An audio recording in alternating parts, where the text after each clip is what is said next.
Hello, everyone. Hi, guys. Welcome to today's episode of Spirit and Salt. Episode number 27, gang. Neo will be with us just as soon as he can. We're going to jump right in. Previously on Spirit and Salt, you guys were traveling through the Toulouscan outback en route to the town of Whiskerbush, an abandoned old mining ghost town on the fringes of Liberty Valley, in pursuit of Los Cinco Espanados, a.k.a. the Spiky Five, who you knew to have abducted Marble's brothers. Having found absolutely no other leads to their location, kind of went with the last available resort, and headed towards Whiskerbush, where you knew their hideout was. Information you got from the sheriff, Bill Statler of Blackwood, who you know to be a vampire. Anyway, with all that background information, you guys rode through the day, relatively safe and uneventful, made a camp about 5 miles outside of Whiskerbush, out of sight, and rested for the night, weary from a long day's travel. Did a little crafting, some conversations, and then in the following morning, did some scouting of Whiskerbush, finding it to be, as expected, kind of an abandoned little town with a saloon in the center of town that seemed fortified. It had sort of boards outside the windows, and the underside of the building had been boarded up as well. Only building in the town that seemed to be well maintained and lit. Presuming that to be where you might find Los Cinco Espanados, talked about what to do, and then arrived at sort of a different conclusion, which is that perhaps they had staged a sort of trap or ambush for you. That, in fact, walking into the saloon is exactly what they wanted you to do, and that they may spring some sort of trap. You didn't really know the nature of it. Some of you thought they might blow up the building. You weren't really sure what the trap is. But suspecting there to be a trap, and suspecting that Los Cinco Espanados were not, in fact, in the saloon, but perhaps hiding around it, you guys instead snuck into town, following your literal noses, with Boss following the scent of the Espanados that he'd picked up at the train they attacked, and essentially sniffed out their locations, hiding in various buildings around the town, around the saloon. In an attempt to draw them out from hiding, you guys do some clever illusion trickery, made it look like that your party was approaching the saloon, and then even made it like Kageyori was approaching the saloon and knocking on the door. But there was no response to that. So instead, Boss and Morisco and Bones, the sneaky boys among the party, just kind of snuck up to the closest door where they could smell a Cactus Wilden, and sprung the attack. And with that, combat broke out. You guys did some battle with Los Cinco Espanados and their Cactus Mountain Lion pincushion. And during this combat, they seemed to target especially, or maybe even just exclusively, Bones and Marble, particularly since Marble is impossible to hit, dealing a lot of damage to Bones, knocking him near death more than one occasion, his life being narrowly saved by Morisco on one point. However, despite all of that, the tide of the fight turned against the Espanados pretty quickly.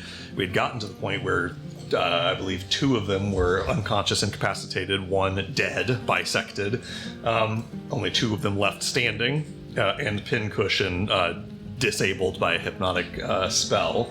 And in that state, the leader of Los Cinco Espanados, Masanuki, had called out essentially for parley, said, let's call this thing off.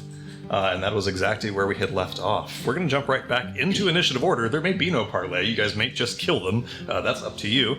Before we jump in, the inspirations. One goes to Ghost for Speck's incredible Western makeover. And for taking that lion out of the combat. Also for taking the lion out of the combat. Take your pick. And then one, when he gets here, we'll go to Morisco for quite literally and mechanically saving Bones' life. True. Be actually dead without Morisco's action there. So remind me to give that to him when he arrives. As we jump back in combat order, we're at the bottom of the round. Last to act is, in fact, Masanuki. We had arrived at his turn. He, Where's he on the screen? I'm sorry. He is up in a northern building just to the north of the saloon. Inside of that building, back about 10 feet off the map, squared up with Marble, badly wounded, holding a rifle. He had kind of surveyed out the window and seen that Curly Joe was dead, that Beans and Skinny Ben were unconscious, But the last man standing besides him was Barnaby Barnes, and he was surrounded by enemies. And that pincushion was incapacitated. He has his rifle in his hands, and he says, "All right, boys, that's enough. Let's call this thing off. What do you say?" He kind of looks around. He looks over to Bones, rifle still raised, says, "We can't kill all of you, but we can probably still kill a few. Maybe him." Looks over towards Bones. "You put your guns down, we put down ours." Hearing Masanuki's sort of change in demeanor, Barnaby Barnes on the other side of the battlefield looks across all of you, says, "I imagine you have questions. We have answers. Reckon you want to know where them twins are? You won't find them if we're dead." Can I insight check that? Give me an insight check. Anyone proficient in insight can do that if they wish to. 19 total. 22 total. 22 19 as and well. 22. You can tell that this guy is not, I'm not going to say all the way like lying. Like, you don't think that the twins are somewhere so obvious that he's clearly just fully bluffing. But you do get the sense that maybe he's like overplaying his hand a little bit. On the 19, that's the sense that you get. On the 22s, you get the impression that, like, especially earlier, you had picked up the scent of the twins and recognized that it was days old, seeming that the twins hadn't been here in this town for days. You do get the sense that the hand that he's trying to play is that truly the twins are not here in this town, and this is the last lead you guys have for where the twins are. So he's not fully lying. The sense you guys get on the 20+ rolls is like, you see a little crack in the veneer where, like, probably talking to these two isn't the only way you're going to find out how they are. It would just be the easiest way. Also, only one of them is dead. Yeah, there's only one dead one. So we have other people we can talk to. Totally. Skinny Ben and Beans are just incapacitated. They'll be up in 1 to 4 minutes. I look down to Bones, who's... Are you prone still? I assume I haven't had a turn, so I'm Yeah, you're still prone on the ground. So I look to you and make eye contact and kind of just, with my eyes, ask... You have really good insight, right? Mm-hmm. Bones is... He's getting back into a prone position to line up, but not necessarily take a shot. For him, the fight doesn't stop until the fighting stops. Like, he's... Yeah. And on that note, I will say, I've taken a little cinematic moment there for them to plead their case, and we're still in combat turn order. Masanuki is going to hold his action. I will not tell you what action he is holding or for what trigger. That brings us to Bones' turn. That's essentially what he does too. So I'll use my main action to ready. Can I use cunning action aim and hold that for my readied action? Yeah, I don't see why your next attack needs to be on that turn unless it says that. It probably says next attack on the same turn. I'll still allow it. I'll say that you can still take the bonus action to aim now, and it will apply to your attack if you hold your Good action. enough for me. Then I use my bonus action to aim, and I ready action to fire if things get hot. Okay, and sort of a classic Wild West Yeah. standoff. You and Yeah, Masanuki yeah. are training rifles on each other. Yep. Both sort of waiting for a pin to drop. Bones, that is the end of your turn. Do you get up from prone, or are you still staying prone at the moment? It is granting disadvantage on the guy trying to shoot you. I was gonna say There's also a guy in melee with you. That's true, but I got a bunch of friends there, and if he swings, he's gonna hit me anyway. I think I will stay prone. Okay, understood. That brings us then to Cadence. Cadence, you see this sort of standoff happening at least between Bones and Masanuki. Marble's gonna hear in his head, telepathically because of her item, "What do you want to do?" And I'm gonna mechanically hold my action to shoot Skinny Ben. Okay. If they make an aggressive action. Understood. I'd like to make it. I assume you mean kind Barnaby of- Barnes. Skinny Ben's already gone, so I assume you mean the guy right He's next to you. unconscious, right? He's still Oh, you mean to alive. kill him? Yes, I'd like to make it Sorry, very obvious that I'm pardon my going to correction. kill Skinny Ben if they make an Oh, aggressive there's like an action. intimidation. Got it. Yes. Understood. Okay. Yes, I'd like to make it incredibly clear that I'm going to shoot him to death if they make an aggressive Incredible. action. Go ahead and roll me an intimidation check. I don't think they doubt that you're willing to kill them, but just, show them how serious you are. 22. 22 is very good. There's absolutely no doubt in your mind that any of these Espinados believes for a second that you're not actually willing to shoot this guy. So you are mechanically holding an action to shoot Skinny Ben if something goes down? Yes. Okay. I will say, I don't know what the official rules are, but this is going to be the rule here. If a bunch of people are holding actions just to shoot if things turn violent, when that pin drops, I'm essentially going to whoever is the one who shoots first is going to take their held action. The rest of held actions are going to go down in initiative order. Got it. Understood? That's actually good for you guys. Masanuki's at the bottom of initiative order, but that's what we'll do. Marble. Yeah, Marvel You hear will cadence in your mind. respond. Take him out and question them.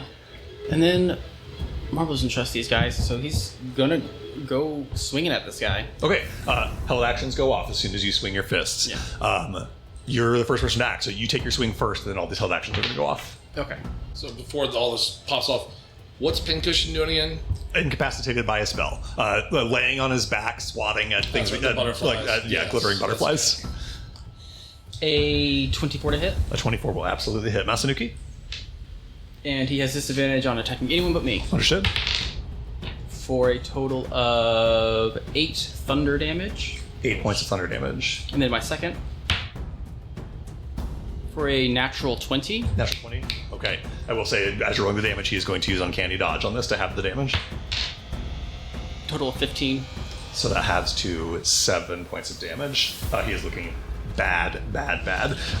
You see that as he is like in this standoff, the last person that he expects to be the one to break this sort of truce is Marble. He's got his rifle trained on Cadence and Bones, and is kind of looking at you in his periphery out of the side of the eye, and it's not enough to clock that you're about to punch him. He manages to just kind of fall out of the way of your second strike, so it doesn't hit as hard. Okay, held actions are going to go off. In initiative order, Bones, your held action goes off first. Okay, so normally I would have to react to him making that attack. Can I do it even though I was kind of... I will let you make it to things popping off, if you wish to. You can continue to hold if you want to, but... No. I held it for exactly this. I should commit to it. So I will shoot at the one that Marble just attacked. Okay. That's crit Okay. for a bazillion non-lethal damage. Yeah, you may roll damage if you wish to, because you're sitting on about 6 cool hit points. Yeah. I'll roll it for fun, but keep going. It is here that I will tell you, Marble, you punch this guy. He does his uncanny dodge, which is him kind of rolling down behind this table and starting to take his held action, which was to run away and hide. He was not going to shoot anybody. He was going to flee for his life and hide. Bones, you see him about to do that and put a shot in sort of the back of his knee and his sort of quad. And again, your new enchanted weapon booms with that sort of Dune-like shimmery effect. I would have just Yeah, boomed. Center Mass 58 points of damage, and it just dissipates across the whole body. It would have been almost enough to outright kill him without death saving throws if you weren't already doing non-lethal anyway. The damage disperses and he falls to the ground, clutching at his leg out of the fight. As Masanuki is about to get fucking bodied by Bones, I'll just in his mind say, did you lower your weapons for Levi Bartholomew? And then he gets shot by Bones. Hell yeah. Incredible. yeah. Yeah, Marble takes those big swings at him, and he stumbles away from Marble, about to flee, makes eye contact with you just long enough to distract him, Ghost, while Bones fires a shot into the back of his leg. Cadence, go ahead. I hear Marble say, take them out, and then question them. And then I see him punch somebody, and I shoot Skinny Ben to death. Incredible. Cadence, I think there is an element of you that you've been around this element plenty of times. There are in Daybreak City, small-time wannabe organizations, gangs like this that you have butted heads with more times than you can count. And they always include some big bruiser like Skinny Ben that doesn't know jack shit and is expendable. And you lower your pistol and shoot him in the head. He fails 2 death saving throws. He's got 1 left if anyone is in the mood to like stabilize a guy, but that almost is death. Cadence's held action. Brings us to Beans, unconscious. I still have- Oh, I'm sorry. Yeah. Sorry, you had actions, but you took your actions, but you had other stuff. Yeah. What would it be to like? I mean, I don't think I have anything that can restrain him. If you're going to start restraining this guy, we'll say you start working on that. It's going to take more than 6 seconds. The fight's not done, so I guess I'm gonna stand guard over him because I don't know if he has any stuff up his sleeve. Absolutely. Yeah, you don't know if he's got some healing, chicanery or some nonsense you don't know about. Just to be cautious, you step over him. I will boom, open in your big heavy arm. the door, though. Okay. Pop the door open. Understood. And then kind of just stand over him. Got it. Standing over him in your huge metal steampunk armor. All right. Beans is unconscious out of the fight. Nothing happens. Skinny Ben Buchanan is going to roll a death saving throw. On a failure, he is dead. I'm going to roll this one on the screen.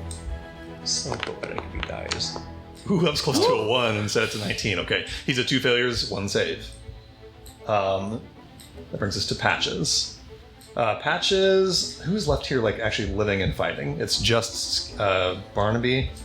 Boy, Barnaby, for what it's worth, it's not his turn yet, but he sees Masanuki goes down, and he puts his weapons away and puts his hands up. Patches, I think, is not going to, like, murder an unarmed man.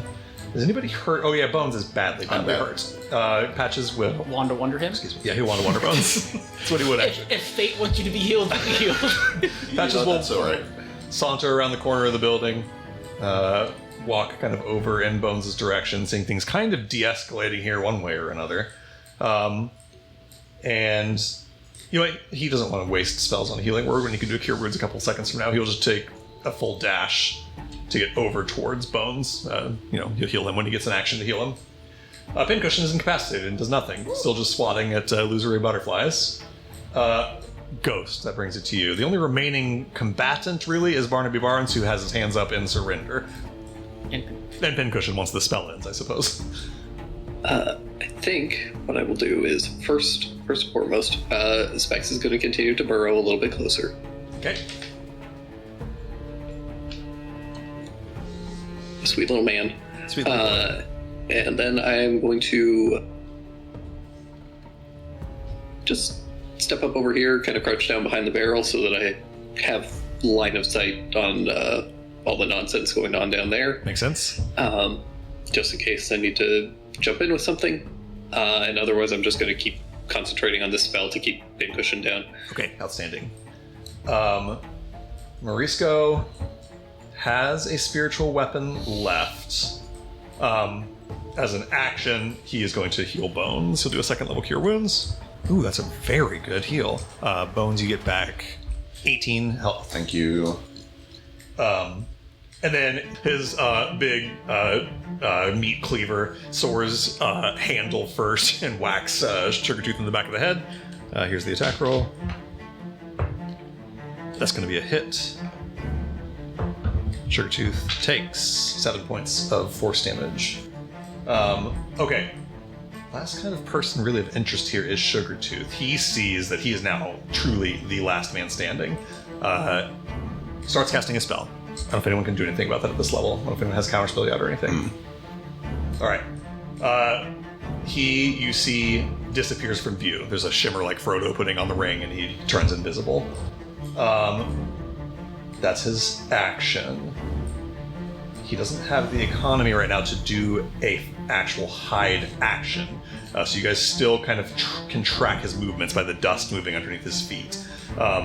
He will take 2 steps to the east, so he's 1 space east of... Here, I'll put his token on the board again so you guys can see him.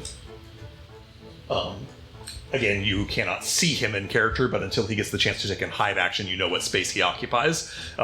He steps into this building. Cadence, you kind of feel him breeze past you. You cannot opportunity attack an invisible creature. Yeah, okay. He steps into the building and goes somewhere into this building. At that point, Cadence, you're the only one who tracks his specific location because he's got full cover from everybody else, but he's not had a chance to hide yet. Cadence, inside the building, you see just kind of a bump on a table and a candelabra like falls over, and he's like, you know what space he's in inside that building at the moment. Nobody else does. Okay, Basamajik. You know he ran into that building. Do I know his name? I know his name, because we saw the posters. Yes, you guys have one of the posters. You know his name. Barnaby Barnes, a.k.a. Sugartooth. Barnes, come back out here. You're not escaping this. He doesn't respond. Okay. Well, with that, I look at Cadence and just kind of give a nod. Cadence does what that means. I reach down. I take Curly Joe's hat. Okay. That's my hat now. Understood. Yep. You pull up this wide-brimmed Western hat. Because I didn't get one. That's true. Yeah, you've earned yours. You didn't. That's buy right. it. That's right. I earned this. It's so bloody. I pick it up. Oh no, it's my hat. I'm not going to wear it. I put it on top of Skinny Ben's head. Okay. Right on his face, and then shotgun him. Okay. Outstanding. You deliver the final killing shot to Skinny Ben. He is now no longer unconscious, but truly dead. I just did the hat so there wasn't as much of a mess. Yeah, it makes sense.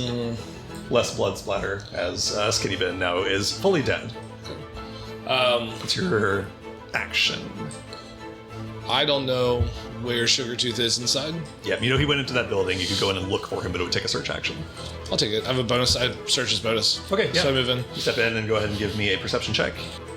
Okay, so my perception is going to be a 29. Okay, yes. You could. The thing about Bahas, you see, is that invisibility doesn't mask smell, so you can follow his smell easily and find his spot. Well, as part of the search action, can I also? Is there like a back door? You see. Yeah, there's a back door to this building. Yes. Run to that. Okay, cool. You go kind of block the back door to the building. All right. As you do, that's going to bring us to Bones' turn again. It's me. I'm back. I will. Is the only one that's still going is the invisible one? Invisible guy that ran inside and Cadence and Boss ran after him. I will go ahead and move into that building. Okay. Stand up from prone, and getting to the door costs you 30 feet of movement. Yep. I'll hide on the way in, just moving quietly. Yeah, give me a stealth check. 16. Great. And then when I get in, I will ready my action to shoot. I'll do the patient mark. Okay, patient marksman to shoot him. Yeah. Got it. Yep. Okay, Cadence, you likewise, he has not had a chance to even hide from you, so you know his space. Well, I am a rogue, so I'm useless without advantage. Fair. And you also have disadvantage on attacking because he's invisible. So. Correct. If you hold that attack, I can help you out. Oh. Can I hold an aim? How does that work? I just let Bones do it. You can do it too. You can aim, and then it'll apply to your next attack. Great. I will hold May my revisit aim that and in the wait future. for But, help. okay, so you use your bonus action to aim, and then hold your action to make an attack. Yes. Okay. I may revisit that in the future, but we'll come back to it after this combat, after this session. All right, Cadence is holding an action. Marble. You're just kind of still standing guard over this guy. I guess they seem like they have it over there. Right. Yeah, you see them all chase an invisible movement into that building. And I feel like this he's the boss. He's the most important one. Stands to reason. So I'm gonna take out some rope and start tying him up. You start working on that. We'll make checks about that when we get to him. Patches will step up to the door, and it's so hard to just not always wonder when I mean, he Patches. could wander. It is the best way to hit him. Is it, or is it better to cast a random cleric spell and see what happens? I mean, fairy fire would be ideal. Terrified would be good. Yeah, he's gonna cast a random second level cleric spell by spending a third level spell's worth of magic. Other way around. Correct. Yes. Thank you. Second level spell's worth of magic to get a third level spell. Seth, would you please spin the wheel for us? Gladly. Heal enemies only. My favorite spell. 8. 8 out of 100. Oh, that's nice for healing purposes. He casts Aura of Vitality. He raises his hand and closes his eyes, and summons random magic, and you see like a wash of gold and white magic surrounds him, and he rolls his eyes and goes, "Fucking boring." And bonus action, he'll give Bones 6 hit points. Thank you. Bones, this magic washes over you, you feel this sort of like burning and bruising in your neck heal up from where you were nearly choked to death by Curly Joe Sawyer. That's Patch's turn. Pincushion isn't cast by spell, does nothing. Ghost. Yeah, I'm gonna move within range 8 of Cadence over here, Alright. which I think gets me there. And then I wait for Cadence to shoot. Alright, you see Ghost kind of nod at you like he's in range to help you. I will fire. I will actually, as I get there, I will True Strike on Cadence Ooh, nice. Hell yeah. to get +10 to hit. Oh, Alright, very attack nice. at +10 to hit Cadence. And then Cadence, your attack goes off with a +10 to hit. Plus into hit, still just regular. Still though, just right? regular, I Yep. believe. Well, we'll find out because he also needs to make a Oh, hit Shadow save. Projectile. Okay, incredible. Oh. I forgot you don't have to see the target for this. It's so good. Here's the int Just have to save. see the shooter. He fails his intelligence saving throw. So he takes the damage, and Cadence, now you have advantage. And 7 psychic damage. 7 psychic. And I don't have disadvantage? I guess the advantage just cancels the disadvantage. So then you just Yeah. got +10. Actually, real quick, that 7 may break his concentration. Yep. It's unlikely, but it could. Oh no, his concentration is fine. So he is still invisible. Your advantage, disadvantage cancel out. You have a straight roll to shoot him with a +10 to hit. Okay. 32. Absolutely will hit.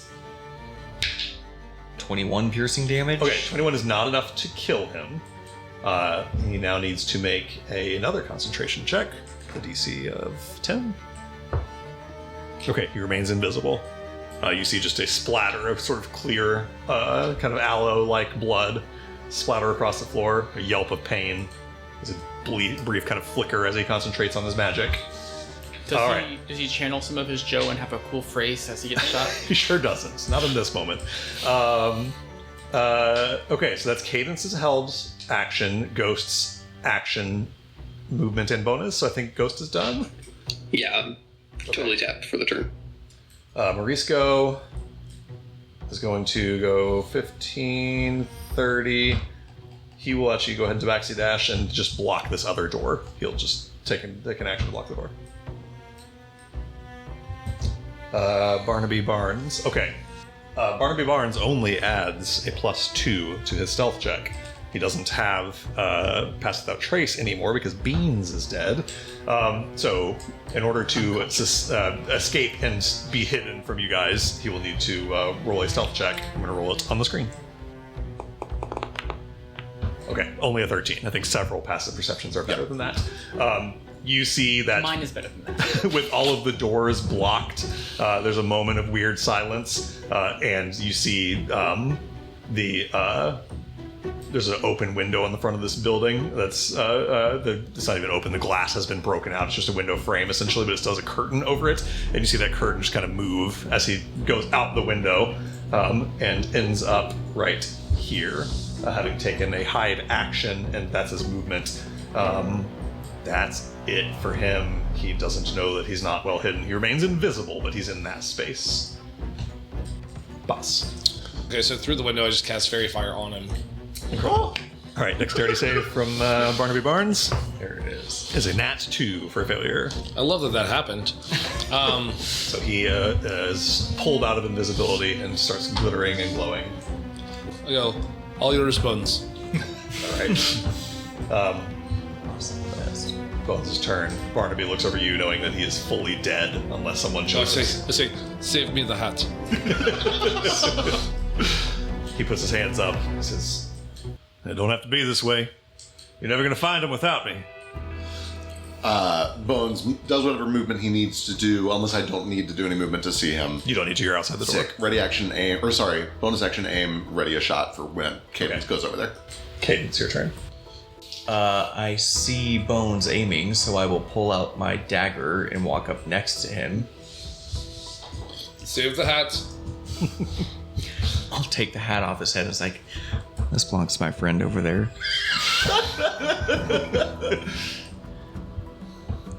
What's it like to die worthless?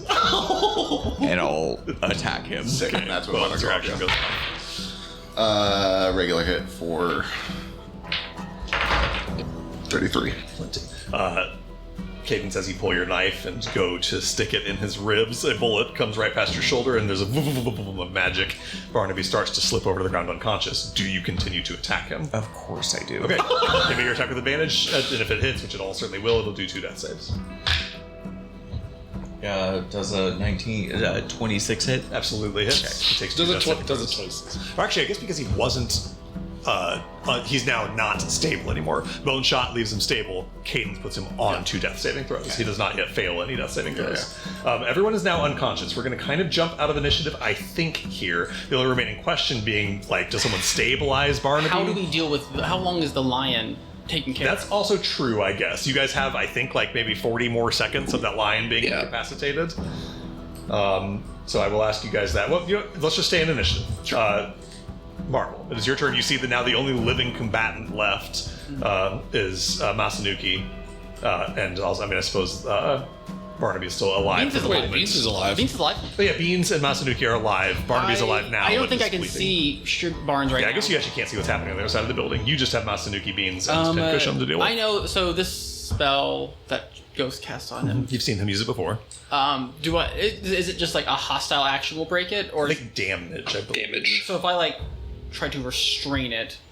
The spell ends for an effective creature if it takes any damage, or if someone else uses an action to shake the creature out of its stupor. What I would rule is that, obviously, damage breaks it.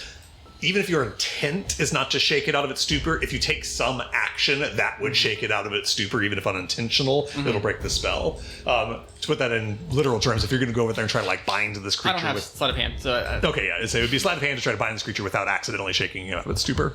I guess I'll just post up next to him and just hold a booming punch. Okay, just in case he wakes up and starts fighting. Yeah. Okay. And I'll do it from the far side so that he'd have to like leave my range to go towards other people. Okay, cool. Patches, is anyone else hurt? Does Cage have a little bit of damage, it looks like? Like 5. Okay, Patches, Patches has Aura Vitality up, you might as well use it. Bonus action, you get back a cool 2 hit points. Delicious. 2 ones. Very cool, very cool. It's incredibly cool. And then he will start walking 10, 20, 30, so where he can get Pincushion in sight, and he'll hold an action to toll the dead Pincushion once he takes damage if shit breaks out. Pincushion, as is. Ghost. Yeah, I'll just call out to everybody and say, can we get some people on the cat for when it wakes up? On it. Alright. Appreciate it. Just let me know when you're ready. Any action or bonus action, Ghost? Nah. Okay. Everybody on this side is dead, right? Yeah, well, Barnaby is still alive technically, but is on death saves. Then Cadence is attempting to kill him, so. Right. Yeah, that's fine. Specs will come out of the ground and he'll just kind of like wander over Oh yeah, to digging here. on his And I'll stay kind of like somewhat central and just like be prepared if anything crazy happens. And Okay. once I have my friends all posted up to kill Pincushion, I'll drop the spell. Perfect. We can almost jump out of initiative. I'm just curious what is going to happen with Barnaby, so we're going to go to Morisco. Morisco looks to you, Bones, and says, do we want this one dead or stable for questions? Questions? Okay. He will step over to Sugartooth, and he's not going to spend mana on this, but he'll just try to stabilize him with a medicine check. Can I put a hand up? Yeah. Hold on. He's fine for now. The All right. intention being that Cadence is not going to let him die, Okay. but needs him on death saves. Okay, understood. He will stand by he'll hold an action to stabilize if needed. But he will trust you on that. He'll kind of wheel around so he can at least see the Pincushion. He will use a bonus action to start moving his spiritual weapon in the direction of Pincushion. Okay, that does bring it to his turn. He is now going to roll a death save. That's an 11. He got 1 success. Basamajik. I walk up to Cadence and take the hat and go, "Thank you, my lady," in my best like Western accent that I can do. And I take it darling. and I put it. So I'm wearing my normal like shroud, Yeah. and I also have that battering helmet, like black helmet, Yeah. on top of that. And I take this hat and put it on top of the helmet. Boss is in fully 3 hats at the moment. Yep, all 3 hats, and then just like a Western badass, I just stride it all up. All right, cool. 30 feet movement gets you to Cadence. If you want to do... Oh, you got 40. So 40 gets 40. you here. And then how far away from the cat am At the I? moment, you are. Oops. What to do? 55 more feet away from Pincushion. All right, so fairy fire on that dude. All right, cool. Fairy fire. I will say that wouldn't shake him out of it. It's just light Yeah, washing around him. He does succeed the saving throw, though, and is not affected by fairy fire. No way. Okay. Masanuki is still just reeling on the ground, shot in the back of the leg. Bones. Wonderful. Is Hunter's Mark, can you transfer when they hit 0, or do they have to die? I'll say you can move it onto somebody. Okay, got it. I'll transfer it over, ready in action to shoot. All right, you got a bonus action, Hunter's Mark on Pincushion. Yep. Ready to shoot when they break out. All right, Cadence. You've got Barnaby at your feet, kind of clutching his stomach, heavily breathing from the bloody wound that you've just stabbed into him. I'm gonna grab his collar and pull him up close to my face. Mm-hmm. I'd like to make sure you understand the stakes here. My friend can stabilize you, but I'd happily let you bleed out in the dirt. So if you want to see your family again, you belong to me now. Incredible. Give me an intimidation check with advantage. Dirty 20. Okay, dirty 20. Yeah, he seems absolutely uninterested in continuing this fight. It's clear to him now that his last-ditch effort to just get away is not going to work. If he can remain alive, that is his last remaining And I motivation. will nod at Morisco. He nods at you. Marisco will go and take his action to try to stabilize him, reaching down and sort of putting some pressure on the wound. Stabilizing is a little bit harder in ZE. We'll see if Marisco can do it. He does it just fine. All right. Barnaby Barnes is no longer on death saving throws. Does he like get out like his like cast iron skillet and just like, He just sears the wound shut with his cast iron skillet. you're pretty much food, no? Not Sears. He stir fries The him. word Sears instead of He cauterize. sears the wound closed. You heard me. He's a cactus. You don't cauterize a cactus. There's no cauterization in the Sear it. cactus. Okay. There might be. No, there's not. I think there is, actually. I think at this point you guys have like at least 4 or 5 more rounds to like post up around Pincushion if you want to. So we can kind of move out of initiative here. I think with everyone taking a held action, you guys are going to be able to knock Pincushion down to 0 hit points. Yeah, it's okay. So So do we believe that this thing will attack? Barnaby Barnes looks over to you. I don't know if you trust him or not, but says, "I can call it off if you want me to." I think that we will take care of this ourselves. For what it's worth, I think that this is a good opportunity to earn trust for him. Is this a spirit? What? The cactus cat. I don't know. Give me a nature check. I don't know. Give me. Not natural 20? That's really incredible. No, this is some sort of monster.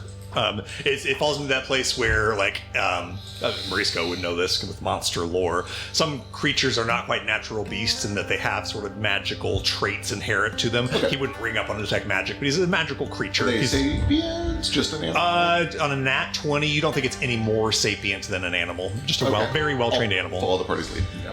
Okay. What do you mean by this ghost? I think that if he wants to live, then he calls off Pincushion. If he can do that, then maybe we're lenient. And if he decides to use this as an opportunity to escape, well, even if he does, he has to escape for every day for the rest of his life, and we only have to catch him once. I don't want to waste more time on this asshole. This conversation has taken about 3 rounds of combat. You've got Tight. about 2 left to decide. Oh, we're all trained on him, right? Like, Yeah, I mean, you're all surrounding him. yeah, okay, so we're all surrounding him. And when you say that ghost, I'll say, like, but I'll trust you on this. And I'll still keep my gun trained, so as soon as, if Pincushion starts to, like, even act up whatsoever, the trigger's pulled. Okay. So over the next 30 seconds, you guys kind of move, surround Pincushion. Cadence, you're dragging Barnaby by the back of his collar, and Marvel, I think you probably pulled Masanuki out here with some rope wrapped around one of his wrists at least pull him out here. Patches and Marisco have both pulled over their spiritual weapons to attack him if they need to. The spell ends. Pincushion's eyes sort of stopping so dilated and go to the thin feline slits. There's a low rumbling growl. Barnaby Barnes puts a hand to his mouth and like whistles and just says, "It's all right, girl. Down, girl. It's all right. Settle." I'll have him make an animal handling check just for the sake of it. He's very good at this. Trusted ally. Pincushion looks a little bit hesitant, hackles raised. Again, hackles being like leaves on the back of the neck. I think he did not roll very good on the animal handling check. I think just in the immediate moment of waking up, there's one like swipe out at somebody just kind of at random. Some claws scrape along Marble's armor, and then Sugartooth gets Pincushion settled down. And Pincushion kind of hunkers down, growling, backs over towards Sugartooth. Kind of backs over by the wall. Kind of next to Beans and Pincushion. But Sugartooth kind of settles Pincushion down. And with that, I believe we can jump out of combat, I should say. Okay. There are a couple people wanting to tie people up. Anyone who wants to participate in that, give me a sleight of hand. Yes. I rolled a 21. Okay, great. 21 total. Same. Okay, 21. Those are both good enough. You guys gave these people bound, no problem at all. Take their weapons away from them. You notice on those checks, too, that both Beans and Sugartooth have things that appear to be like magical or spellcasting focuses. Take those away from them. And when it's all said and done, you guys have slowly sort of coming to consciousness, Beans, Sugartooth, and Masanuki sort of sit in a circle, all bound and out of any sort of threat to you. While Cadence is not watching Barnes, I'll take over and watch Barnes. And I'll just ask him straight up, where are the twins? Can I put a leash on Pincushion and tie him to the wall? Certainly try. Let's try it. Give me an animal handling check. I'll advantage because Barnaby will sort of help. Okay, cool. I'll take that. Hell yeah. 21? 21. 22. 22 is enough, yes. Really very, very hesitant about the matter, but Barnaby keeps kind of shushing and reassuring Pincushion that it'll be all right. And you get them sort of collared and tie him off to some post or something. Cool. Okay. With that, let me jump to Ghost first. Sorry, Ghost has updating tokens there. You say what? Say, where are the twins? Sugartooth looks up towards you, looks across the party here, says, what assurance do I have you aren't just going to shoot me in the head after I tell you? The assurance that I have 2 other people that I can ask after I kill you. He kind of looks over to Beans, looks over to Masanuki. You're telling me that if I tell you, you'll let me go and keep them. Is that what you're insinuating? Yes. Give me persuasion or deception, whichever is the case. It's a real prisoner's dilemma. A real prisoner's A dilemma. real one. Although we do have to keep them separate for this to work. Okay. 14. He looks at you on a 14. He believes you. Says, I can tell you that they aren't here. I can tell you that they're with the person that hired us for this job. If I'm going to tell you more, I need something more than just a promise, though. Take us somewhere. Give us some. Let us write it down and give it to you. Something. I don't have any reason to think y'all ain't just going to shoot me in the head right after I tell you. Go ahead, Bones. I know that I said this kind of offhandedly as a joke a second ago. Are they split up? Can they hear each other? If you want to, you can separate them. It's That's totally very up to you important guys. they don't hear each other because we need to verify that they're giving us correct information. Sure. You guys pull them apart into separate buildings away from each other. Yeah, totally yeah. viable. You guys can kind of just do them in shifts if you want to, but if you're separating them where they can't see each other, then you also have to maybe keep one with each of them so that you can see them if you wish to. I leave that to you guys. Yeah. So kind of post them like that so they can't really hear what each other are saying. Yeah. I'll stay with Beans. Okay. That's what Barnes says. He says, I need something a little more assuring than your word, friend. I don't know you. All right. One moment. And I'm going to take... I'm going to grab Curly Joe. Yeah. I'm going to pull him next to Barnes. I'm going to cast Speak with Dead on Curly Joe. Okay. Incredible. Here's the thing. I can get this information from you alive or dead. Now, are you going to answer my questions before he does? And I'll ask Curly Joe, where are the twins? Okay. Curly Joe looks up. You cast this spell. He's been like, Boss's scimitar went like through his chest cavity and cut him almost in half down the middle, but his head is still intact. You see the eyes kind of flicker open, kind of half droopy. Mouth kind of lolls open, pulls itself into just smacking lips. Just, daggum. I hurt. Even in death. I regret not questioning this one. Yeah, we should. Yeah. Now, It's fine, I got him now, so... importantly, Speak with Dad says the corpse knows only life, including languages, disadvantages, pre-cryptic, blah, blah, blah, blah. The corpse is under no compulsion to do a truthful answer if you are hostile to it or it recognizes you as an enemy, is the important phrase of this. Curly Joe looks up at you and says, you ain't got the good sense God gave a goose, do you? What on earth makes you think I would answer any of your questions? That big fucker killed me. He looks over at Boss. Looks down at his own Tip my chest. hat. I tip my now hat. You tried to kill him first. This is true. I ain't do nothing to him. Oh, shut the fuck up. You would have done everything you could. I just did it first. I shrugged my shoulders. Sugartooth looks up at Ghost and says, I understand your position, and I'm not naive. I understand mine. The only reason you have to not kill me is the information I have, and I don't tend to give away what I have for free. I'm gonna need My some- only reason to not kill you is that I'm trying to be a decent person. I don't have the same desire. all due respect, your decency is well respected, and if your decency leads to me walking away with my head, that's all good and well, but I don't get the sense. He kind of looks around the rest of the group, especially at Cadence and at Boss, that everyone here feels the same as you feel. I need assurances if I'm going to say much else. Otherwise, I'm either dying with my information or dying without it, and I do prefer to keep my cards in my own hand. Look, you're not going to keep your information one way or another. I'll slit his throat. Okay, incredible. It's not hard. You slit his throat. He goes back down to death saving throws unless someone plans to undo Ghost's work. No, I walk up and shoot him in the head. Perfect. Sugartooth Barnes dies. Keep the jaw. You see. Keep the jaw. No, I have his hat. I want to do something simultaneously. Oh yeah, go for So it. this actually might help what I'm doing. Okay, go for it. Okay. So whenever they start questioning Sugartooth and all that, Bartle gets out a piece of paper and starts writing down on it. And then he says, and he writes down, I'm the only one in this group who doesn't want to kill you.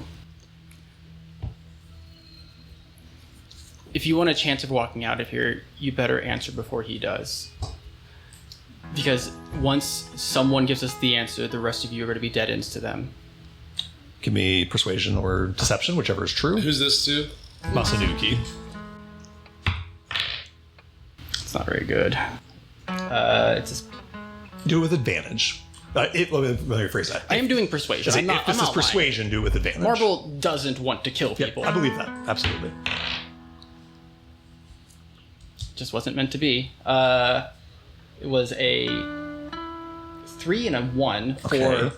7 persuasion total. Okay. On a 7 persuasion, there's still, his situation is still what it is. And then I assume at this time is when Not quite yet. Their thing is taking longer than yours. So just kind of keep the timeline here because Yeah. it could matter. You have, another minute or two before the things get to the point that they already got to in the other side of the interrogation over there. Masanuki looks at you and says, why should I believe you? he'll write more down. He's not going to stutter through this. He'd be like, I'm the only person here who actively was knocking you out. And Beans. Yeah. I'm the only person here not trying to kill people. He looks up at you. He... And then he'll write down, even if you are a fucking scoundrel. He says he'll write down, in other words, gets the sense he doesn't know why you're writing this. He doesn't know you have a fucking stutter. He thinks you're writing this so the rest of your party doesn't hear you. And he will, if you will allow him, take one of his bound hands and take your pencil and write on the paper as well and write. I'll write down what I know, and then you'll let me go. That's the deal. Before your friends see. That's not what I said. I said you get to walk out if you're alive. He writes down when? Question mark. I plan to take you to the sheriff. As he is reading that sentence from you is when there is a loud shotgun blast, the sound of a blood splatter, and Marvel jumps and you see me kind of like fluff out of like shock for a second. unlike your body language, your sort of shoulder raised, shocked expression, Masanuki just raises his eyes a little bit and looks down at the paper, unfazed. Really quick, everyone has acted now in these last couple minutes besides Cadence. Cadence, are you doing anything with Beans on the other side of the room? Oh boy. Beans, is it? Beans, who is, again, allow me to describe, a little round cactus, very, very like rotund, and with just like a round circular cactus ball coming out of the collar, with 2 beady blue eyes and no mouth, looks at you. This is gonna go swimmingly, I'm sure. Can you write? Nods. Are you willing to talk to me? Let's just get cut to the chase, right? Beans kind of shrugs. Shrugs the shoulders. Alright, I'm gonna hand you some paper. We can talk to each other here. Before we start this, I want you to know that I don't know what goes once. Marble wants you to live, but I'm the only person here who understands you. I'd like you to give me a deception or persuasion check. I think this is deception, but I'll let I really love the 3 different angles happening. Right. Good cop, neutral cop, really bad cop. 23 total. 23. Beans looks at you. Deception if it matters, but... Okay. Beans looks at you and doesn't totally know what you mean, but eyes kind of brighten a little bit. I'll hand him the writing utensil on a piece of paper. Okay. They take the paper and kind of look down at it. Yeah, Marble's too goody two-shoes. Everyone else is too caught up in their own shit. You're just out here trying to make your way in the world. I get it. I've been there. Where's Veneer at? They take the little paper and write. They have to like spread their legs and put the paper in the dirt and write like between their legs, and they write down. They write down 1 period. Never heard that name. 2 period. Let me go now, and I'll tell you everything that I know. You can't tell me everything if you run away with my pen and paper. So sit the fuck down. I can't insight check writing. You can try to read body language if you wish to. It'd be disadvantage. I would like to. Yeah. Terrible. 11 total. 11. Yeah. It's hard to read the facial expressions on a thing that does not have a face. The closest thing it has to like an expression of like kind of eyebrows above the big circular beady eyes, and the movement of the body, the shoulder shrugging and the hand moving and stuff, but tough to get a read on. Here's the deal. I don't think, if I'm being honest, despite my saying things, the 3 of you probably aren't long for this world. When it comes down to just you, you're going to find out what the other 2 are worth. What they're willing to do to get it out of you. On a 23 deception check. Tell me what the thing is that Cadence is trying to convince Beans of. Is it that, like, if Beans complies, you will genuinely let Beans leave? Is that That's the what thing? I'm trying to convince him of. Yes. Okay. On a 23, I'm going to have Beans roll an insight check. Beans only gets a +2 to this, so barring a nat 20, Beans will not be able to read through this lie. Okay. On a 5 total insight check. You say this thing to Beans. It's at this point that there's a shotgun blast and blood splattering over in front of the building. Beans starts. Which one do you think that was? Yeah, Beans reacts with an enormous start, much as Marble did, and sits down and starts scribbling as fast as they can. As they start scribbling, I'll come back to the front of the group. You've got Curly Joe Sawyer still under Speak with Dead with 4 more questions if you want them. Sugartooth Barnes' head exploded, gone. What do you guys do? You do see Marble passing a paper back and forth with Masanuki, and you do see Cadence now has Beans like writing as fast as they can on a piece of paper. So you guys can all see. I think Bones is going to take a second, just because he hasn't done anything, to make sure everybody in his party over here subtly and quietly notices that the other 2 prisoners are giving information, and to just like be cognizant of that moving forward. Oh, and the other thing too, when Sugartooth Barnes is shot in the head, Pincushion goes fucking ballistic, trying to tear off a rope and is trying to kill you all now. Yeah. You have her, tied to a post. You can step back and be out of Pincushion's reach, but Pincushion is no longer placated in any way and is trying to kill you with every effort that she Understood. has. I kind of saw that coming. I think starts kind of chewing on her rope to tear it apart if she can. Things may escalate there quickly if something is not done about it, but I will leave that to you guys' decisions. Knowing that it's just a monster, Bones will go deal with it. Okay. You just walk over and Deal with it? Like, deal with it, yeah. I'll allow you to kind of coup de grace Pincushion, put her out of her misery. With your gun? Yeah, for what it's worth, he's non-lethal. Like, he's not going to kill her. I don't think you can. True, I guess you literally can't leave. That's fine. That's fine. You knock Pincushion out, should be out for a couple of minutes. That's fine. So you have a couple more minutes at least to deal with that problem. Yep. I mean, it's a problem we can take care of right now. I give her some of my catnip stash. So I'll come back to what you guys do as Bones is doing that. Ghost, did you have more questions while you have the Speak with Dead up? Yeah, but first, just tell everybody in my party to just let's go check this kill house, and try and lead everybody into the building. Okay. With intention. Understood. Are we sure we want to walk into there? Yes. With your insight, boss, you can tell that there's a subtext to what Ghost is saying that you maybe are not picking up what the subtext is, but he's like wink. It's a telepathic wink, like let's go inside. Wink, wink. You tell me if I'm reading that wrong, Ghost. That's the impression I was getting. Oh yeah. So Ghost starts to walk inside. I'll ask if anybody does not go. Most notably, the people that are currently with Masanuki and Beans. I trust Ghost. I'll walk with Ghost. I mean, can... Yeah, I'll stay. I'm going to stay where I'm at. I'm not going to follow them in there. I assume that Barnaby... I can't... I just needed the people that were next to Curly Joe. Okay, Gone. I'll come to Cadence and Marble in just a moment. Ghost, you open the door of the saloon. It blows up and you'll take 100 damage. No, I'm just kidding. I hope so. Frankly, I'm ready to just be fucking out of this. You have a bad attitude. I do. I have a very bad attitude. That's why I'm going to cast Phantasmal Force on Curly Joe. Okay.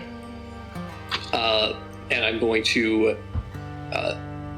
so dead Curly Joe needs to make an int save. Boy, I need to be careful here. I don't know that you can target a corpse with a Phantasmal Force. Let me see. It is able to identify me, so it can presumably identify illusions. Well, here's what I'll say. If all you're trying to do with this Phantasmal Force is like present it with other creatures to try to get it to like talk to some other creature, I will allow that. Yeah, that's the goal. Okay. Let's go with that. If your goal is just because the thing that this Speak with Dead explicitly does allow a creature to do is recognize creatures. So if all you're trying to do is like have a different creature come and question it, I will absolutely allow that. So you guys all step into the saloon real quick before you even narrate the rest of that. You do step into this saloon. It's kind of a not dusty and unused place. A place that has been fairly well maintained. It smells used in here. There's a fireplace with a burning fire. This is obviously enough where they actually spend their time amidst this dead ghost town. But in the meantime, you tell me about what happens outside to the corpse of Curly Joe as his eyes just kind of look back and forth around the surroundings. Hey, where'd y'all go?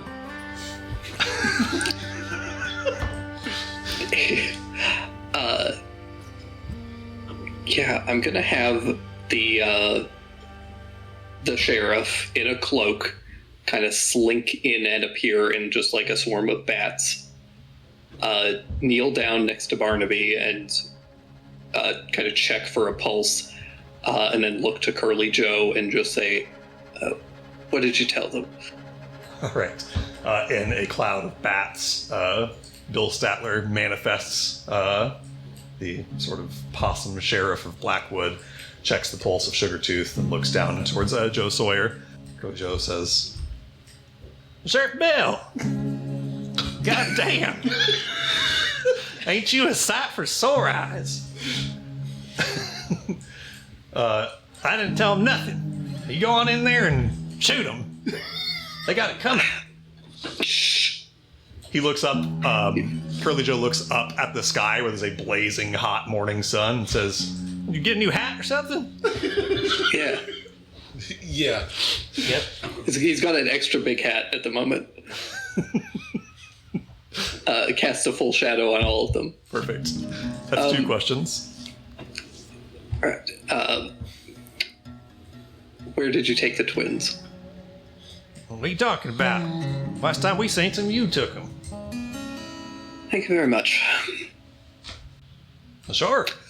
I will just tell the I party. can do it for charity. Pays good. Sheriff's got them. Let's go. Meanwhile, It does look at Ghost like that was Oh, I guess we don't really see what's happening in his mind. None That's of you see that. Damn. You just, for the rest, it's really funny.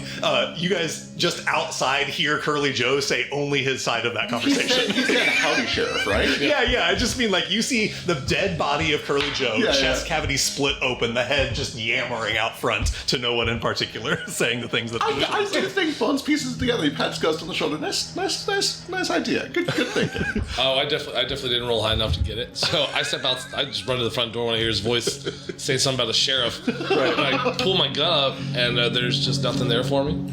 Okay. I'm like, oh, he's lost it. I don't think he ever had it.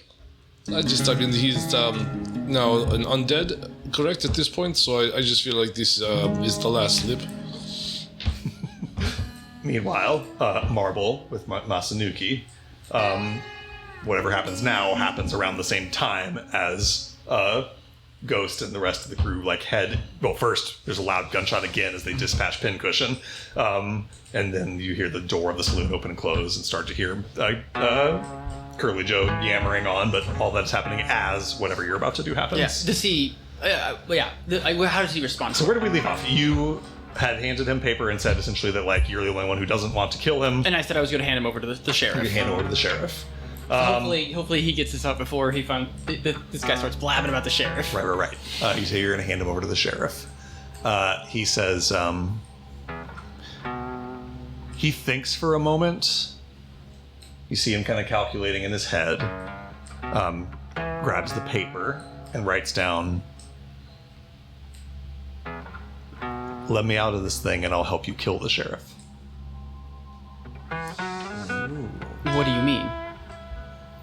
He writes down, seeing that he's not getting out of this the easy way, writes down, "Sheriff's got your brothers.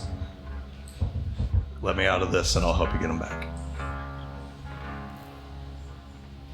When did you give them to the sheriff? He takes the pen and writes down, "I've told you all I can tell you for free." I'll write down. This isn't free. He raises his bound hands. Says, "I don't see what I'm getting out of it." The ability to be alive? He kind of shrugs. The sense you get on your insight passively is he is skeptical about how much that promise is worth. On the checks you rolled earlier, he just doesn't quite believe that you're actually going to just negotiate in good faith and just let him go when this is all said and done. It's at this time that out front you hear Curly Joe yammering on, but "Hey, Sheriff, what are you doing here?" Blah, blah, blah. At which Masanuki kind of rolls his eyes and can tell that the information is getting out with or without him at this point, which obviously weakens his bargaining position. Mm-hmm. Meantime, Cadence, I assume you just kind of stand over Beans while they write down everything that they know. Correct. Watching over their shoulder, they write down, "I wasn't kidding. I have no idea who Vanera is. We got hired for a job by Sheriff Bill Statler of Blackwood to kidnap these two and hand them over. Then we were supposed to post up here and kill Marble Pendleton and Bonicello von Stoppel when they showed up looking for the twins." The twins aren't here, though? The last time we saw them was with Sheriff Bill. Handed them over 2 days ago, I believe it is. I'll give you the exact number of days in a second, but In, I keep wanting to say Blackwood? in between meeting spot we use from time to time. You know where Blackwood lives? Where he operates? Where his base is? You know he's a vampire, right? There's no pretense here? Nods, says, "Don't know where he sleeps. Works in Blackwood." Alright. Play along for the night. You'll make it through. Nods. Hands you back your pen and paper. Okay. I'll keep her tied up and walk her towards the tavern. As they hand over the piece of paper, and then they reach for it again, to hand it back real fast. Yeah. They hand it back, and they write down, "Appreciate," and hand it back to you. Don't speak too quick. And you lead them into the building. I will ask, sorry, one more question. Where did that pincushion come from? I guess we don't know its name, sorry. Where did that creature come from? Is it just desert creature, or...? They look down at the creature's body now out front, grab the piece of paper from you, and write down names, Pincushion. Don't know. Sugartooth's had her for as long as I've known him. Were you born into this? They like shrug physically and then write down hard to explain. I don't know if that's fucking right. I'll take her inside. Alright. Women in STEM, am I right? Not clear a gender on Beans for the record. You just said she was a she. No, I keep saying they. I might have said she. You keep accidentally. saying they. This was kind of a joke. Somebody make me I guess anyone who's proficient with nature can make me a nature check. That was Bing. Plus me, even though I'm not. Yeah, even though you're not. Mine is 19 total. You're brilliant. 18. 18. Yeah, mine was 18. I, the DM, don't know the visible differences between a female cactus and a male cactus. Beans does have, like, female cactus features, I suppose. Yeah. But, like, to be clear on the 1918, more so even than a Wilden does, they truly almost look like a cactus. They were grown for the with purpose. eyeballs. Yeah. Bones on your 19, especially having just, like, outright called it.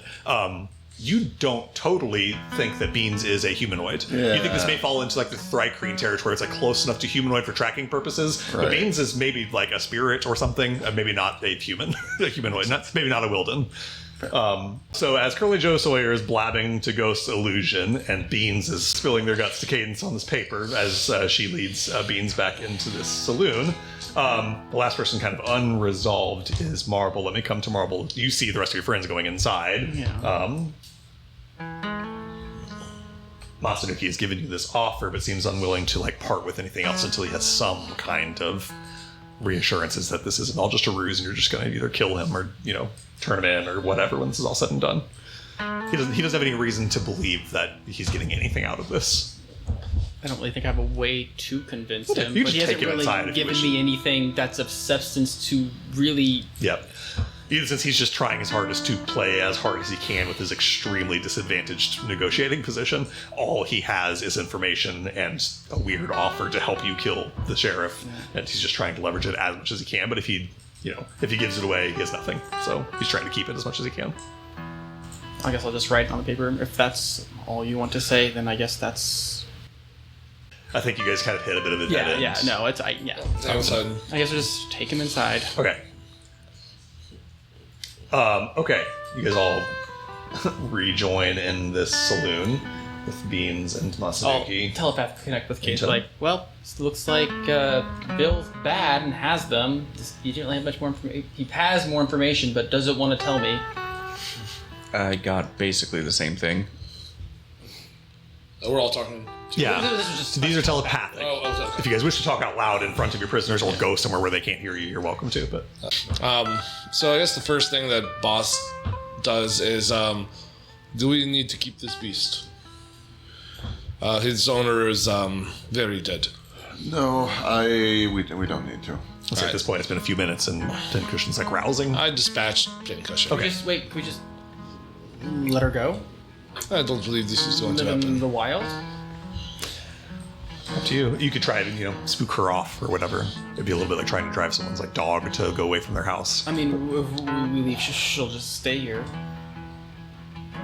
What do you want? I don't see any harm in just letting her figure herself out.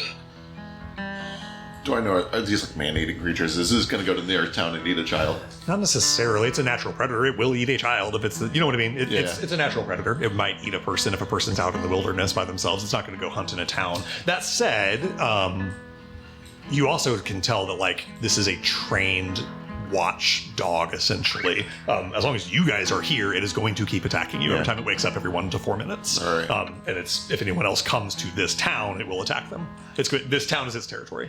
You're in the heart of its territory right now. Because It's the a ghost town territorial that's totally creature. unused, right? Yeah, as far as you know, it's only ever been used in the last 40 years for this gang. I leave it up to you. I don't feel good killing it, but it's just an animal if that is what we want to do. I would rather let it go. And somebody else incapacitated me starting to wake up. Yep, and I'll just put another slug. Okay. Can we just yeah. can we just drag it into a building and lock it in there, and want then to. eventually it'll probably just be able to break itself out? Yeah. So you guys knock it unconscious one more time, drag it over to some building, and just lock the doors Yeah. and keep it locked inside. It'll be able to break out on its own at some point. Presumably, you buy yourself some time to explore the saloon or whatever else you want to do here. Yep. Okay. Now that we have this information, I don't know if we need to keep prisoners. Are we going to let these people go? You saw that train. Were any of yours cooperative? Beans is furiously writing on paper. Are we doing this Joe was conversation quite cooperative. It's a shame that he's already dead. Yeah. Are we having this conversation away from the prisoners?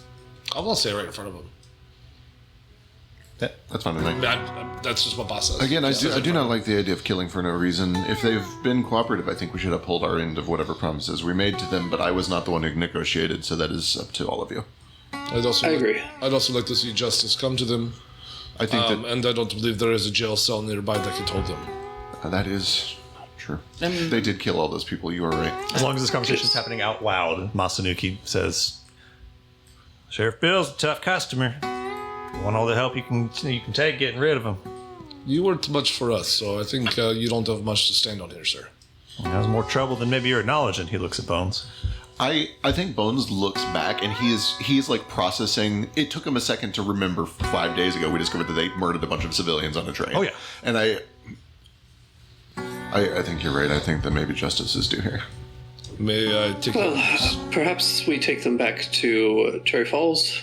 At least that one, and I'll gesture to Beans.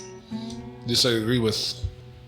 And I don't think Boss is going to hesitate. Boss goes over and takes Masanuki by the ropes binding his arms and stand him up, say, Yeah. you're with me, and take him outside. He says, you're going to regret this. No, we won't, and I'll cast light. Okay. Shouldn't. Sorry. Bill I'm gonna will step not be a problem. in. Marble, what do you want done with them? I can only speak for Beans. They were helpful enough. I'm not trying to excuse their actions, but they gave me everything I wanted. He'll just connect you. Is it okay if I just tell you? It's going to be difficult to explain it out loud, but I guess I'm just conflicted. Obviously, they're murdering lots of people, but I don't necessarily want really anyone to just to die. But I also know that if we take them to the sheriff, they're working for the sheriff, and if we take them to Cherry Falls, that's out of their jurisdiction probably. So what are they even going to do? For what it's worth, the sheriff in Cherry Falls, if I recall, did mention that all of them were a problem for them as well, so I think they would be more than happy to take them in. I will say, Especially once we tell them that, Sheriff Statler is a horrible vampire who's working with them Right. to torment Cherry Falls and the surrounding areas. so for Bones and Marble, who rolled well about like Cherry Falls and Toulouse at large, the governmental system and stuff like that. If in a vacuum you brought a gang from Blackwood to Cherry Falls and turned them into the Cherry Falls sheriff, she would send them back to Blackwood and send them to the Blackwood sheriff. It's not her jurisdiction in this country. Or in this country, she has no right to put a criminal who's charged with crimes in Blackwood in her prison. However, the second addendum to that being, you tell them that like the sheriff there in Blackwood is corrupt and was conspiring with them. That's at least, especially given the fact that they did commit crimes in her territory as well, that's at least going to put her in a position of needing to like put them in her jail cells until Blackwood's government is sorted That out. escalates it to federal, right? Question. Where, Well, there essentially is no federal here. That's what I'm It's just saying. state, all Toulouse state. is super libertarian. Cherry Falls has no right to do fucking anything about So, Blackwood's criminal system. Whose territory was the train robbery in? That was, honestly, it was not in Cherry Falls territory either. That was in Liberty Valley, which is its own territory with its own sheriff. they Which killed, would probably be more likely to take them. They killed Liberty citizens. We take them to wherever those citizens are from, and that we explain that they're not going to face justice in their own, so they're being extradited here. Congratulations, here you go. Maybe we have a reward, please. I mean, I think the short takeaway is if you take Masanuki and Beans to Cherry Falls,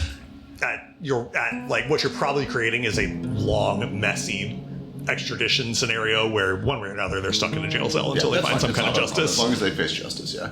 And Bones in character say, I do want justice. I don't necessarily need that justice to be death right here. I'm fine with the jail cell, especially if that comes with a reward and more information for the families. If they're willing to help us take out the sheriff, I'm down. I am not down for that. I don't trust them. Yeah. He'll cut and run first chance.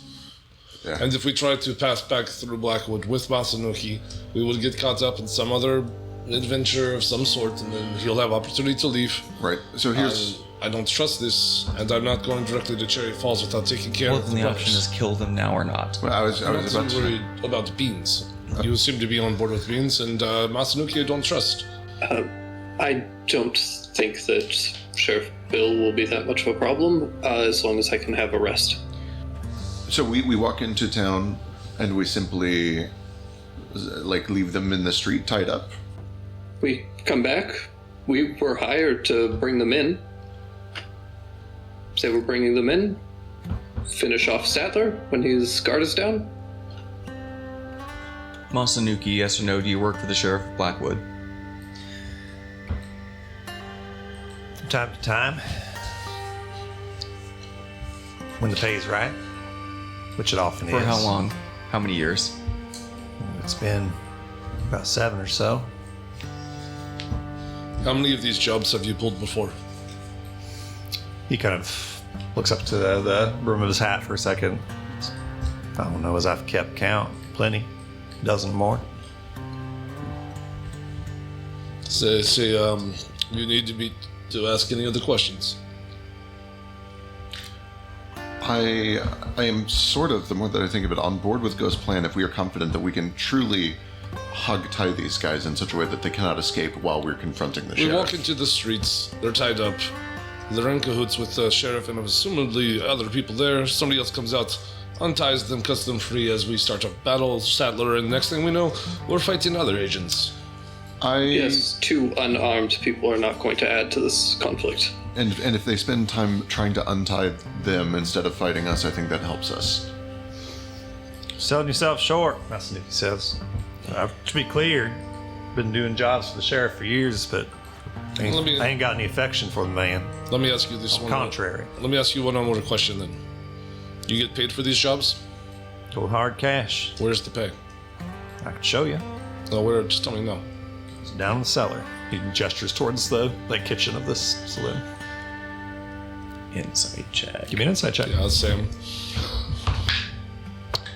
Nat 20 for 27, please. Very, very good. Not as good as that. A nat But 20 a for 16. 27. Not lying to you. His disposition has changed a lot now that he sees that Beans is just fully spilling the beans. Now that he sees that the beans are fully spilled, he now realizes there's absolutely no reason for him to keep secrets, and he just wants to ingratiate himself to you guys, just trying to buy himself the opportunity to live. On a nat 20, you see him, when you guys bring up, if you take him back, he's just going to get released by the sheriff. 100% is what he would have done. I don't know if he can't control whether he gets released, but if you actually brought him to fight the sheriff with you and equipped him to do so, he would turn on you the very first moment he could. So you know that's a bad idea. On a nat 20 insight check, he's not lying about the saloon. The proof is down there. It's not dangerous. There's no traps in here. The trap was get you guys to walk into the saloon, point guns in these little slits between the windows, and shoot you guys while you're in there, while their invisible cat that was hiding inside tears you to pieces. Understood. So the trap here was not physically bombs or explosives. They just were trying to, kind of put you in a death trap, essentially. And then just reading his body language more broadly is motivated by exactly one thing, which is survival. And also because you rolled so high, he's playing up this I only begrudgingly worked for the sheriff. Fuck him. We don't get along. That's an absolute act. Him and the sheriff are chummy. Yeah. That's why I'm going to say, once again, everyone, this man means us no good. He will not help us with Statler. He will do everything in his power to kill us if he has the chance. However, that being said, there is wealth down in the cellar, and at least we could get our pay back that Statler never actually planned to give us in the first place. So there is our reward. We don't take these people back for another reward. We take care of this justice now. Who else in Blackwood is in on it? The deputy, obviously. Is the priest in on it?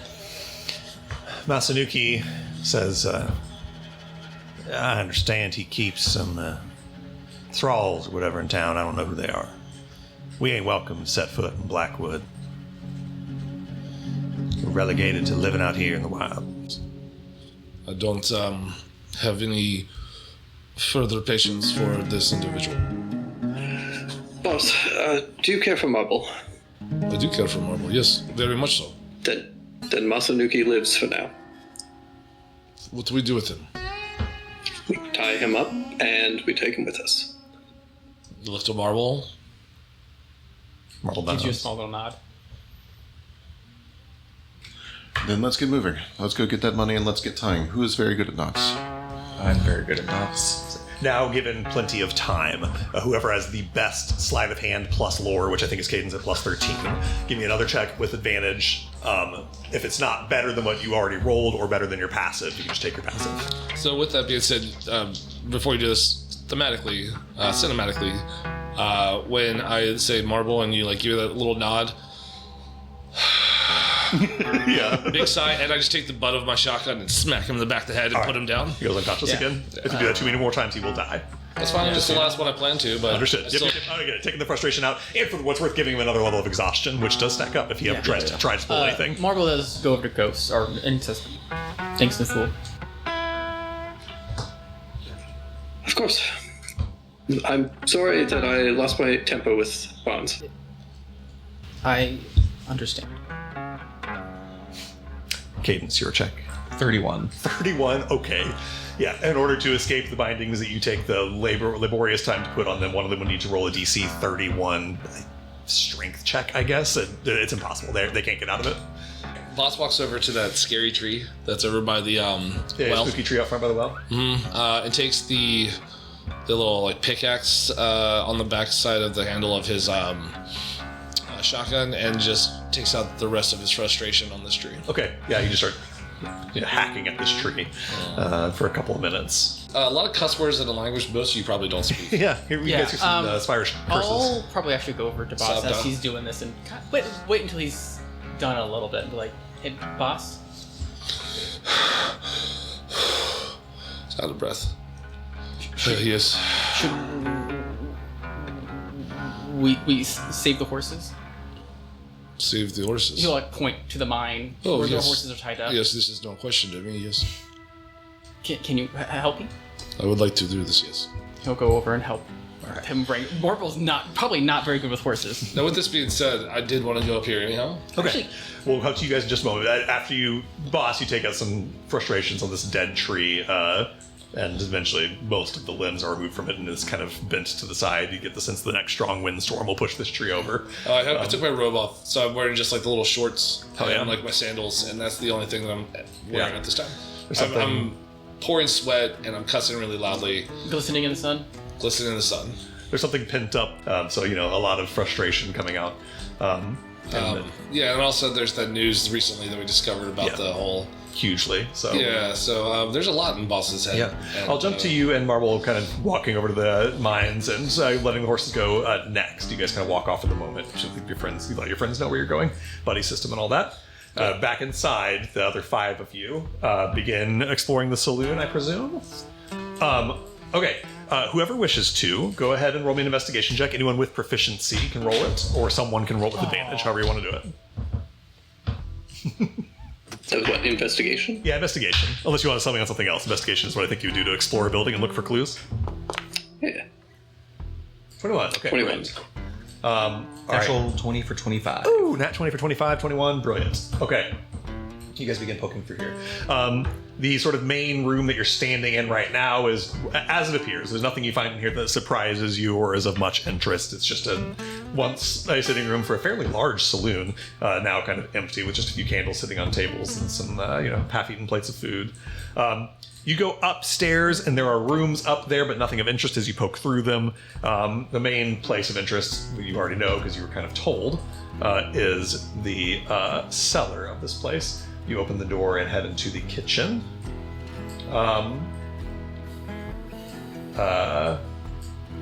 Where there is kind of a wood stove and some pantries and cupboards. There's food in here and crates and stuff. They do actually live here and eat food and live their lives. Looking through the kitchen on your checks, You do see that there is a trapdoor that you can see right there that leads down presumably into the cellar.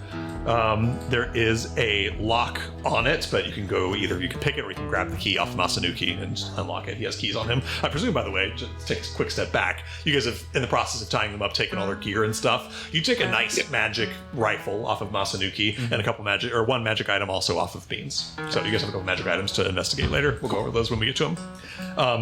You guys open this trapdoor and go down into the cellar. Looking through the cellar again, just more food stores and stuff down here. There's some like barrels of bourbon and some moonshine down here, and beer and a couple other things. Food, a lot of pickled stuff and soup, or not soup, but like canned foods. You do see the things of most interest here. There is like a barred gate door on the north side of the room that leads into like a storage closet that does have a safe in it. And then the other thing of some note is that on this table here, there is a telegraph machine. Bones. You saw earlier that at the telegraph station elsewhere that had been rerouted somewhere else, it was rerouted here to the cellar. That makes a lot of sense. So that you can kind of deduce now, so the telegraphs can be sent from Blackwood to here. So I assume they don't write records of this. As a matter of fact, you don't see anything on the telegraph machine itself. You do notice just passively with your lores and stuff, it is a very high quality machine, specifically the variety that is capable of printing a message, not requiring an operator to manually write down what they're hearing. There's nothing currently sitting on it, but you do know this is not the norm for a small town like this, even if it wasn't a 40-year-old abandoned town. Presumably they got this nice new machine from somebody. Right. I assume that this is Mick. Could be. It could be. It's a very nice telegraph. Does that have a maker's mark? Do I? Give me an investigation check. Actually, you've already rolled. You don't need to do one. It does have a maker's mark. It is not Vanguard. Okay, got it. Okay.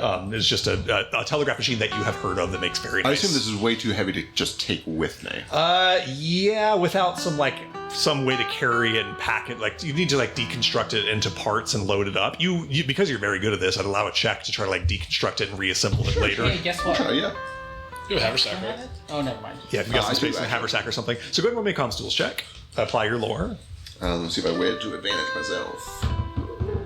If you don't, possibly. I'll wait and see what. So if you don't, Marble can come back and help you with this later. So Yeah. I'll see how it's 18. I can bump it. 18 is enough to get it deconstructed enough to pack. All you're trying to do is deconstruct it enough to pack it up, and you do that on an 18. Okay, cool. I can bump that if I could do better, but Nah, you're good. It's a fairly low DC here to just disassemble a machine, not break it. Yeah, Bones was being useful for a second, and now he has no longer been useful to anyone else.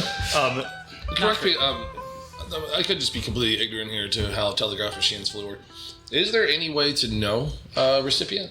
Is there any way to track that, or is that just physical? Only on the hardware? thing that physically printed out from it. And I will come to that actually here as you guys go into this room. There is a safe. Once again, you could try to pick this lock, but you do have the key that was on Masanuki's person and can just open this safe. Inside of the safe, there is a bunch of cash. I'm going to have Patches roll a luck check since he's your luck boy. 7. You find a stack of 400 marks. Someone can add that to the party loot. Whoever tracks that. Advantage. Yeah, it was only 7 with advantage. I'm sorry. Damn, dude, come on, Patches. Lucky number 7. There is also a bunch of just gun ammunition, mundane, ammunition for pistols and rifles. If anyone needs some ammo, shotgun shells. Yeah, I'll take some. You just kind of stock up on those. You guys have the magic items from upstairs already. The other thing that you find in there is a bunch of telegraph messages that have been saved here. Each of them has a handwritten date on it, because obviously it printed out, and then it looks like someone wrote the date by hand on it. The most recent few in reverse chronological order. The most recent one is dated, I believe this would be the 7th of brightness, which is yesterday. And it says, Pendleton brother en route, 7 strong. Remember, Pendleton and Von Stoppel are priority. So that's telegram printed here yesterday. It does not show a recipient. Does not show, the recipient is arrived here. Or, it does sorry, not sender. show a sender. Got it. The message right behind that one, the second most recent, just says, good, will be by tonight with payment to pick them up. The one before that, and that one is dated the 2nd of brightness, so 5 or 6 days ago, presumably when the twins were brought Shortly here. after the train, yeah. And then the one most recent behind that says, "New job for you. Need a couple city boys taken from a train out of Sapaxi Creek. Meet me tomorrow night to discuss. Usual spot." And this one is dated about 2 days before what happened on the train. After that, there's a stack of several more that I don't have all written out, but they go back about 7 years. And they go back to essentially hiring the Espinados for various criminal endeavors: kidnappings, heists, robberies, murders. They're always kind of vague. They're always short-worded. They often are to arrange an in-person meeting. Something like, "Got a job for you, meet me at the usual place." Always at night, I assume. Yes, all the arrangements are made for meetings at night. Notably, quite a lot of them are requests for people to be abducted but kept alive, not killed. And then the oldest quarter or so of them all end with "burn this message." Eventually that stops. Presumably at some point it just kind of became assumed that these would be burned. Obviously that directive was ignored the entire time. You get the sense on the very good insight check on Masanuki, insurance policy, he saved the evidence that the sheriff hired him to do a bunch of crimes, so he has leverage. Cadence, go ahead. Just like glancing through as we're going through this, I feel like it's a long shot, but is there anything hidden in Thieves' Cant? No, it's all written in plain language. Kind of Yep. figured. Yep. It all, and again, you recognize everything that I just said very easily. You've seen this. These are the sort of briberies that you either conspire to do or conspire to uncover in your work very, very often. And yeah, you get the sense that he kept things as vague and ambiguous as possible in these written records, so that they could most of what actually happened is they met in person and talked. Oh, right. These I kind of telegrams are figured. mostly just to arrange. Yeah, for mostly just meetings. looking for like a slip up, more than like a Exactly. common form of communication. Yep. Is there any high-end liquor? down There is liquor. I don't know if any of it's high end on the 7 left. So I got patches. high proof. High proof, yes, absolutely. There's moonshine here. There's moonshine that they made here. They are moonshining here. So Molotov cocktails, friends. Totally. I assume there's a lot of food that Morisco can. Yeah. You guys can stock up on a little bit of food It's here. all just dirt. Yeah, it's just a bunch of dirt, basically. So I know I'm not here right now, but like let's Yeah, just you'll go over let's- this later when you let's- get back. Yeah, let's grab some moonshine. So boss wants to make some hand bombs. And on that subject, not of the moonshine, but of Boss, Okay. we will come over to Boss and Marvel. I'm putting my robe back on, tying the helmet to my waist, to my belt, but I'll put the cowboy hat back on as we're walking. It suits you.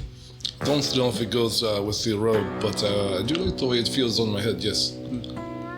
I was thinking we should bring them with us before setting them free I agree with this thing. because of the lion.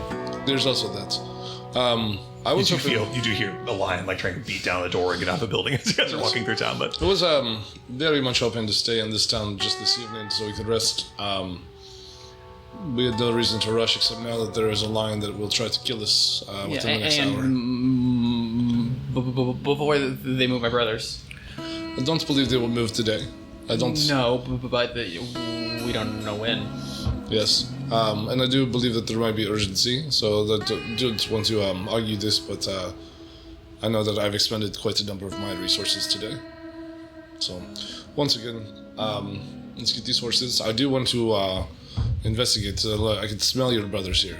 I hope that's not too jarring for you to hear, but I could tell they were here a couple of days ago, and I'd like to look around for a minute to see if we could find any clues. I know that we understand where they are now, but maybe we can find any other information. Yeah. Hey, boss. Yes. Thank you. You are welcome, Marble. You see Marble starting to kind of tear up a bit. This is clearly very overwhelming for him. Boss is not looking at you. And I think it's on purpose. I don't think he wants you to see his eyes. So he just said, it's okay, I understand this thing. And I just keep walking towards the mine. Not cold, you know what I mean? It's not like a cold turn. Yeah. But you know what I'm saying? It's Just like a safe face kind of turn. yeah, just like I don't want you to see this, you know. But I'll walk in front of you. kind of a stiff upper lip and a strong jaw. As Stiff you upper guys, trunk. as you guys step into this like mine shaft, where you can see that there are horses just kind of near the entrance tied. There's 5 horses. I'll walk up and calm them, shush them, take a little sugar from my tea pouch, and Yeah, feed them. They look.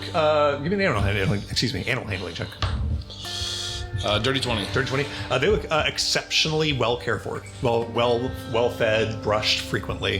Very, very well cared for horses. Happy horses. Okay.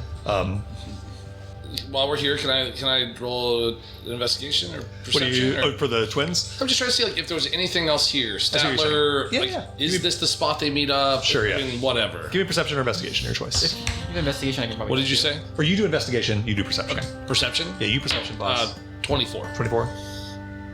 24. 24. How nice. You once again pick up the smell of the twins. Stronger now, but still faint. You can still tell, as I told you last time, it's been a couple of days since the twins were here. Specifically, it's been since the 3rd of brightness, I believe. So actually like 5 days. Because I think it's currently the 8th. Okay. So you're able to piece together, again, what the rest of your party is currently piecing together back at the saloon. That the twins were handed off to Statler on like the 3rd of brightness. Maybe it was the 5th of brightness, something Here? like that. I smell him here. No, you don't. You still don't smell any hint on a 24 of Statler himself. So you get the sense, again, when you get together with your party and debrief all of this, that they must take the twin, or must have taken the twins somewhere and handed them off to Bill somewhere besides here in They were like Whiskerbush. leaving the twins in this mine. Yeah, absolutely. Like when they got to piece this together with the telegrams that you will see a minute from now when you get back to the saloon. Basically, this is the Espinals get a telegram that says I have a new job for you. Right. They go to do this train thing and abduct the twins. They bring them back to Whiskerbush. They send a telegram to Bill saying, hey, we got them. Bill gets a telegram that says, good, we'll be by tonight with payment to pick them up. Right. So presumably they brought the twins here and they had to hold them here for a day or two before Bill could meet them to Do I hand them smell off. blood in here? A trace amount, but not really. Okay. No. And then there's no other pieces of articles of clothing or No, yeah. Beyond the horses and their There's a trough lorry. of food and what they have, their saddlebags with oats and stuff like that. Then you probably find a couple pistols and stuff that are kept in the saddlebags, just extra guns or whatever. We'll take all of that. Yeah, you can grab all that. But beyond that, it's just an old abandoned ether salt mine. You do smell a fairly strong smell of like ozone, like it's about to rain Question. coming from inside of that Yeah, mine okay. shaft. Would I be able to take and mine some of this? If you want to go mine some ether salt, yeah, it's a full-time job. You can go to do some of it if you I want to. don't know if this is the time. Yeah. Well, so I'll say you This is don't not find just like a mine cart full of ether salt. No, you no, can just I would go have to, like- pick up. But if you want to go buy some ether salt, I you guess can. Marvel probably. I'm assuming he probably knows more than I do about what it actually is to mine it. Like, is it Yeah. also On the 24 investigation check with your ether salt lore, turning that into like a 27. These are ether salt mines that. You know the history a little bit too. Ether salt, there was a boom of it. It was highly desirable, and then it died off, and nobody wanted it anymore. So you get the sense that you have to like go pretty deep into these mines to find where it hasn't all been mined already. But there probably would be a plentiful amount in there once you got further in. Yeah. Okay. I mean, I wasn't planning on actually doing it. Yeah. You know for sure on a 27 that it would be an hours long endeavor to start mining ether salt. So, and then Bones, you got a question? Two related questions. One, how often do they get jobs? Looking through. Maybe a couple times a year. Sometimes they'll go a whole year without one, and sometimes they'll get a couple in a year. Okay, and would it be normal after a mission like what they were supposed to do today, which is kill us? Would there be a follow-up normally? Would they meet by the tree at night? Stands to reason.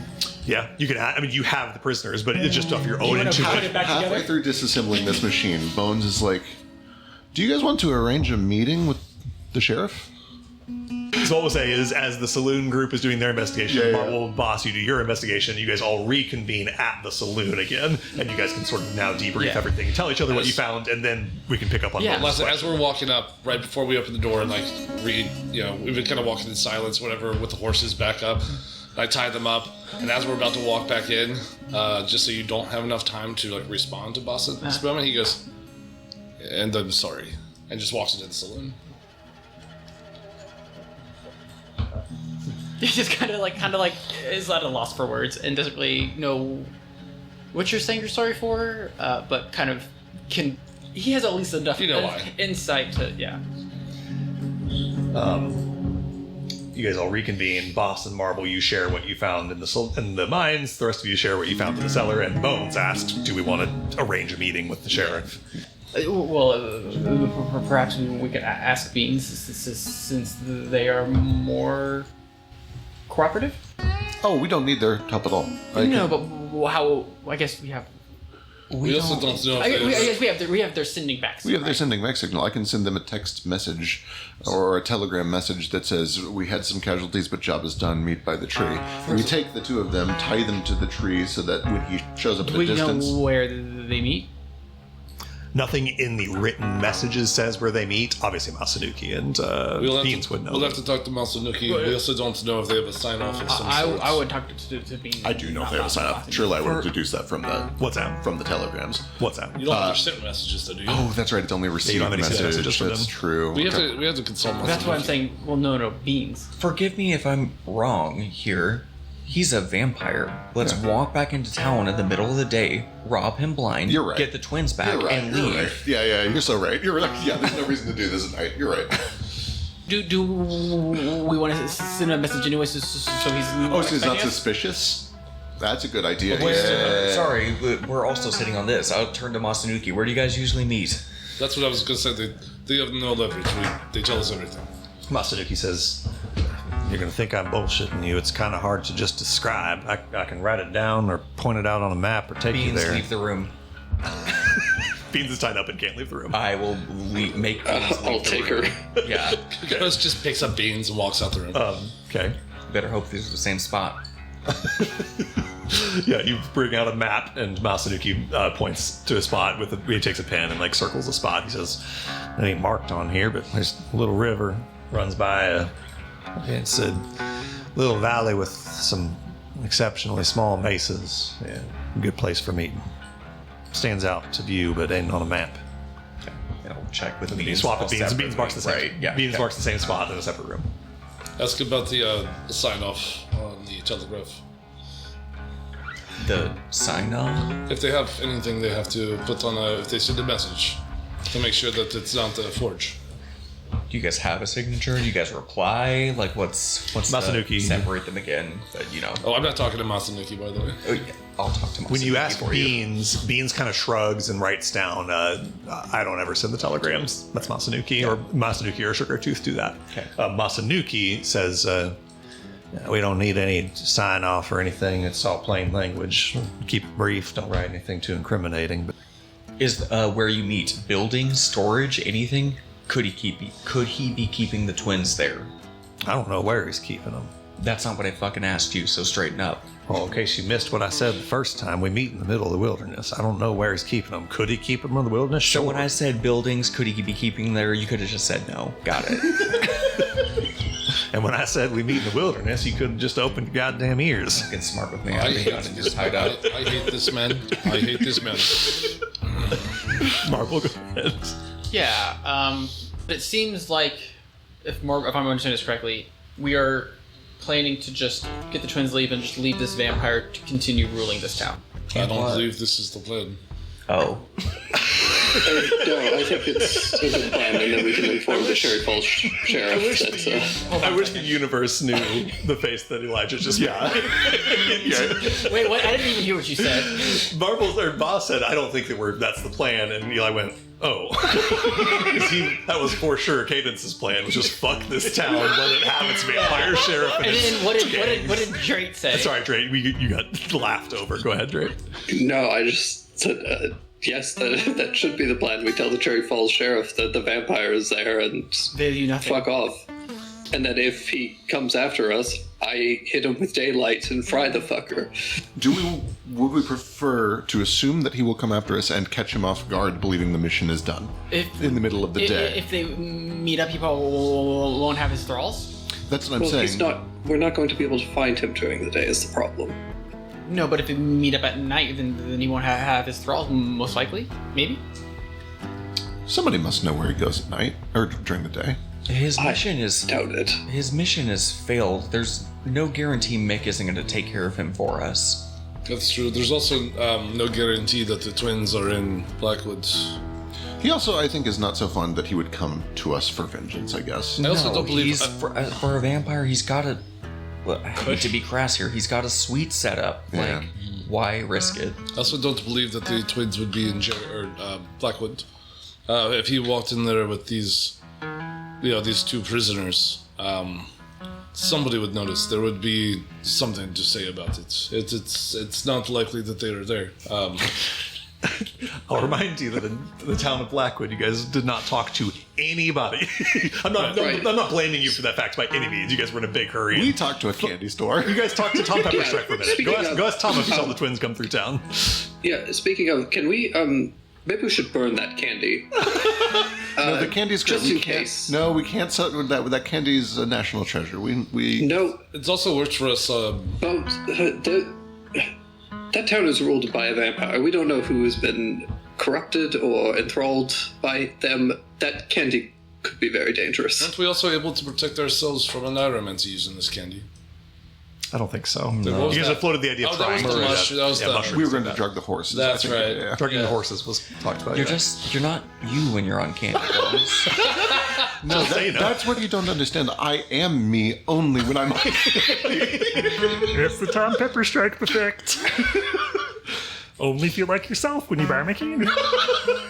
No, the candy I think is fine. I don't think we need. We should go talk to people and see if they know where the vampire goes during the day. So we're going back to Blackwood. Surely we're going back to Blackwood. We have no And other we're, choice. and we're taking these two with us. Tied up, taking them with us. I hate this idea so much. Ghost, is this what you propose as well? Personally,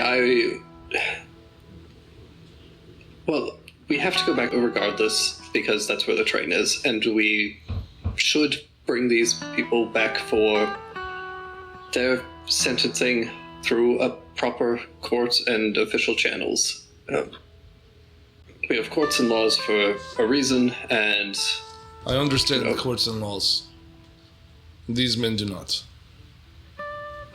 no, but the people that will be prosecuting them do. If we kill them here, the people who they kill on the train, the families won't know justice. What is justice to their families? They're not getting those loved ones back. And then they get to see that we spared the civil man. He gets to live. For attacking an innocent train full of innocent people. Oh, they'll be hanged. They're not right. They're not going to go walking They free. won't walk free, but They're just going to die a few days later. It doesn't change Yeah, anything. we saw a hangman's noose. You guys have witnessed the justice system of at least Blackwood. You don't know about all of Toulouse, but capital punishment is still very much on the table here. They will probably just be hanged. Yeah. Which is why I don't really care where it happens, but I do think that it would bring just- more peace to the family to watch the hanging. That's the point of the hanging. I just know that this is going to bring us much more trouble than it would be good. They have to carry 2 extra tied bodies, tend to them. We have horses, but We have so many horses. that's not the problem. If they want to do anything whatsoever to tie us or to tie up our time, not to physically tie us up, but to hold us up, it's all they have to do. If they hold us up, we shoot them. You'll all have to persuade me constantly at this point. I'm sorry. I'm trying my best. There might be a slight cultural difference here, but once we understand the crimes of an individual, that is justice. Inherent. But we're not rulers. No, I'm not ruling. But isn't that who you mean by we? As a nation of spirits, there is more to it than this, but I believe at this time we would be found completely compliant with law if we were to take the lives of these individuals with the proof that we have. You guys know that to be true here too. Yeah. A legally elected sheriff put a dead or alive wanted poster off. You have legal authority to kill people if you wish to. I missed that. I think Bones just wants to kill him. If we're That's where boss is. yeah, if we're acting within the law. I mean, he doesn't want to It's be up the to one you to whether do you're it. acting within your own ethics or whatever. You know Yeah. it is legal for you to kill these people. Yeah. Bones. If somebody else will do it, I think that maybe Boss is right. I don't want to be the one that pulls the trigger if I can. I was trying to walk him outside just an hour ago. Yeah. They're going to be put to death anyway. Can we put to a vote? Marble, this is not Marble against. shrugs. This is not against you. I know. This is entirely Marble's choice. They took his brothers.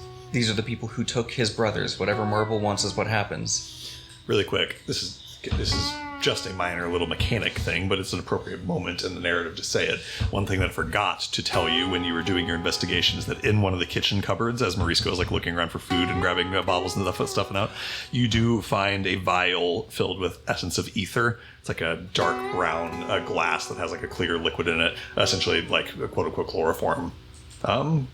So as you get having this conversation, Maurice pulls down what was presumably used to knock the twins unconscious, yeah, that makes sense, and there's more of it in there, so you guys can take that too. Oh, that's cool.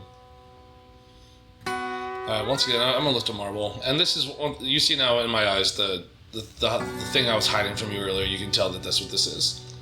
Frustration. Clearly, it's not just about this, but like there's just a lot happening in Boss's mind, and you can. Without insight, you can tell that he's being honest when he says he believes it would be justice to... All right, give me an insight check. That one. Oh no. Marvel or Boss, you are buried deep in a mountain of frustration that part of it is about this situation. But you tell me if this is wrong. I think that a minority of the frustration Boss is feeling is actually even about this situation. I think there's a lot of Boss desperately needing an outlet for frustrations and anxieties that he's feeling about his homeland and everything else that's happened that he has no place to put, so he's putting it on this situation. Tell me if that's not correct. No, to piggyback on that, you're very correct, and I think really the word that comes back to it is justice. I mean, a month ago, what happened at the Scriptorium has seen no justice. Yeah. He got his friend Fillard out of the abyss, but like he's done nothing to make himself feel better, and then finds out all this bullshit about Vanguard working with Chernaya to mobilize against his country once again, and now we're here. Yeah. And he hasn't been able to do any one single thing to give him that vindication or that justice. So, like... Boss has witnessed injustice after injustice and been jerked around one way or another this entire adventure so far, for the most part, especially since this Blackwood sort of chapter. And has been told now legally he can kill this guy. Absolutely, legally, and it would be justice. You know that both, like, ethically and legally it would be just for these people to die. Yeah. And you also, like, people that you have never met or seen before, you have no business with, are equipping armies to steal your homeland from you without ever seeing your face. And these people that I've been friends with and have been very friendly to me for the last few weeks are pushing me to not do something that I feel full-heartedly I should be doing. You are my friend. I'm going to let you have my vote if this comes to a vote. I will say, they took your brothers. Cadence is absolutely correct, but they also murdered a dozen other brothers and fathers and mothers. What I mean by that is that you are not the only person who's concerned with justice here.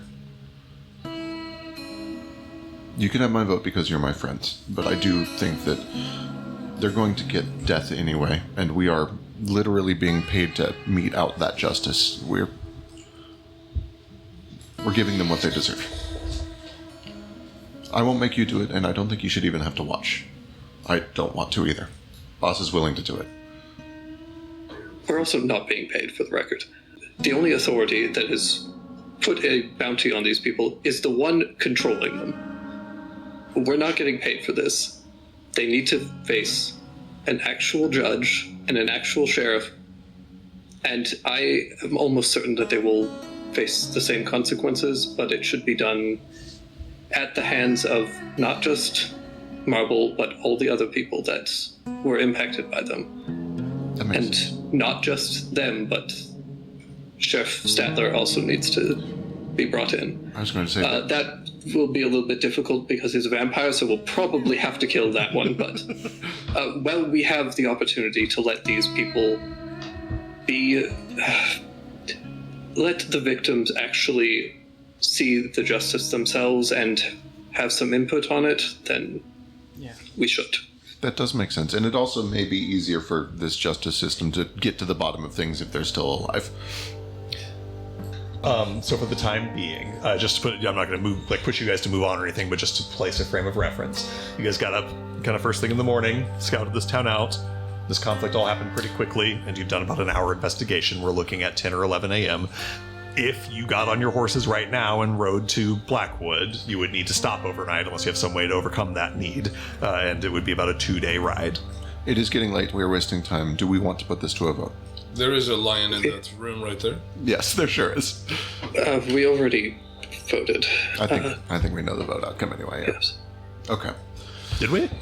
I the DM say, I don't know. Bones and Bones Cadence and gave their Marble vote to Marble, and so did Ghost. So It's not happening, and that's fine. Boss is I'm okay with this. So.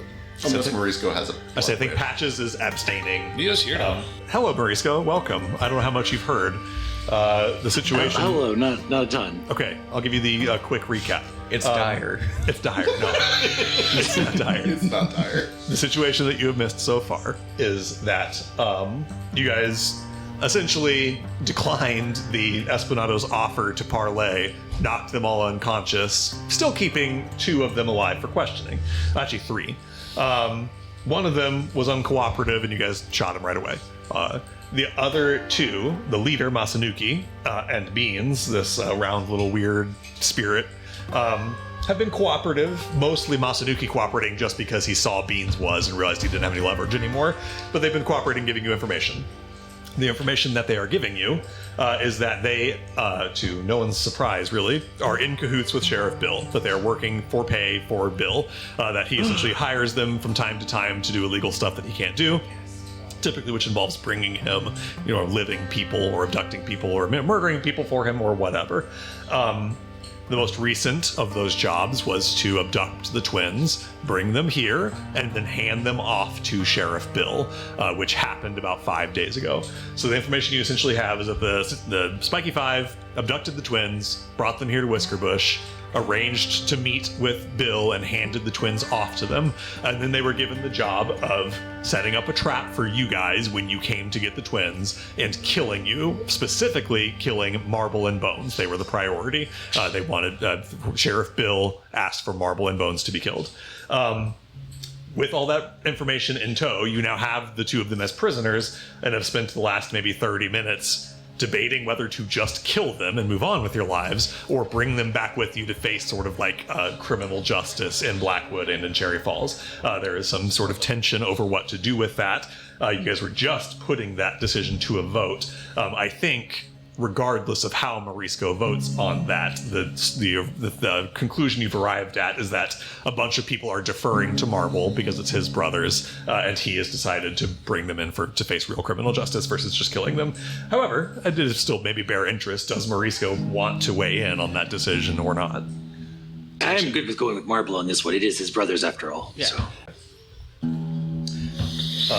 So you guys basically arrive after your vote on taking these 2 with you to face some sort of justice. You guys have your horses still. We're going to move out to sort of the more macro scale Whiskerbush map. You guys have your horses still. You also now have 5 extra horses. I don't know if you're taking all 5 of these horses, or Yeah, you can. Boss is very Yeah. good. If we leave them here, they're going to get That's eaten true. They by will the lion. get eaten by a With lion the if you leave them lion, here. So yeah, you guys take the 5 extra horses. Much nicer and better cared for horses than the ones that you have. The ones that were in Blackwood are. You get the sense Sugartooth presumably took pretty good care of the horses here. He seemed like a big animal guy.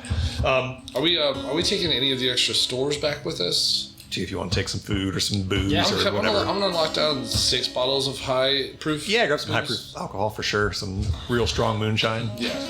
For the record, Can I strip in some wire just to have some extra? totally. Yeah, you just grab some telegram wire or whatever. You can do that for sure. As you guys are walking out of the saloon before I move away from it, Ghost, did you have? I think I know the answer to this, but did you have any more questions for Curly Joe? I think I'm good. Okay, I think it's probably the last 10 minutes anyway, so it probably is drawing to a Yeah. close. But I will, as we're leaving the town, I will do a ritual cast of a phantom steed, Okay. and I'll have it go and unlock the door, and then just like bolt and try and just draw the cat away for a little bit. Perfect. Just, yeah. Amazing. As you, I assume that it's faster and can absolutely. kind of lure it away. As you step away from the saloon, your magic necromancy starts to fade on Curly Joe. Oh, I did have one more question actually. Yeah, go ahead. That reminded me. What's the worst thing you've ever said? No. I'm pretty sure you just repeat what you said last time. The eyes look over at you and reaches up and with a crazy sense of urgency grabs your shirt to pull you close so you're within like an inch of his face as the eyes look back and forth. And with a genuine look of regret and sorrow in Curly Joe's eyes, he says, I told my ex-girlfriend I wouldn't light her ass on fire to save a match. the last undead breath leaves his lungs. I wouldn't light your ass on fire to save a match. I don't even know what that means. I have no idea what that means. Probably why they're exiting. But Curly Joe says it's the worst thing he ever said. Okay. Curly Joe murdered a bunch of people a few days ago. It says that's the worst thing he's I ever wouldn't said. light your ass on fire to save a match. That doesn't even. I think he's like You only regret even an undead. See, this is the best thing you've ever. Let's make that his biggest regret. They're not all winners. Sometimes they just don't make sense. I'm mad. So glad that he's dead.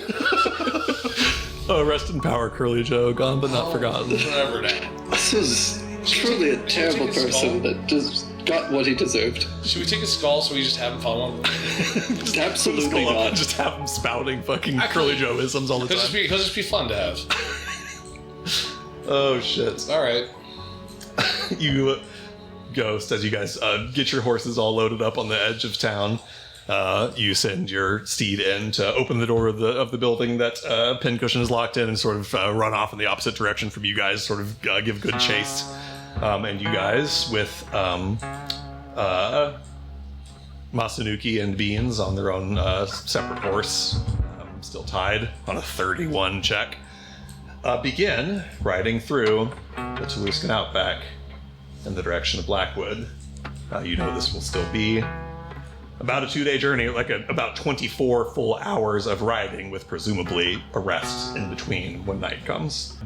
As you guys ride off from Whiskerbush, leaving it behind you with your 2 prisoners in tow, Marble's sort of dragonfly drone flying above you, and Specs climbing up on the Ghost's shoulder, reaching up with his big clawed hand and tipping his hat to the town of Whiskerbush as you leave it behind.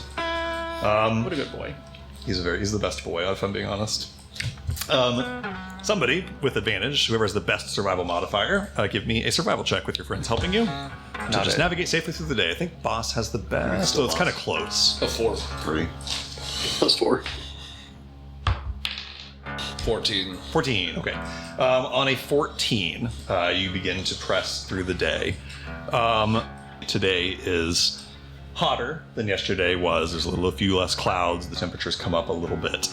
And Boss, I think, just as we've described sort of ad nausea here, your mind is not here right now, it's other places. And what you find is that you are distracted in such a way that you are not leading along the paths that prioritize getting water. You're kind of going as direct as possible and not stopping for water often enough. Not just not stopping, but not moving in such a way that you reach water enough times throughout the course of the day. I do need Constitution saving throws from everybody.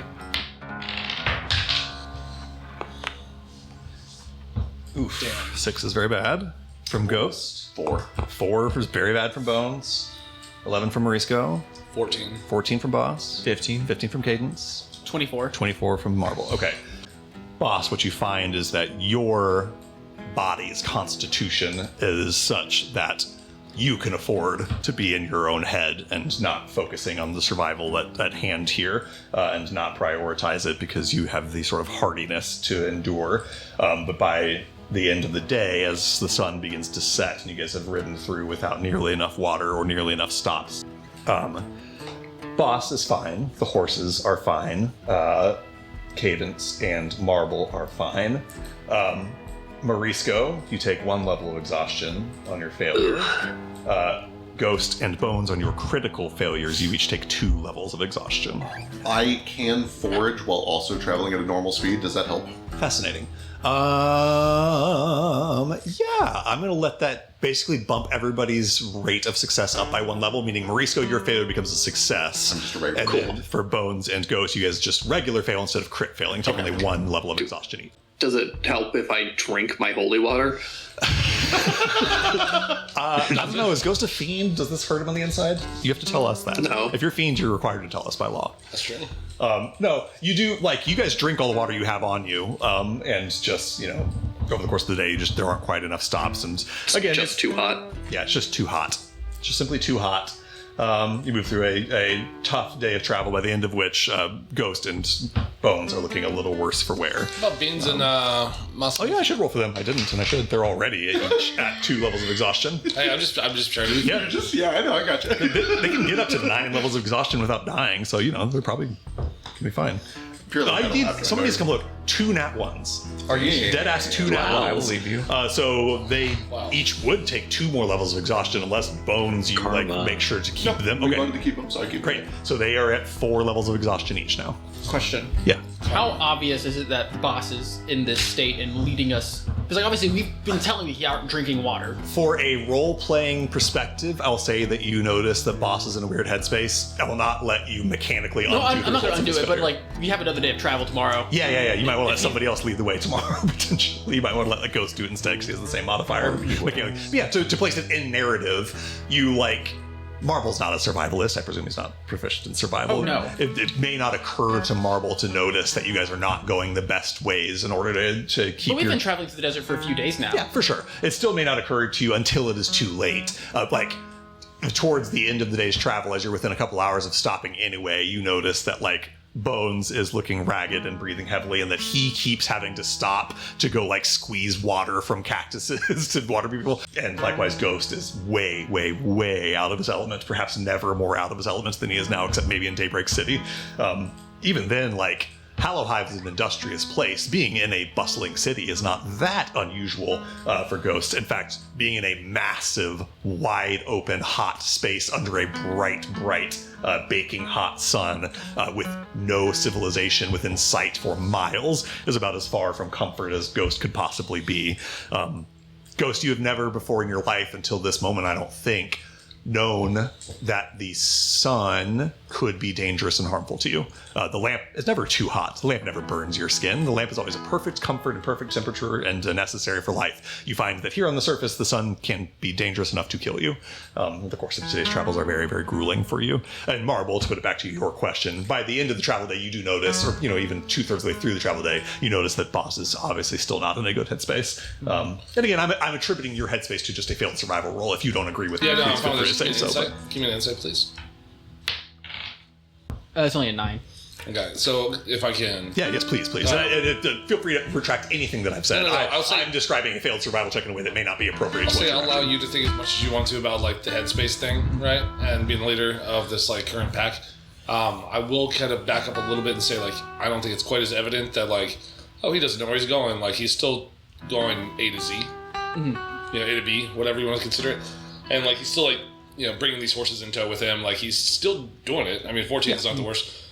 So he's doing it, but you start to question whether or not he's trying, if he's more focused on just getting there, or if he's just, kind of forgetting to look for food and water. Yeah, I mean, he just... So it's not so it's not so intentional. it's more of being distracted, More more distracted, than it is yeah, so- negligent. I mean, Right. he was saying that, they're just going to slow us down, the entire time.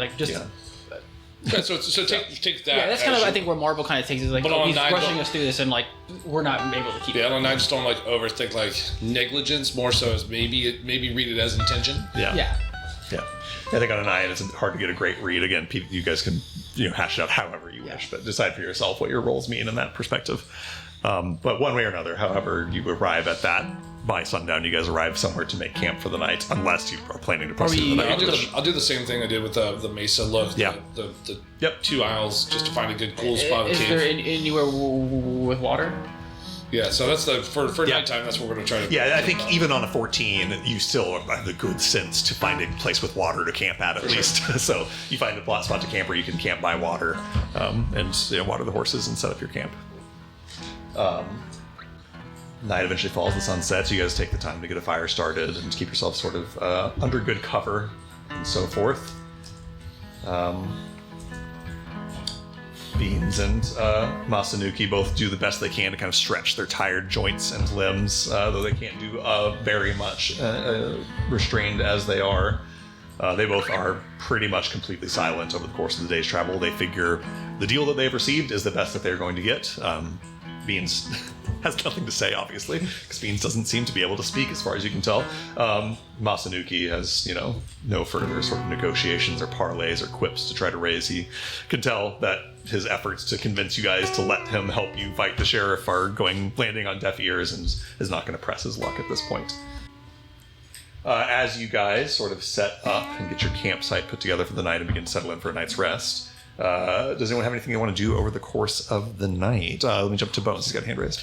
Bones is going to go over to Beans with a pad of paper and a pencil. And he just says, You're not Wilden. What are you? Physically, Beans kind of shrugs, and then with the pen writes down a piece of paper. Not sure, if I'm being honest. What's the first thing you remember? Beans takes maybe a surprisingly long time to really commit to that thought and try to think of what the first thing they can remember is. They write down this and that, pincushion, the saloon. Everything was a lot taller. Do you have any sense for how long you've been around? I'm 14 years old. No idea who made you? Shrugs. Don't know. Bones, on the check you rolled earlier, 14 is not quite as young for this spirit as it may seem in human years. Yeah. Gotcha. It's hard to say for sure. You mentioned that. I said, am I confident this is a spirit and not like a homunculus? You're confident it is not a humanoid. You would presume this to be truly some sort of quote-unquote spirit is a very broad term, and it depends on what you mean and who you talk to about sort of taxonomy. Depending on who you talk to, a quote-unquote spirit with a capital S refers only to creatures that originate from the plane of Vid, the spirit plane. More broadly and more kind of colloquially, a lot of people use lowercase quote-unquote spirit to refer to kind of any weird creature in the world in a way that's almost interchangeable with monster. This strikes you as probably just essentially like an animated plant. That makes sense. Though you don't think on a 19 that it is a familiar or homunculus, like an obedient servant. It seems to be autonomous. Honestly, the thing that it strikes you the most is a truly an awakened plant. Okay. When you got paid for these jobs, did they give you a cut? They nod. Yeah. Fair share. Do you have dreams, ambitions? Is this what you want to be doing with your life? They look at you and blink really slowly and think about it for a minute. Write down, I suppose I never thought about it. This has always been good enough. That makes a lot of sense. Okay. There's I get the sense that you're not familiar with what is about to happen. You've thought only of the law as a thing you must avoid, like it is a predator. The law is going to try to determine if you're at fault for the killing that you did. Do you understand that you killed a lot of innocent people that didn't deserve it? Beans kind of shrugs. You don't see a hint of guilt on Beans' face. Attribute that to whatever you want to attribute it to. Beans writes down, yeah, I suppose so. But it's kill or be killed. That's what Masanuki always says. I'm sure that's what they've taught you.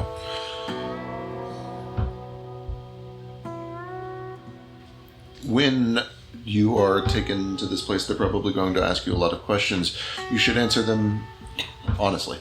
Tell the truth. It will serve you well. You don't need to think of them as predators. They're going to be looking for a reason to treat you like a person, like one of our kinds of people. They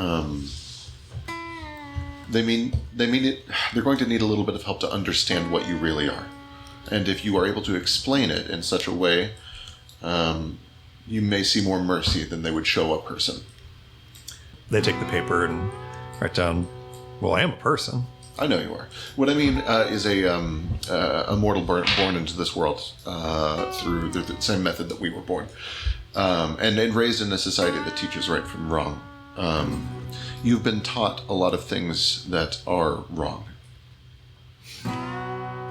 They look at you kind of blank expression, like they don't. You're not sure how many times in the 14 years of this person's life they've heard of the concept of right and wrong. Yeah. Seem a little confused. Yeah. I'm not the right person for this job. I guess what I'm trying to say, mostly I'm having this conversation for my own sake. I'm trying to figure out what you know and whether you have the mind of a seasoned killer or a child who's been steered in the wrong direction. And I think I have my answer, and I suppose that's all that I need. Bones, give me an insight check. Sure. 3. You're not all the way sure on a 3 that those things are mutually exclusive.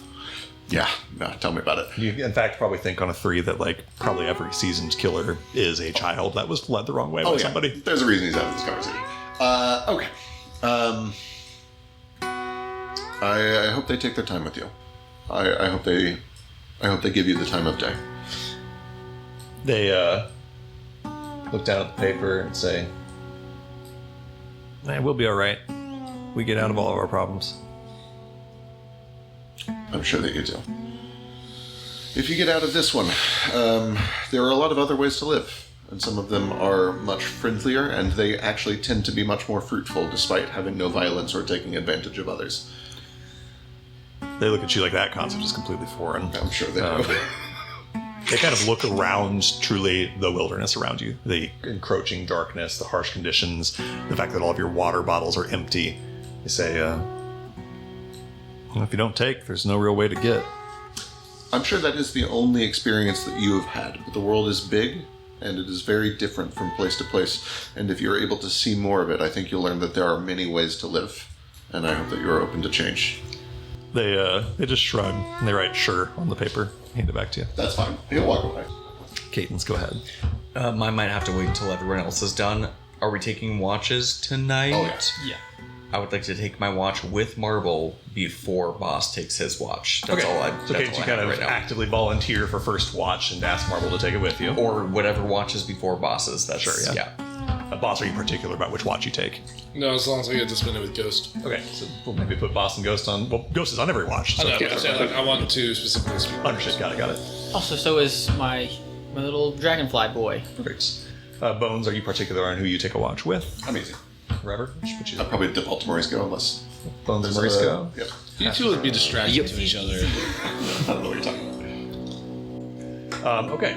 Does anyone have anything they want to do before we settled in for like watches and watch order? You want to do anything besides? I assume Maurice cooks you guys some dinner. I will mention is at this point, Maurice, that your Nimmo artifacts have worn off. If you want protection against Oneiromancy again, you've got to use some more of that. Okay, I still have 15 servings left. Outstanding. So yes, if you want to cook it again tonight, you can. I leave that to you. I'm just reminding you that that's about to end from last night. I mean, it seems like a good idea that if we do run into Bill, I mean, vampires do mind stuff, right? So psychic resistance might be good. I like this idea. Also, I do not want to be turned into a skull bat thing. So yeah, I'll do that. That sounds good. Let's do that. Go ahead and give me your cook's utensils check. Apply your cooking lore. Yep.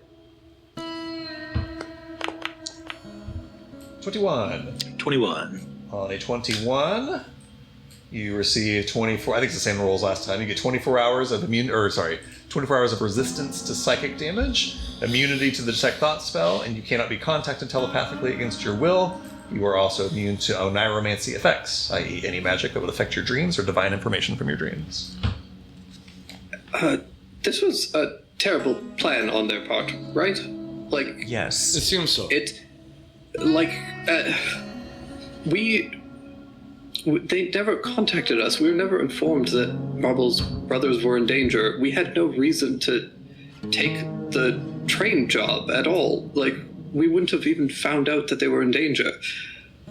No, we would have, because... No.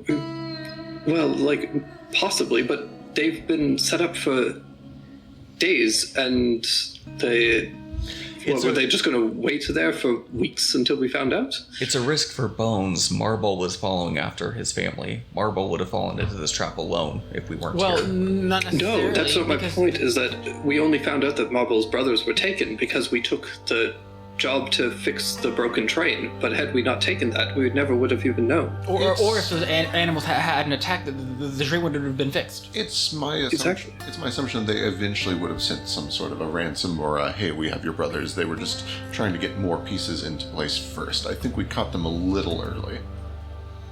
I don't think we did, because based on those correspondence, they were already prepared to ambush us. Can I be completely frank here? Whatever they wanted for Marble and Bones, they have. They have both of it. This is, in a professional opinion, this is petty. They wanted them dead, so they had 0 obstacles. And I mean this in the nicest way possible. I've been traveling with you guys for a long time. You guys have both saved my life. You guys don't mean shit to Mick. You guys are an inconvenience. This was petty. I agree. The whole point of this was just to tie up loose ends. It strikes you, Cadence, as you say that it was a very, very, very good idea not to send a telegram to Bill telling him that this job was done. Presumably the only reason the twins are still alive is because Marble and Bones are not dead yet. Yeah. Shit, yeah. Yeah, that's a very good point. Had you sent Bill a message that said job's done, Marble and Bones are dead, what value do the twins have anymore? Yeah, right. It also strikes you, Cadence, as you guys talk about like kind of the messiness of this job. At no point in all of the questions that you've asked Masanuki and Beans has anyone said anything about quote-unquote Kageyori, quote-unquote Vanguard, quote-unquote Mick. Everything That's came kind from of the to be well, this might be me inferring. Sorry, continue. You're probably about to say what I was about to say. He keeps This is distance. several degrees of separation. Yeah. If the Cinco Espinados did this job for a sheriff who was trying to keep himself removed for it, for Kageyori who was trying to keep himself removed from it, for Mick, Mick is 4 degrees of separation away from this. Right. These people have never heard of Mick Eisenhower. And Cadence, from your criminal background, the further you try to put something away from your own control, the more things can go wrong. Right. So the plan was never going to be perfect without. That's But he also This didn't was- need it to go perfect. He didn't need this to happen at all. That's kind of the point I'm getting at. This didn't have to happen. This is cruelty. Yeah, it's Right. This is sloppy and distracting to many parties outside of just ourselves. Well, no. The patent. The patent is currently possibly in dispute.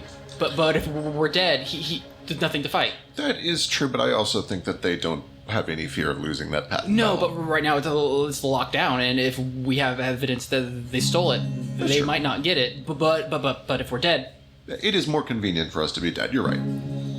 so maybe it's not so much pettiness, but trying to fast track. True. This makes sense. I'd also once again like to just say that the way that we handled the Spiky Five earlier today shows me that they probably were not the best people for a clean job anyhow. Yeah, it just it is. seems. You've struck onto a truth, which is that most criminals are stupid, or they Yes. would not be criminals, yeah. Very well. fucking. He said most. I would never let you talk to me. I said most. And Okay, we don't need to be throwing up straws here, but this is a sloppy job, and we are here to clean it up, and the way that we see fit. What was going I guess more my point is, because they didn't have any ways to know that we even had this information, it's, I suppose, either it's just ridiculously sloppy and coincidental, which, fine, I suppose, but it's also possible that they have some kind of diviner with them, beyond just Vanera, somebody that could have confirmed that we were going to stumble upon this or take that job. That, or the people at the train yard were delaying for us with the intention of pitching it to us even before Marble came in. These are possibles. Who all knows where we were going? No offense to you guys, but you guys work with shady people. I say, so if you're just trying to think broadly, who all knows where you were I say going? I It's a have good question. ideas, yeah. I'm just going to go through a list without thinking at all about who would be, conspicuous or not.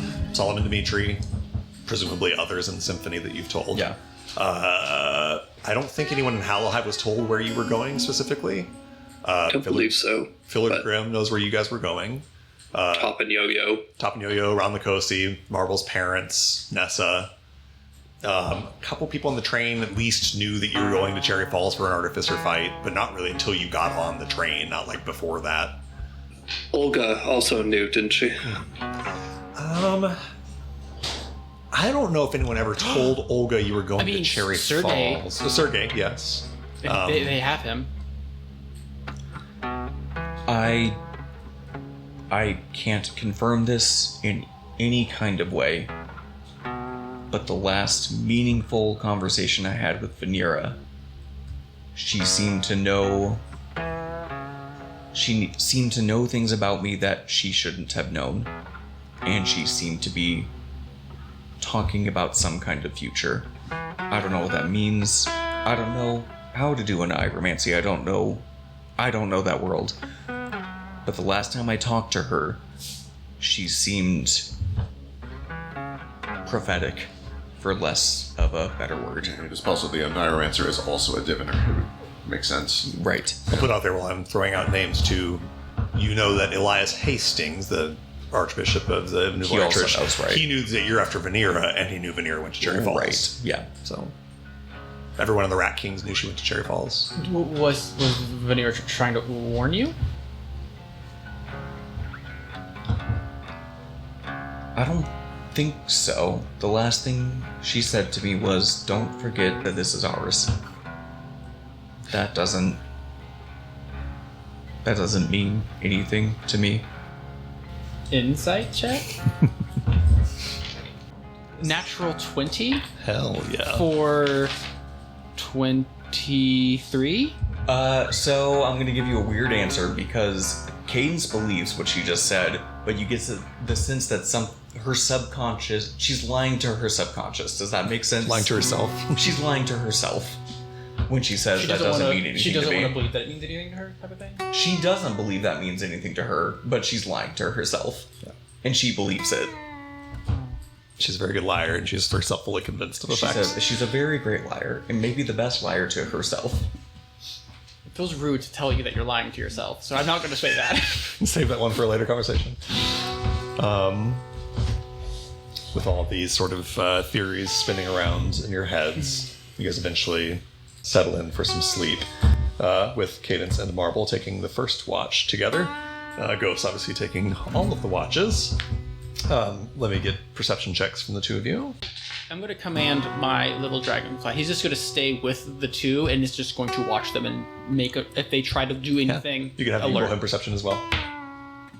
17 total. 17. It's going to be a 9 for me, 9. Okay. and for the robot, 7. 7 and 9 and 17. Okay, you guys keep a careful watch out over the course of the night. Blind to anything really happening far beyond your campsite. It's a pretty short radius of firelight that you have here, but nothing goes awry in these first couple of hours. You don't hear, smell, or sense any dangers or anything afoot. Everything is relatively peaceful. Masanuki falls asleep fairly quickly. Beans is awake a little while longer.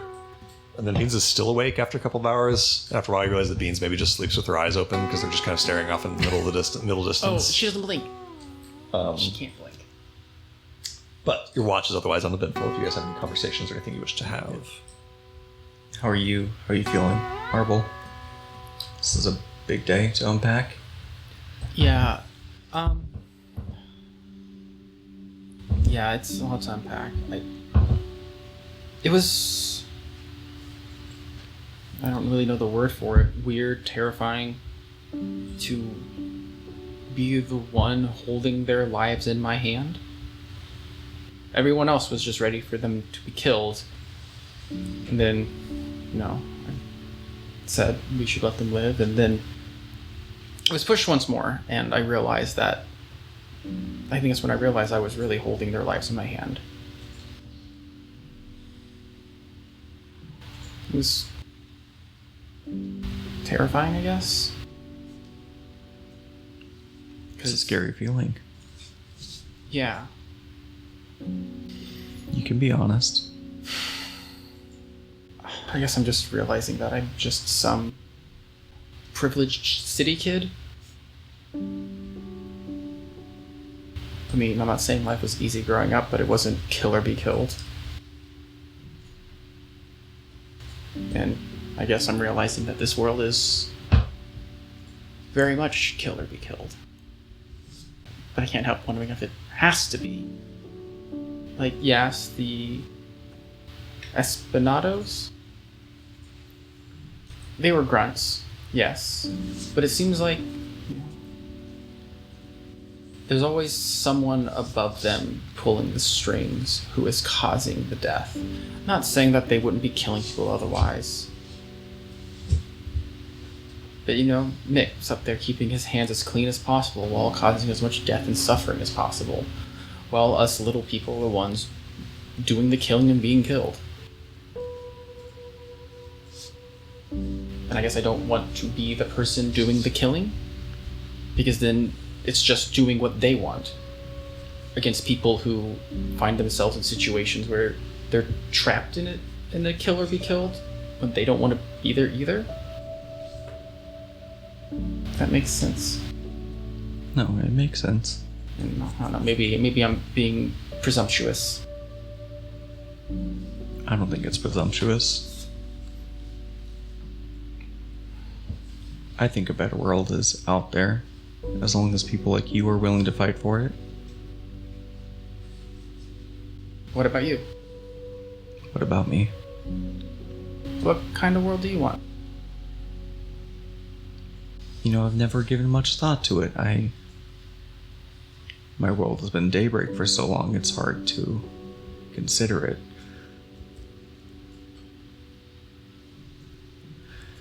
What I want, I think, I want a world where I'm safe and you're safe. And nothing else really matters to me. No, maybe it's my naivety. I know that I'm naive at times, but I guess I just want more of that than just for me. I mean, it's why I started the company, other than just because I just wanted to craft all the time. But I don't know. I guess growing up in Daybreak City during the boom of invention, I've seen how much better it can make everyone's lives. It certainly helped me. It all point at the invention that you made on my pistol. And he pulls out the mimicry engine. And now there's this, which I invented to, you know, revolutionize energy, making it so it's even easier for people. So people like my grandparents can have energy out in the country. It's going to be used for killing Boss's people? It must hurt to have a heart so big. I guess I've never really thought about it like that. Well, I do.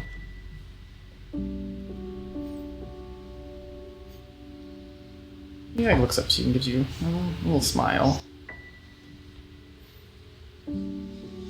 I'm really glad you walked up to me at that bar. I'm glad I walked up too. I honestly was miserable at that party. It was so fucking stupid. It was so boring is the problem. I know. And then I know it's really cheesy, but you really just kind of sweep me off my feet. Well, for whatever this is worth to you, in a room full of criminals and an underground fighting ring, you were the most interesting person there, so... He bashfully smiles at that. So long as I'm around, just so you know. Whatever Mick intended, I know he's 6, 7, 8, whatever steps removed. He'll never be blamed for it. No one will get to you while I'm around. Do you understand that? He holds up his pinky, so the string appears and says, "We don't break." You don't break. Meanwhile, don't you go ahead and give me your perception check just for the night, Ghost, unless you're doing something other than keeping watch. That's up to you. I will keep watch for. I'll help with watch for 2 of them, but then The other two, I think he just kind of like zones out for a bit and Okay. buries himself in a book. Then I will say also, I know you just dealt with this last night, but there are 2 more magic items to identify if you wish to do that at some point over the course of the night. You have Yeah, I'll do that too. There is a rifle that was Masanuki's, and then Beans was wearing under their like the lapel of their shirt a little green gemstone on a silver chain. Looks kind of like I don't know, like it almost looks like a pin, like it would be pinned to like a shirt or something, but they had it just directly in their cactus flesh. So Good. you can identify both or either of those if you wish to. Yeah, I'll do both of them. You knock them both out in this first watch. The rifle, it has like cactuses, kind of like a cactus motif etched into the stock. It's a needle shot rifle. It's not attunement. You get a +1 bonus to attack and damage rolls with it. It can magically fire cactus needles if it isn't loaded with regular ammunition. If you have advantage on an attack that you make with it, the attack deals an extra 1d6 piercing damage on a hit, and the target takes an additional 1d4 piercing damage at the start of its next turn. And then the little green gem thing is the Verdant Talisman. It does require attunement. While the talisman is on your person, each time you complete a short rest, you get 10 temporary hit points, and you get a bonus to your next initiative roll equal to 1d6. Each of these benefits lasts until the next short rest or until you're no longer attuned to this item. And then it has a little triggerable action that you can use called Wither Burst. When you see a creature within 30 feet of you drop to 0 hit points, you can use your reaction to force another creature that you can see within 30 feet of you to make a con save. On a failure, that target is poisoned for a minute. While poisoned, it takes 1d6 poison damage at the start of each of its turns, and it can repeat that save. That's a once per short rest triggerable ability. Sick I like nasty. that. I like that object. I will hold on to that one until the morning, but in the meantime, I'll show Cadence the rifle once there's a break in their conversation. So, because Marble and Cadence are talking telepathically, I don't know if Cadence is talking telepathically back, but Marble's at least talking to her. He's very animated with his hands more than usual. Usually he's just kind of probably like fiddling with his fingers, but now he's like very, like he's just, yeah. I feel like in a weird kind of like way that we saw earlier, where the animated corpse was talking to the illusion, you're probably talking in my head and I'm probably talking out loud. Yeah. And he's Even like, if you are a ghost, comes from a society of telepaths, you could probably tell a little bit that when you guys more are just having like a cadence one-on-one. has not quite grasped the like, oh, we're talking telepathically thing yet. And Marble is just like, I guess he's a little bit more animated when he talks now. He's a lot more confident when he talks. Bones and Morisco, you are both asleep. What are your disadvantaged passive perceptions? So passive perception -5. With exhaustion 9. Is it with exhaustion also 9? Okay. 4. Okay, great. Oh no. On watch, Cadence with a 17 being the highest of perception checks rolled. Does it matter if my passive is higher than that? Yeah. What's your passive? My passive is 20. Okay. Oh, and my passive's 14 if that helps. No one really quite sees how this started. Bones and Morisco, both kind of back to one another, just wake up in sharp pain. Let me make some rolls. I needed this. Yeah. I needed this rest. Oh, we weren't cuddling. The things that I'm about to describe are the things that happened during the surprise round that's occurring right now. Even with the 20? Even with a 20, I'm afraid. That's terrible news. Bones and Morisco, you wake up to sharp pain. Bones, yours is in kind of your shoulder. If you're like sleeping, how's Bones sleep? I assume right now he's on his back. Okay. Yeah. Then the pain is on sort of your right shoulder and on the front of your chest. A sharp needling pain. Morisco, what position does Morisco sleep in? Mariska's probably laying like kind of half on top of Bones on his stomach. Then yours is kind of on your lower back near like your right butt cheek and front of your hip. You both shoot up in extreme pain and look down to see that some weird little creatures have Aractuses? attached to your bodies. They look like little round cactus spheres. They suck. They're about to get so much less cute. No, they're so precious. We should die. These awful little, basically look like don't know, cat-sized round cactus creatures on spindly spider legs have latched themselves onto your bodies, bones to your sort of shoulder and chest, Marisco to sort of your hip and lower back. And where they have latched on, one, they are attached to you, and two, rapidly you can see that where they have burrowed their needles into your flesh, your flesh is transmuting and turning into cactus. You can see your skin turning into stiff, green, hard cactus. And I also need you both to make Constitution saving throws. This is not great. This might actually be the lowest save I've ever rolled in any game. Oh my god, that's so I bad. kind of want to keep it. Marisco, You can give it to me. if you Marisco, want. you have inspiration. Oh, right. Oh yeah, Marisco, I forgot to tell you, you got inspiration for saving Bones' life last session, so you've got that going. Yay! I'm gonna try it, why not? I have a +2. Okay, 10. We'll stick with the Nope. 10 because 4 would be a Yep. crit fail and 10 is just a fail. What was your total, Bones? 6. 6 is a crit fail by 2. 8 was the crit fail threshold. Oh no. I need you guys to understand how important it is that you don't roll this bad the next time you make this save. As these creatures latch on to the two of you, Marisco, on your failed saving throw, you are now restrained. Bones, on your critically failed saving throw, you are now paralyzed. On your next turn, you're going to repeat these saves. I'm going to be petrified. If you fail them again, you will be petrified, turned into cactus God. bones. You do not want to be turned into a cactus. We're going to roll initiative, and as we do, we're going to step away, my friends. We'll be back in 30 seconds. Oh boy.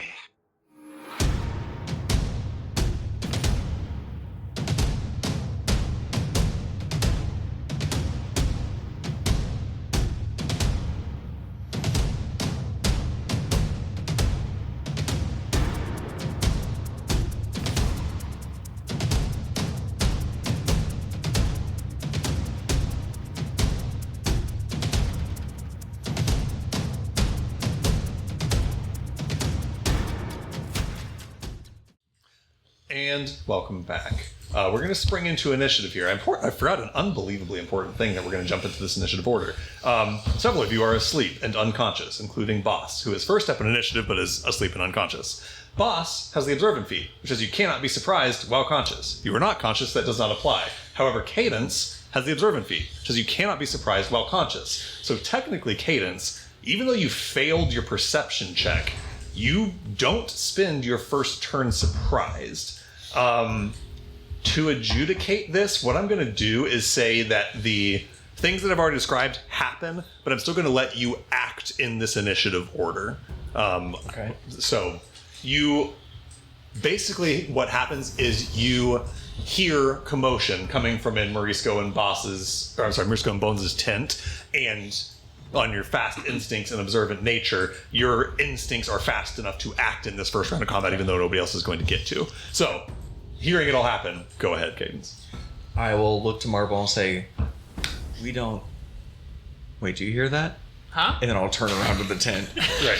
You see Bones and Marisco And turning into cactuses. I was going to say, I assume Marisco screams in pain. Yeah, they both scream. Yeah, I'm sure. I would say, if this doesn't wake everybody up... The reason I'm describing it this way is because technically what the Aractuses I've already described them doing is what's going to happen on these turns coming up. Right. That, like, Oh, okay. in mechanics sense, what they've already done will happen when we get to their turns. They're not considered I'm just free letting action? you act because you can't be surprised. Does it make Understood. sense? So when we get to their turns, they will do the things that I've already described them doing All right, so mechanically. towards the end of our conversation, I'll trail off and be like, hey, do you hear that? And I'll turn around and I'm going to shoot. I'm going to see the Aractus on Marisco, because that's the one I can see. Yeah. And I will shoot at it.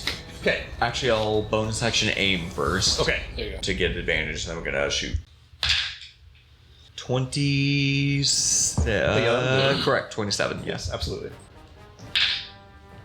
23 piercing damage. Nice. 23 points of piercing damage. Lightning fast reflexes. You just see a little commotion. The jarring, sharp sensation that wakes Marisco up wakes him up slower than your reflexes to shoot the thing doing it.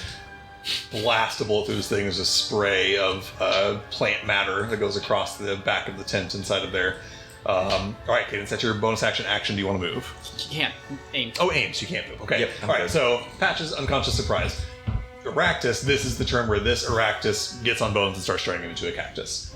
Morisco, surprised as you wake up being stung by this Aractus. Ghost, surprised. Startle and drop my book as Cadence just shoots something right next to me. Cadence straight up murders Morisco in the middle of the Literally. I shoot Morisco in his tent. Marble, surprised. Bones, surprised as you're woken up, no longer unconscious, but now A cactus. Paralyzed, slowly turning into a cactus. Last Aractus now does the thing that I've already described it doing, turning Bones into a cactus. Top of a proper round of initiative. Boss, you wake up in your tent, jarred awake by a gunshot and by the sound of Morisco and Bones like screaming in pain. How far away is the one that's on Bones from me? At the moment, you don't have any line of sight to it, but in terms of just pure distance, it is 20 feet away from you. I love this.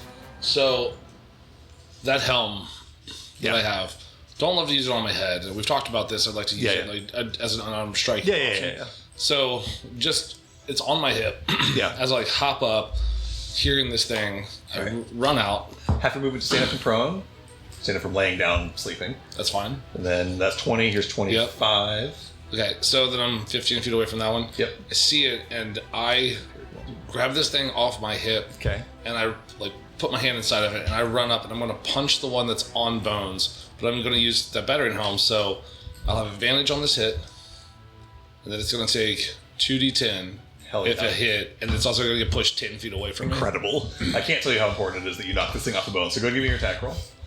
Oh, hell yeah. 17 to hit, please. 17 is a hit. Oh, my God. That was close. That's exactly their armor Oh, class. for real? Jeez. Thank God. Okay, so, yeah, 2d10. 14 plus 3 is 17. Ooh, nice. 17 points of damage. And it goes flying 10 feet back out the back of the tent. More importantly than the damage is the fact that this thing unlatches itself from Bones and shoots out the back of the tent, kind of tearing through the bottom of it and landing 10 feet, you said? Yes. Out here on the ground, the tent kind of flaps down after it, needle stuck in it. Bones, as it is ripped free from you, you feel your flesh slowly returning to thank soft God. muscle. The lignification ends. Can I use my bonus action, like search actively through the whole thing? Yeah. To see if there were more of these Aractus. Totally, yeah. Give me a perception check. Or or if there was like danger. So at first I didn't see what the danger was. I'm looking for danger. I get in there, see it. Give me a perception check to see if there's any Perception. other dangers about. 13. 13, you don't see any other dangers about. All right, that is your action. That's bonus my action turn. movement. That's my turn. Cadence, you're up. Bones gasps for breath as he's released from this lignification, and you see Morisco still turning into a cactus. This is that day. Let's start with... I've got a good thing going here. I will aim and shoot at the Aractus Love it. on Morisco. Attack roll with advantage. 22, Absolutely hits. 30 points of piercing damage. 30 points of piercing damage. You Gorgeous. shoot one more bullet through this thing, and it falls over off of Morisco and curls up its legs like a spider and is destroyed and dead. Patches. Rolls back over in bed and goes back to sleep.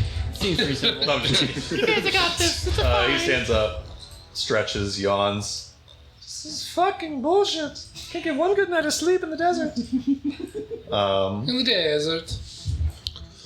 He will throw a healing word at Bones. Bones, you regain 7 hit points. Thank you. That's a bonus action. You know what? This like flap on the side of the tent allows him enough line of sight for a Toll the Dead. He'll do a Toll the Dead on this thing. It fails. It takes. Ooh, Jesus Christ, Patches. 21 points of necrotic damage. What does he roll for that? 2d12, you got a 10 and 11. Okay. Okay, well, that turned the tides quickly. This thing is nearly destroyed. That's cool. Honestly, this thing turns up and it starts to skitter off into the darkness. I don't know if you guys are going to let it or not. It actually does something far worse than skittering. It hunkers down a little bit and just leaps like a jumping spider, leaping off about 30 feet off into the desert. Did you kill this Fresh thing? fucking hell are we in? Are you kidding me? It's in its stat block. I didn't make that horror show Kill up. this up. Kill I this was thing ready now. for it to like roll like Samus or Sonic. Yeah, right. That would be No. so cute. Yeah. It's a jumping. Kill this thing right now. It's a jump boy. Okay, that brings us to Morisco. It is your turn. You're no longer being turned into Cool. stone. Well, kill That's the fire, fantastic. Obviously. I was gonna be so cool. I was gonna Misty Step up to my weapon, grab it, then I was gonna swing at the one on Bones, and then I was gonna blow it away, but it's fine. I'm gonna go over this way and kill this thing because I hate it. The thought of you chasing after this thing butt naked through the desert is also pretty cool. It is really funny. Yeah, I do like that. Especially half your butt I'm just cheeks gonna still get kind of up front healing this from being way. turned into cactus. Yeah. You got one green cheek as you run One over green the cheek as you're running through the darkness, kind of limping a little bit. Yeah. Especially kind of bumping into the horse on the way. Yeah. Go ahead and give me your attack roll. One green Okay. I don't have my cool weapon, so I'm just gonna use the rapier. It's fine. All right. Actually, probably does better damage anyway. On a 10, Marisco, what's the total there? Let's see. I had my proficiency. plus Proficiency, your 3, dex. 17. That's exactly their armor class. Yes. Cool. 11 points of damage. Bear. Then I'd like to cast a spell as my not like a reaction, whatever they're called now for Smite, just casting a smite. smite spells. It's kind of its own Yeah, I'm just special casting a smite. Yeah, casting type. Yep. I'm gonna do thunderous smite All right. Hell yeah. and next year 2d6 thunder, and I knock it away. So As long as you don't get 2 1s, it's destroyed. Well, now that you said that. Oh, thank God. yay. There's a thunderous sound, like the echoing of a storm over the sea, and this thing scatters off into the nearby rock, kind of splatters open, a little bit like a melon. And with that, as quickly as it started, this sort of tension ends. Marisco is standing naked next to some horses with one green cheek. What are you two fucking? Hey, I had a turn. Oh, That costs sorry. green You cheek. can take a turn if you wish to, but you're no longer in initiative order. Yeah. Feel free to do a thing, though, if you wish. Yeah, I'm going to use my movement. I'm going to move up 30 feet. And then I'm going to cast a silent image to make a couple of smoke clouds around Marisco's crotch. And they'll just kind of follow him back to the tent. How thoughtful. So thoughtful. That's so sweet of you. Really, really thoughtful. Also, probably Thoughtful more, censorship. That's thank probably you. more embarrassing for Mariska than him just like covering his head. Marvel, go ahead. It depends on how big the cloud is, you know. Right. I just love the image of Marble talking to Cadence, and she's like, "Hold on," and just like puts a gun next to his head and just starts. Like, he has no time to react. And Hold on, do you hear that? Before he had any time to do anything, he's like, "Oh, they're all dead." He's like, "Huh?" Boss comes flying out of a tent, dives into another tent. Marvel, you are absolutely deaf. You hear like 2 gunshots right in your ear, a thunderous smite, the boom of From Boss's Marvel's helmet. point of view, I go, hold on, do you hear that? I start shooting at the tent. Mariska wants out naked. Yeah, Boss runs in Bones is first. dead. Boss runs in first with a helmet on his fist. Right. Dives into the tent. Flap opens. real Mariska's, clusterfuck. Yeah. Mariska's naked as fuck. It's real good. As quickly as it all started, everything goes quiet. What the fuck was that? I have a potion of healing. Take this as my last one, but you can have it. Okay, I drink the potion. Okay. Who's hiking anymore? Are we good on that? Or No, I think I would live in the city from now on. Yeah. I think I hate nature. I have to ask a quick question. Why are you both naked? I look at Marisco. I don't question how you sleep. Why are you coming so defensively? I just asked why you're naked. Well, why are you asking? Whose watch is it? it's our watch, It's their and we watch. caught it for the record. You see Marvel still just like pulling on his ear.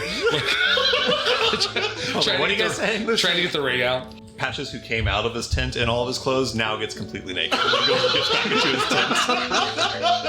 Once again, suit. irresponsible. I'm going to go get the horses and check the horses. I'm going to bring them all to one group. It's great. We cannot ride cactus horses. No, so we can't. That's very kind of you. That's much kinder than what I was going to do. What were you What were you going going to do? to do? I was going to tie up the horses in a ring around us so they could be bait. I'm going to tie you in a ring. You know, sacrificial lambs, as it were. But while you're doing that, I'm just going to go and crush every cactus in this vicinity, just in case. Make sure. And I'm just going to take my staff and I'm just going to like plunge Make it sure straight Beans through and every Masanuki- cactus that I see. Perfect. You just start stabbing cactuses. Give me a luck check. Yeah. Make sure Beans and Masanuki watch.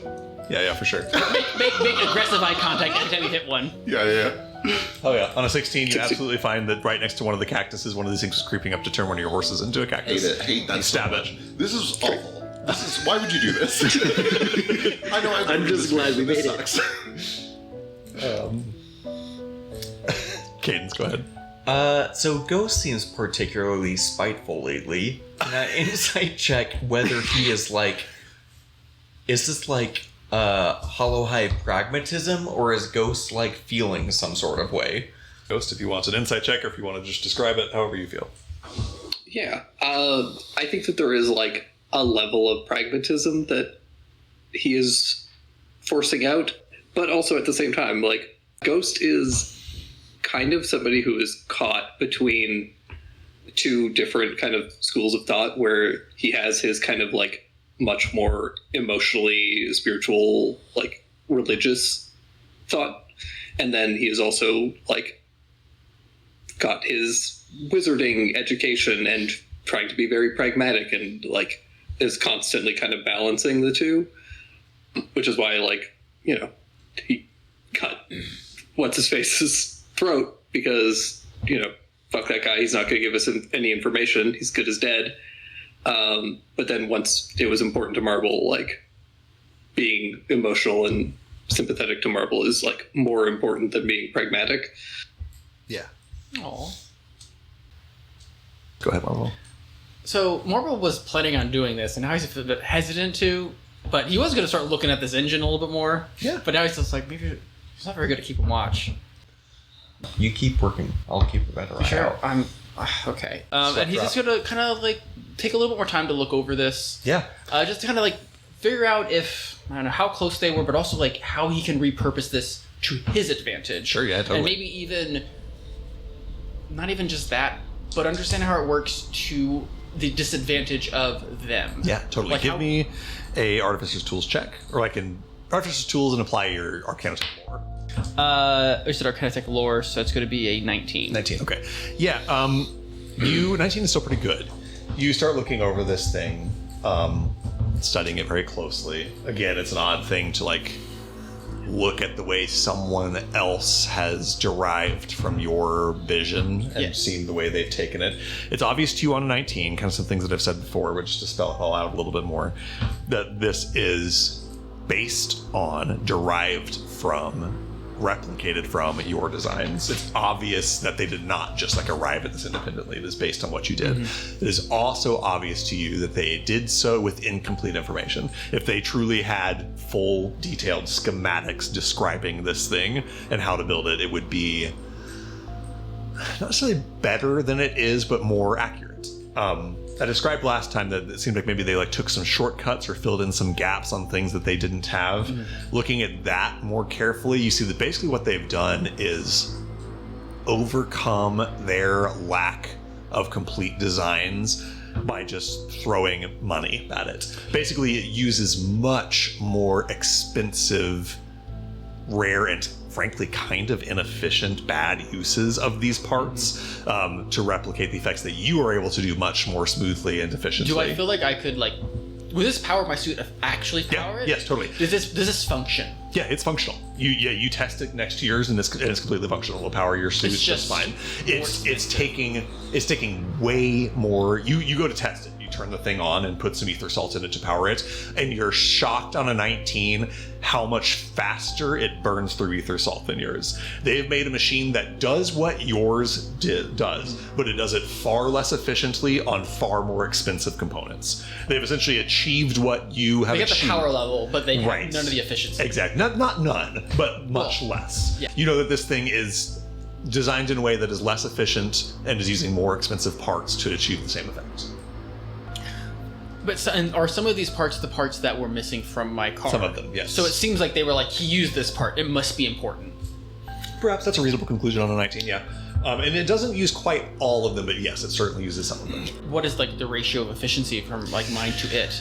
Is it significant enough that I realize that it's not effective? On a 19, you literally do a little experiment, set yours up, set the other one next to it, put the same amount of ether salt in both, and just burn them down until one runs out and see how much is left in the other one.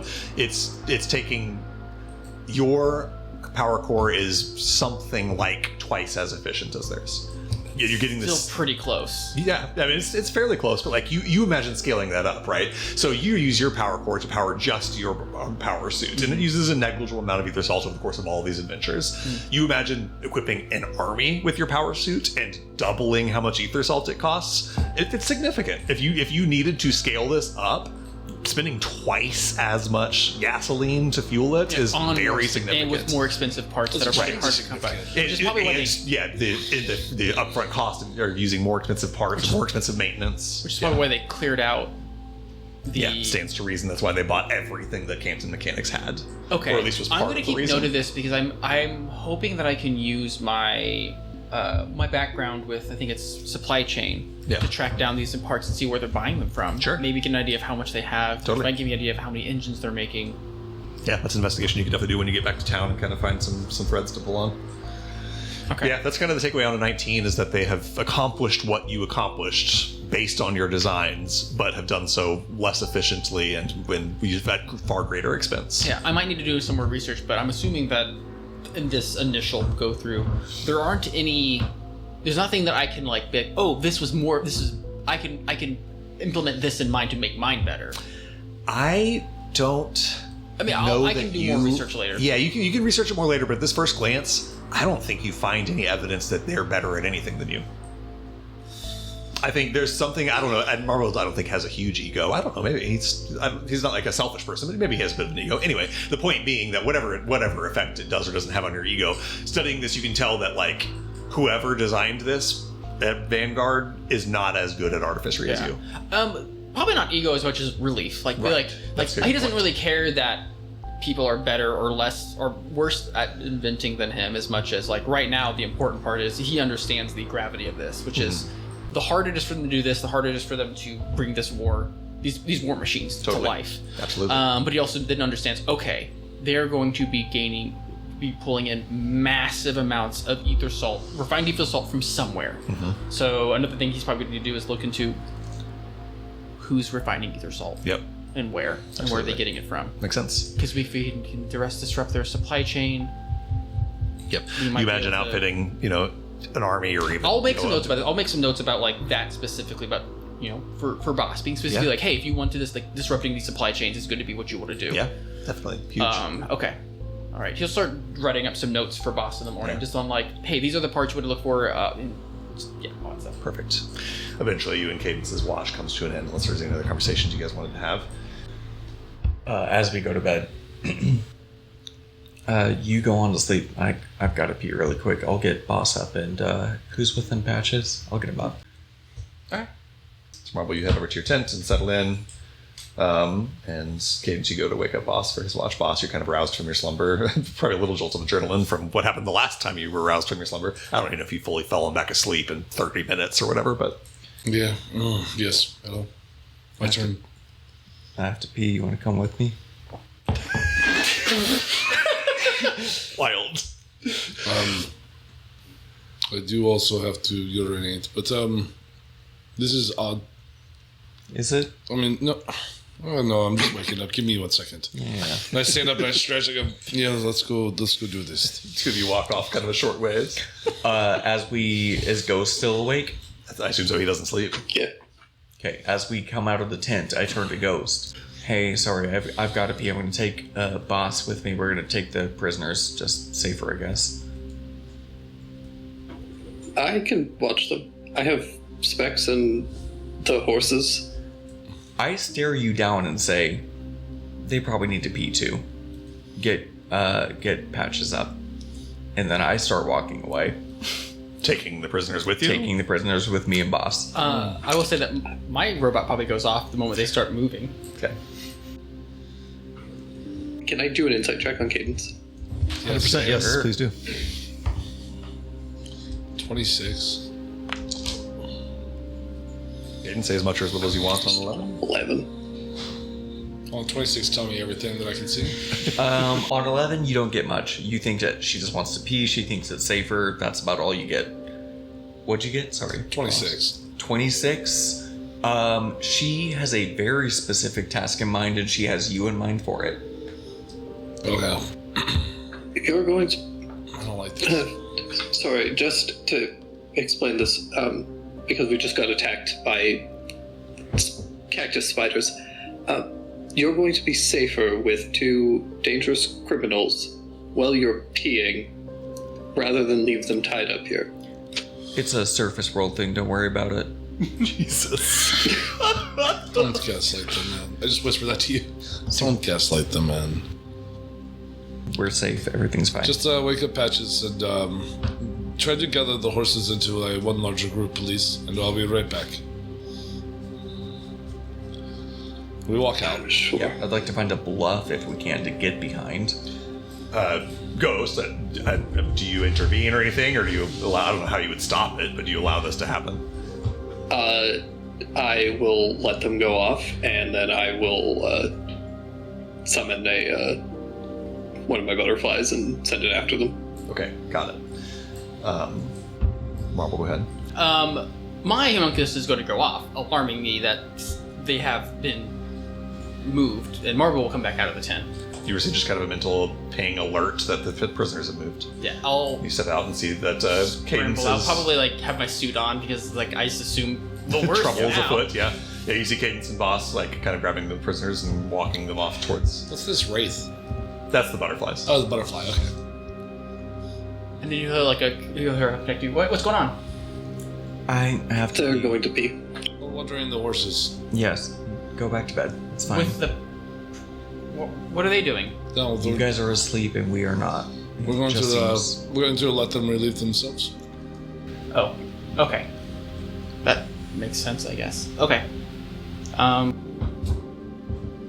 Do you? I'll send him after to help watch them, I guess. We got it. Don't mind. 3 minutes. Tops. I'm gonna insight because this Do it.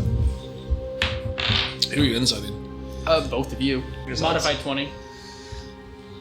As far as you can tell, I mean, as far as Boss can tell, he's gonna let these people relieve himself. That's it. Like, he's gonna take them out there and let them do their business, and that's that. You can tell Cadence is hiding something, but you can't tell what. Okay. Well, he'll deactivate his suit and be like, okay, and get back in there, and get back into the tent, and Okay. You can go back in your tent and... he'll just have the homunculus kind of be above the campfire, Sure. 30 feet, and just kind of Hovering above, just keeping watch, makes sense. And then, yeah. All right. Ghost, you conjure this little cascade of blue butterflies that sort of follow Boss and Cadence off. You guys see that kind of following you off a short ways off to sort of like a bluff that you can go stand behind, short distance away. Do we know, like, do these butterflies communicate at all, or are they just visuals? I don't know if you know that. I don't know if Ghost has ever told you. I'll leave that to you, Ghost, if they know anything about how your butterflies work. I had sent them to, when we were scouting the Espinados, and you remember that he had to send specs with them because they can't communicate. What is this? Are we behind the bluff? If you wish to be, yes. Yeah, you can find some cover. What is this? This is justice for the people who deserve it. Oh, this is... And I look to Masanuki and Beans and say, run 30 feet. This is your partner that we are defiling. The one Defiling? what's the word you say? Defying. Defying? He's, Marble's the one that begged me not to do this already, and now you're asking me to do this. I feel very conflicted.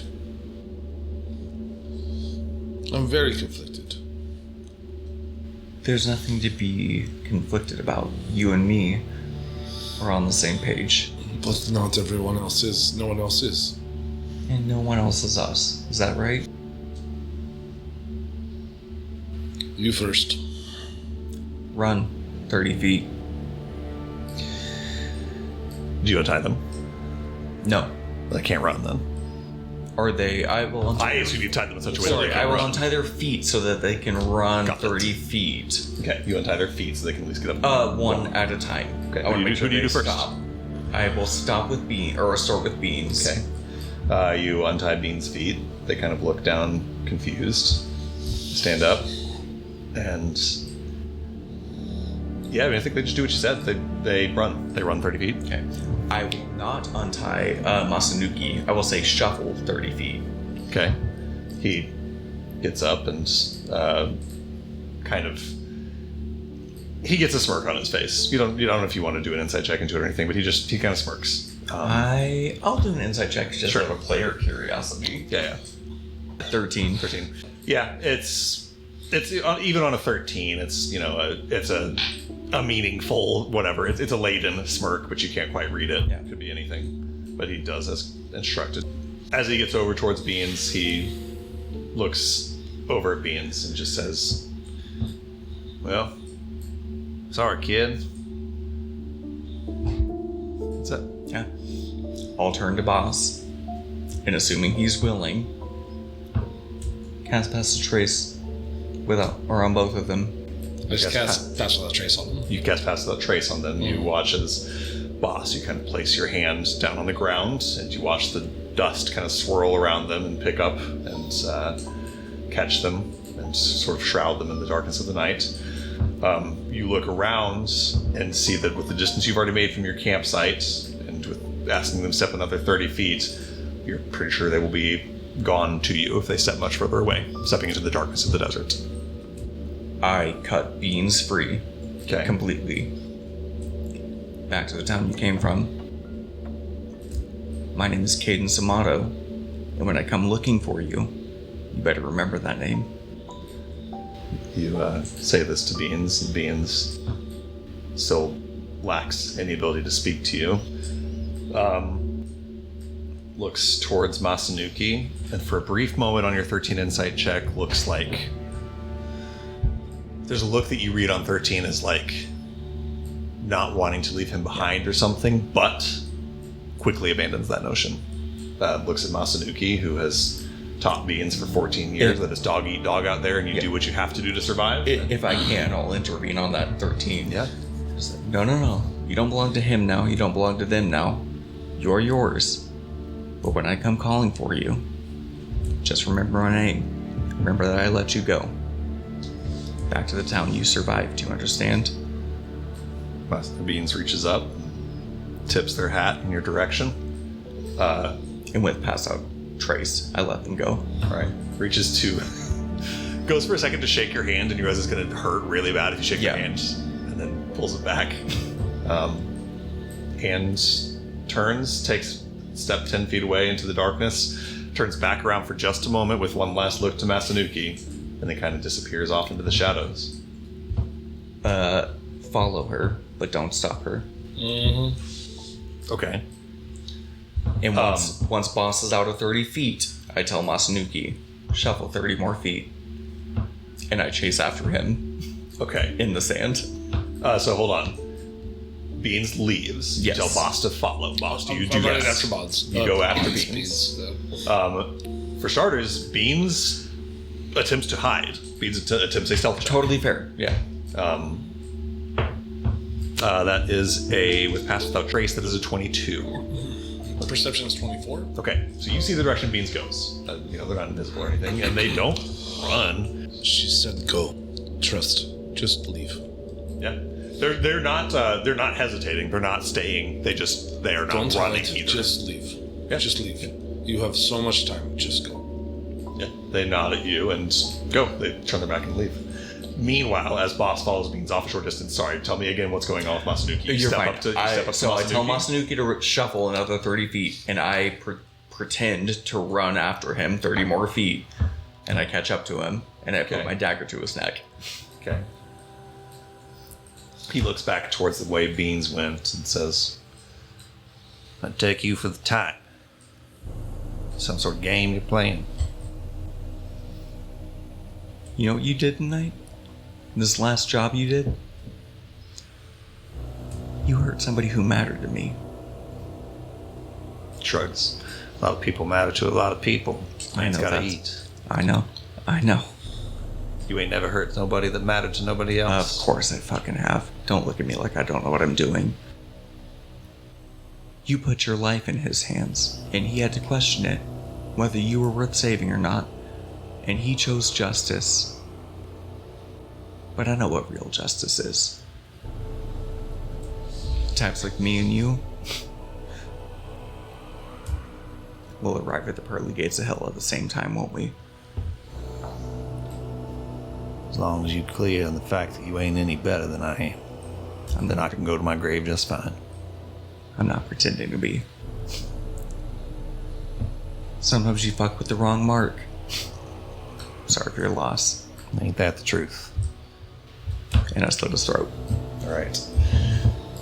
Wraith is going to try to disarm Cadence. Okay, outstanding. Give me... Boy, how does disarming work? It's an attack roll against Cadence's acrobatics or something? Acrobatics or athletics. All right, so give me an attack roll from the Wraith.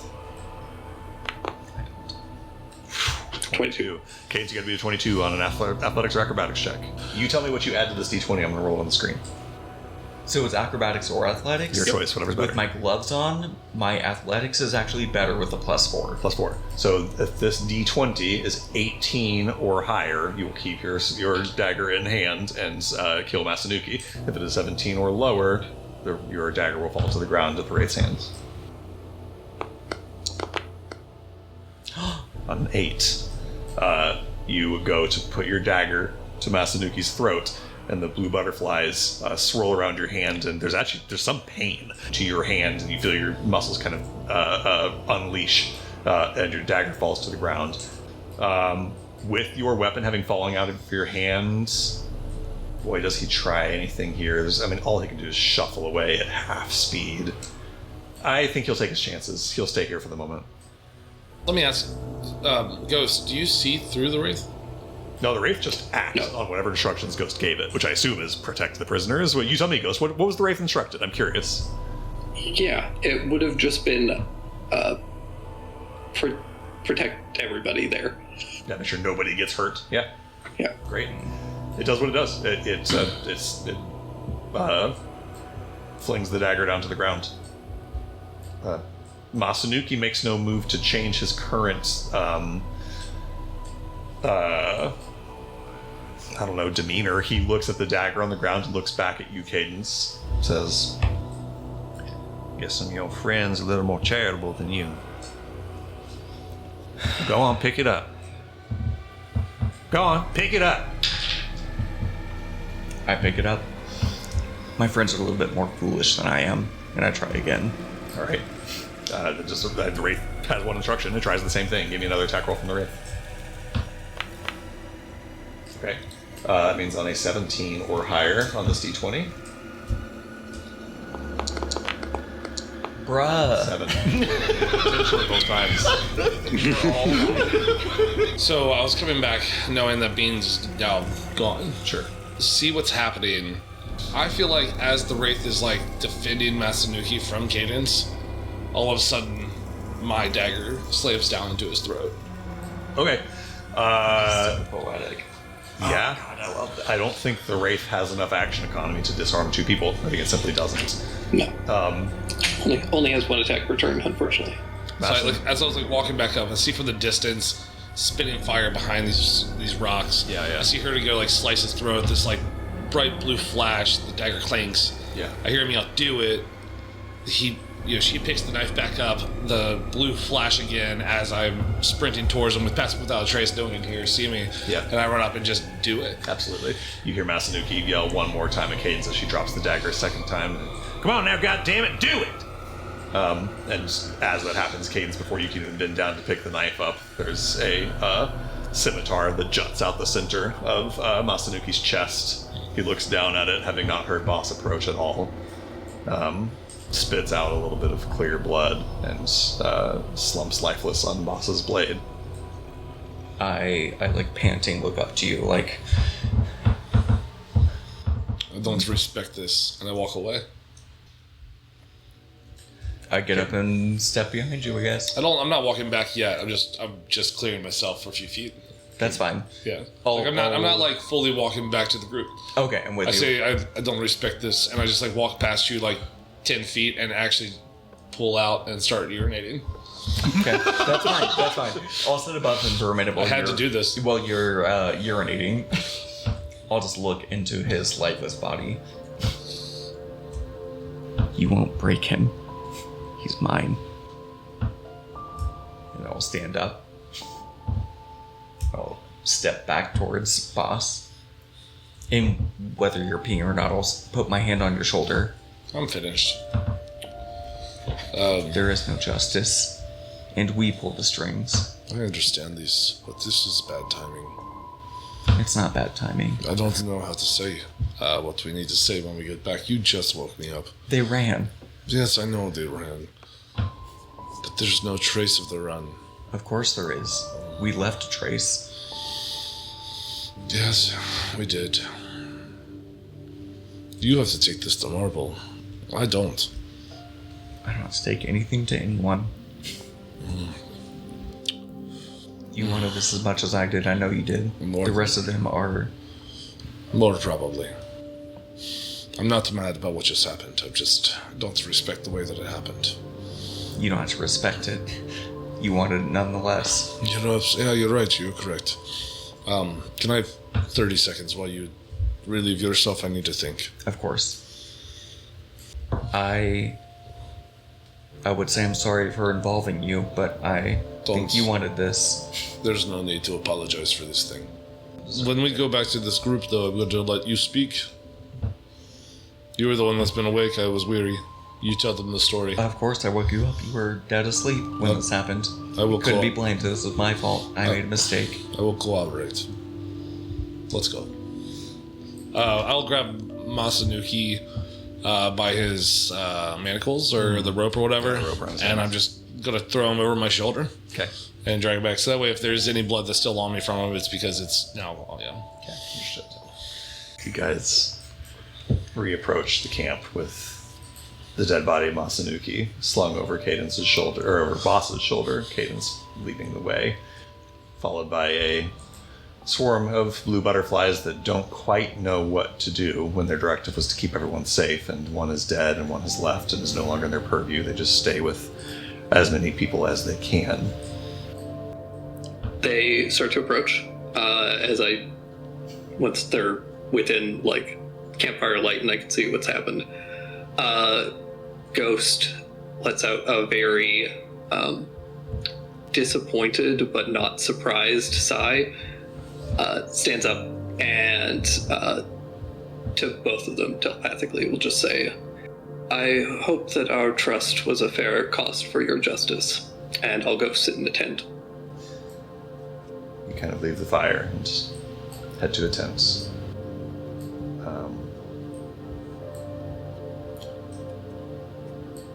Cadence, you're exhausted.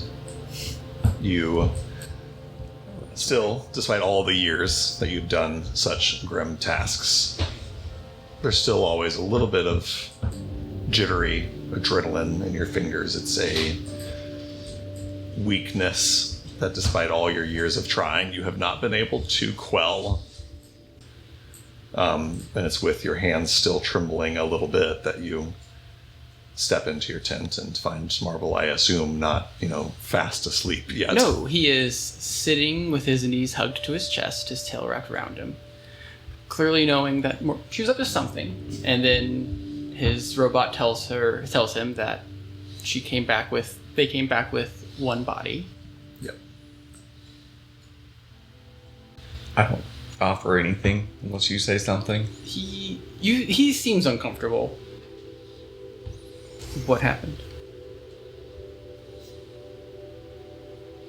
He doesn't seem surprised that something happened.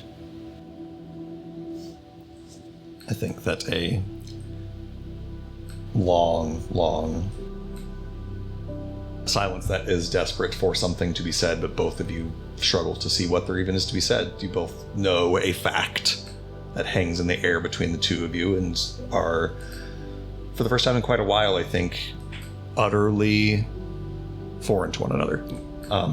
Never has there been quite such stark and obvious distance between the people that the two of you are. There is a little strand of red thread that drifts from both of your pinkies towards each other. He'll repeat it again telepathically. What happened? I had to pee. Do you not think I can handle the truth? I know you could. There's just no other truth to tell. I had to pee. And she looks at you with a look of practiced, professional, do not push further. Yeah. He pats the ground next to him. She'll lean next to you and she'll whisper in your ear, "We don't break, and we pull the strings." And beans. A useful string. His breath kind of catches, and you see like a sigh of relief. As long as I'm here, no one will hurt you. Cadence, as you look across the tent towards Marble. Around the tent, this meager little campsite, the flickering fire outside, Marble's power core, and the new experiments, your bags, these little cots. And there's a voice in your mind that comes to you unbidden. It's not much, but it's ours. Boss, what do you do in this moment as you see Cadence step into her tent with Marble? Problem is, right as this is happening, I was like, you take lead, I'll cooperate, whatever. And then we walk back, and I have a dead dude on my shoulder, and then Cadence just goes to bed. Sorry, yeah, I know that's bad. I'm gonna throw up. Patches steps out and gets a huge cigar out, sits down long, goes, "So what, did Cadence kill him or something?"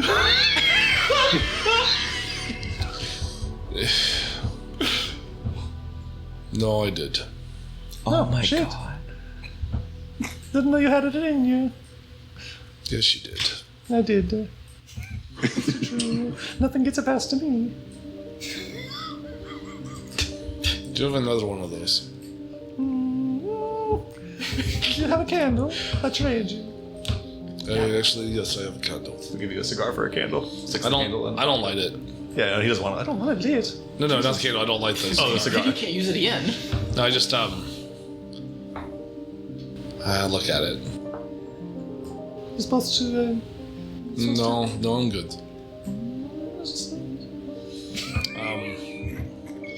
It's okay.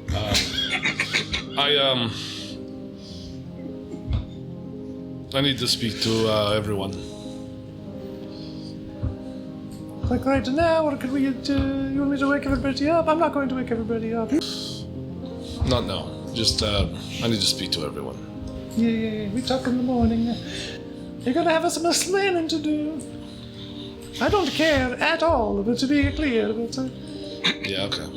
I'm not sleeping. I'm sitting beside Masanuki till daybreak. I think you Patches sit in a kind of awkward silence with you not lighting your cigar and Tim just gently puffing and unfazed for a couple of hours. Marble, you had one more thing. Yeah, I wanted to respond to Cadence. So after she says that, he goes up to her and kind of reaches out to put his hands on her arms. Who's going to protect you from hurting yourself? I don't need that. I want to be here for you. And if I'm being honest, when I was talking to Masanuki, I told him if you told the information, you'd get to walk out of the town. But I think part of me knew that you wouldn't let it make it very far after that.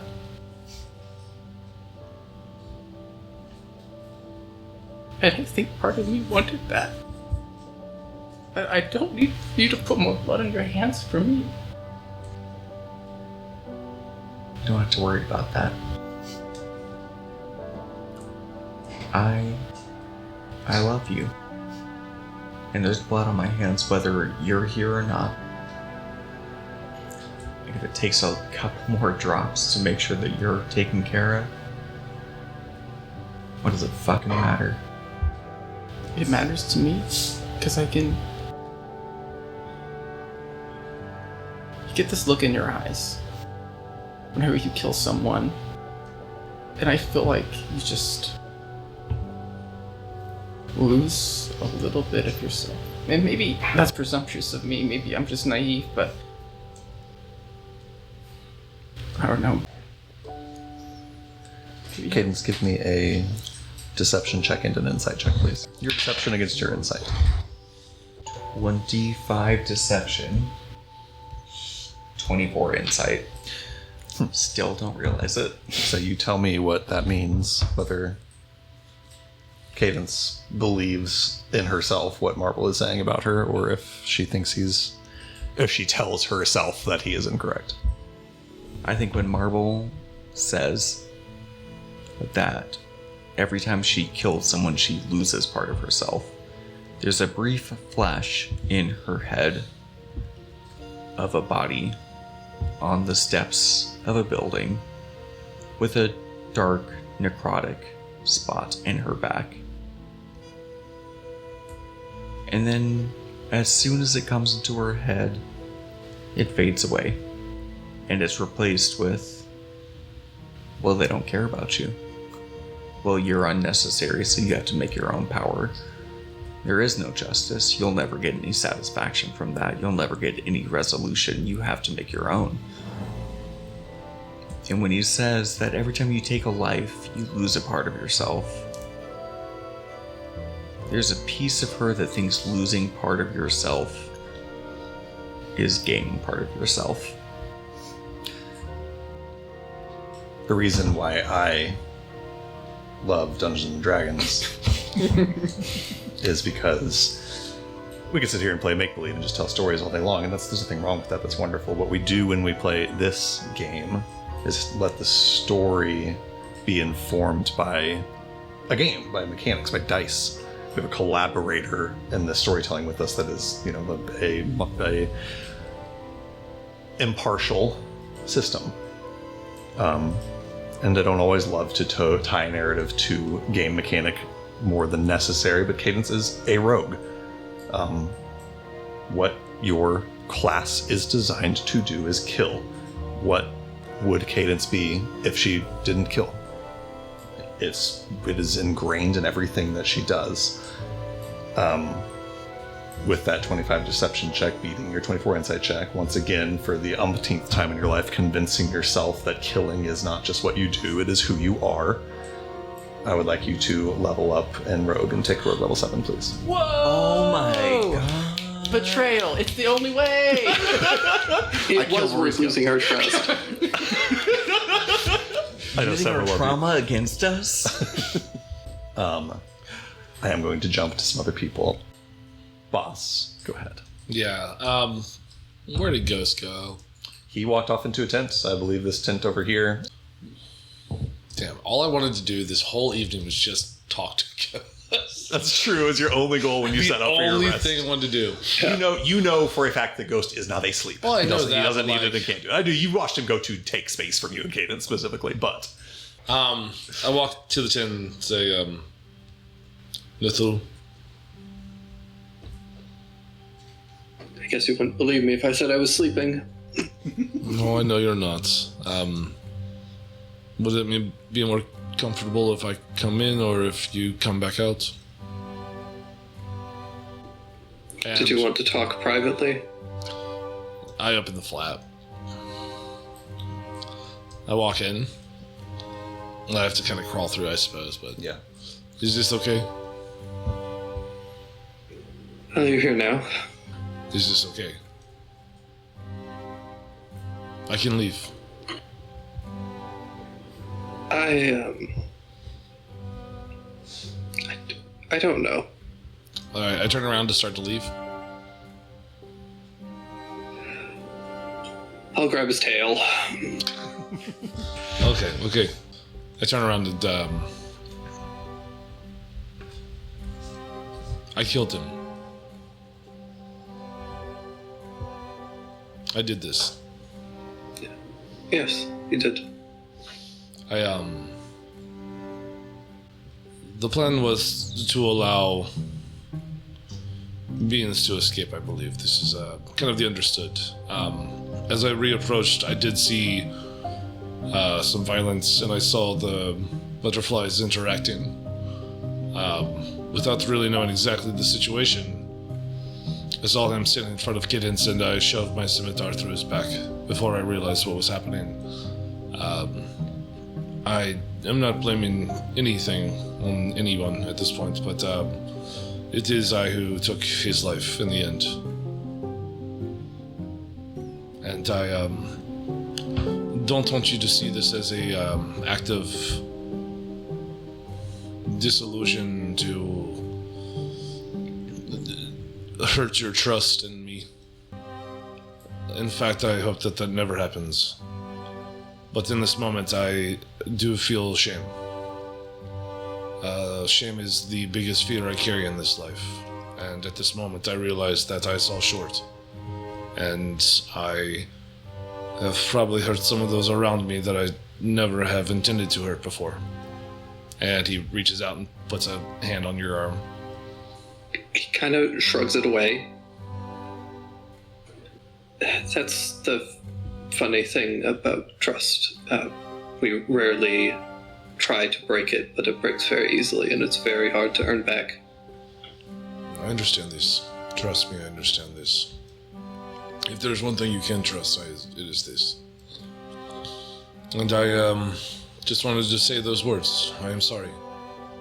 But I don't think I'm the person that needs the apology. Well, the other conversations will come, but you were the first one I needed to speak to. But with that, I will leave you for this evening. And Boss turns and leaves. Step through the tent out into the cold night air. I go sit back down beside Masanuki. Okay. Yeah, his lifeless corpse just kind of slumped over next to this log. The rest of you in Patch's watch is uneventful. After a couple of hours, Patches looks at a pocket watch and says, "Well, sick of this shit," and steps over and flings open Bones and Morisco's tent with absolutely no courtesy and says, "Your turn! Wake up, sleepies!" To flashback, because we moved on quickly, but when Morisco does get back from that whole ordeal, Bones is going to pull out the medical gauze and just kind of patch him up. Are you okay? Patch up his booty. Yeah, of course. He's gonna wrap his butt. As friends, platonically. Platonically. Platonic butt wrapping, I do get that. Healing is asked. Platonic butt wrapping. You Yes. can take 10 points of healing. Thank you. And it's just, that was... Are you okay? I think I'm fine. Are you fine? I was so worried there for a second. I mean, you were so much more cactus than you were. Am I normally some percentage cactus? I mean, if you've eaten it recently, then I guess technically. But since cactus is mostly water, and you are mostly water, then in a way, yes, also. I like you, Mariska. You really make me consider things in a new perspective. I'll be okay. It has been a very rough day. I feel like my head is still swimming, but I think that a good night's rest will be exactly what I need. Just nothing else needs to happen tonight. Just a good night's rest. Yes, that would be nice. I know this is going to sound crazy, because physically I'm exhausted. I have not been that close to death in quite some time. Maybe ever. And the times that I was that close to death, I only really learned about it afterwards, that I was, one order away from being bombed or so on. It is not often that I was bleeding out on the field. But I had that new gun, and it worked beautifully. And I think I actually feel kind of okay. I wish I had it earlier, but I feel okay. I'll be okay. Only better from here, hopefully. With that, I mean, no more killing them has to be done. even with the other gun. Yeah. So the plan is to not kill them. I don't know. I have 100 excuses why we should not be the ones to kill them, and the more that I talk to myself about it, the more I think they're all silly. But it does feel good. At least perhaps it is just selfish or cowardice. But it feels nice. If it feels nice, it cannot be entirely bad. Well, I don't know about that. But this is a problem for another time. The point of all of this is that I'm very glad to be alive. It is a good night to be alive. I'm glad you're here too. Yeah. While your head is spinning, what did you think about? I guess like right before, those 6 seconds and you don't know which way things are going to go. When I thought I was going to die. Is that- Yeah. If that's not too, I guess that is very weird to ask. I don't know if you will like the answer. There was a moment of relief that nobody here knows me well enough that I would be missed too much. Bones, that's so sad. Oh. I know it sounds morbid or morose from the outside, but you have to understand, everybody dies eventually. And I think it is the lucky who leave few people behind to miss them. Interesting. I can't say I feel the same way. I want to be remembered, missed. I mean, I think we all want that, but the more we are remembered and missed, the more it hurts, right? I suppose, but... What I mean by that is that the 2 guards that we just killed, I think the world is a better place if they have no families waiting for them at home who care about them. See, I get it. Okay. I think I understand. Does Bones believe that it is better to go through life as unattached as possible, to leave behind as little suffering as possible? Or is it a lie that he tells himself to justify taking lives? Or is it neither of those things? You're closer with the second one. It is a lie that he tells himself as a defense mechanism. The truth of it is that Bones wants nothing more than to form connections and be remembered, and to connect to art and to people and to music. But he also understands that all of those things, when ripped out, hurt more. And unfortunately, he is living during a time in a world where there's a lot of ripping happening. Bones is just going to continue. Will you play dominoes with me? On watch. We'll say that just to bring us to watch, and this might change the course of the conversation. Yeah. But you guys eventually do get some sleep, and Patches throws your tent open, wakes you up at 4 o'clock in the morning for the remainder of the watch. Yeah. He heads off to bed, and you guys will step out after kind of putting on some clothes and stuff, grabbing your Domino's box. Yeah. And see Boss sitting out with a 1,000-yard stare, seemingly not returning to bed, and the dead body of Masanuki, no sign of being. From Bones' perspective, he's going to ask, like, which way did they go? I'll go follow the tracks. He's going to get over there and realize there are no tracks. He knows what that is, understands what happens, and is thankful. He just shuts up. Like, he does nothing. I like to imagine, like, you come out and be like, where's Beans? Yeah. And I just go over my shoulder. Like, you know what I mean? Just Point over the shoulder. nothing to say. And that's when you scamper off and you realize there's no tracks there. Yeah. And Yeah. when I see no tracks, I know exactly what that I didn't is. have to. I didn't want to say it to you. Yeah. Yeah. No, I get And it. you also find a little bit of blood It splattered on does the show ground out us there. running, though, right? Like running after people. Yeah. Kind of like I Yeah. was The trying tracks to that you stage it. attempted to set look that Like way. they Give me a ran. survival check, Bones. Like Yeah, they yeah. intentionally ran and then passed without trace and then ran again. 16 plus some automatic stuff for humanoids. 16, yeah. I mean, you find the tracks, and you automatically find some things once you find some tracks. I think that you... Cadence, give me a deception check, and do it with your dexterity. Dexterity deception. This is leaving footprints to trick somebody. It's not your Yeah. charisma. That is going to be a 23. Okay. In that case, Bones, you find the lie that she intentionally left. It Sure. looks like It looks Boss convincing, brought them yeah. out here and they ran away and chased them for a bit and they got away. That's But it. you also see the body of I was going to say, when we get back to the camp, do we have their spellcasting focus? Yes, I assume you guys kept all their stuff. Okay. That's enough for me to know that they didn't cast past that trace. True. And you find a conspicuous ending of the trail. Yeah, So- yeah. Bones sees you not say anything about it. He connects a couple of dots and decides he would much rather not say anything about it either. Sure. They were going to die anyway. He will accept the cowardice. That's fine. I don't know if this is a relief or Who's some- cowardice? Mine. He didn't want to be the one to do it. Okay. Yep. I don't know, Boss, if this is a relief to you or some other feeling when Bones and Marisco return and maybe you're expecting to have to start justifying Cadence's decisions and explaining yourself when she said she was going to do the explaining. But I think instead, Bones and Marisco sit down and start playing dominoes. And Yeah.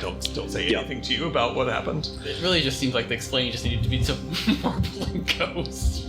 Yeah, I love that. So I tend to the fire. Okay. Yeah. As they are playing dominoes, we played, I don't know, 3 or 4 times so far, and every time that we play, after somebody wins, Bones grabs a little pencil and he puts a tally mark on the inside of the lid of the box there. And I think this time he makes a point of, after putting the tally mark in, he kind of sets the lid down, and you see that there are several columns in there with initials, right? There's initials showing who got all of the wins, and there's his own name, which has a lot just because he's always involved in these games. Nobody uses this set when he's not there. And then you see a recently added one at the end that is just MAR, because he doesn't know your last name. You don't have one yet. But there is another column next to it that has a lot of marks. It suggests that they used to play a lot. A different name. A different name. The initials DL. And I think Bones just kind of says, to the point of our conversation earlier, and he taps that column. Dieter and I played a lot in the armory, and I kind of wish that I had not been so attached.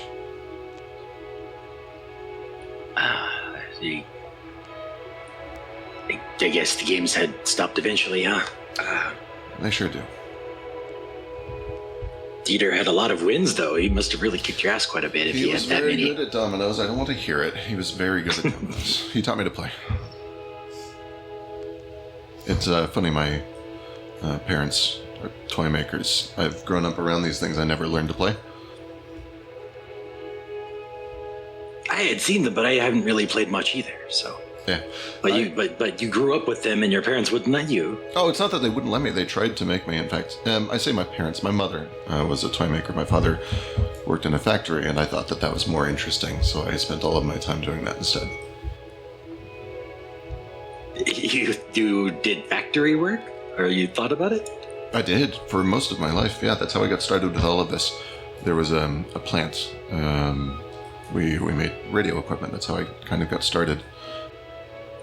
I suppose, yeah. I mean, a little bit weird that the kid would prefer the factory work to toys, but that seems very you. I also kind of had my profession dropped in my lap as the easy access option. Yeah, no, that makes sense. You wake up in the middle of the nowhere surrounded by fish. It kind of just makes sense. You're good at it. You've adapted exactly. well. Thank you. I mean, long time. Suppose it's why you are so good. A lot of practice. Practice makes perfect. I very much hope that someday we can return to a world where I can just focus on making machines. I hope so too, and that they are for what you want them to be for, not what someone tells you. Oh, yeah. Amen. Amen. Amen. Boss, you're the first to see on your outstanding perception the very, very first faint hints of sunrise off to the east. You still have another, 30 to an hour of watch before everyone will wake and the zenith will come, but you begin to see the first signs of the sun beginning to rise, sort of the light clouding the bright, bright stars of the Saluscan night sky. I really enjoy spending time with you, Marisco. I appreciate it. It means a lot. But, it also means a lot that you have another attachment waiting for you. Yeah, I suppose that's true. I will not be lonely. I mean, I will miss you, surely, if something were to happen to you, but Just not too much, okay? I wouldn't want to upset you, yes. I will keep the missing to a minimum. I appreciate it. Except for maybe like the anniversary of when it happens, and then I can't promise anything for 24 hours, but that's That's an acceptable loss, I suppose. Thank you for telling me about. Oh no, it's already gone. Dieter. Dieter.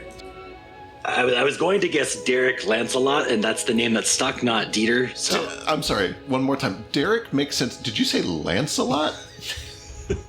yes, it was the only L name I could think of. That's Wild. I was really wild. The only one. Derek Lancelot. No, Dieter Lycanoff. Say that again? Dieter Lycanoff. Like werewolf. Like enough what? Lycanoff. Like enough of what? Oh my Like fucking enough. god. I'm sorry, that was a bad joke. Okay. Dieter like enough of a band? No, just Lycanoff. Like enough dick, you understand? DLD, dude. Oh my god. I'm so sorry. All right. Myself and sorry, everyone. stream. Eventually, the sun does rise, and the green fractals of a zenith arrive on the 9th of brightness. Tomorrow will be a prime zenith. And you guys do get a short rest and all of its benefits. You can spend hit dice, regain hit points, etc. Cadence, go ahead as people are rolling hit dice and stuff. I realize there's an obvious lacking in our party. The prisoners ran last night on a judgment call that I made, and it was the wrong call, and I can accept that, but they are gone. Beans is gone. Cadence, is this really the story you want to go with? The story? What are you talking about? I go and I kick Masanuki, and I will cast Speak with Dead and ask what happened last night. Eyes creep open, lids kind of fluttering, and looks up. The interesting thing about Speak with the Dead is that they can, as we talked about earlier, recognize enemies, which means they can still hold in their spirit like animosity and enmity and spite. And spite is what you see here. This man spent his life barbing people out of spite, and the last barb he can spend is to sow enmity among your group. And he looks up and says, he nods his undead head and almost can't raise back up after the nod towards Cadence and Boss. Says, 2 of them tried to kill me. He succeeded. Let Beans run off. Bones looks to Marble and says, Marble, how do you feel about that? I knew. Then you have my vote. I'm glad that's done. They were going to hang anyway. I do wish you had just told us, but we had hashed it over so many times. Oh, I didn't plan it. No, sorry, that last bit was towards the 2 of them. Oh. Yeah. I do think that communication... I don't know what to say. It's done. It's fine. Can I insight check you? Sure, go for it. 22. He is at a rare loss for words because there are 1,000 different conflicting thoughts that he's having about it. I think the forefront one is kind of just a relief that it's done. There certainly is a little bit of an undertone, and you heard him start to say it, of like, we really should be on the same page. But that's the only real contempt that he can find that he means. Everything else is just like, they were going to die anyway, and I'm glad it's over. So. Okay. Boss looks to Ghost. Do you make eye contact? Yeah. Okay, so I look to you with like my head kind of down, but I still make eye contact. I think most of this is directed at Cadence, Valid. just because he knows that he asked Cadence specifically what they were doing because it was weird. I think just say, right now we're all caught up in a lot of, frankly, bullshit. And there are a lot of things that we're all... we have some aligned interests, but this doesn't work if people are going to talk out of both sides of their mouth. This I agree with. If you didn't want these people to be alive, you should have said so when we voted.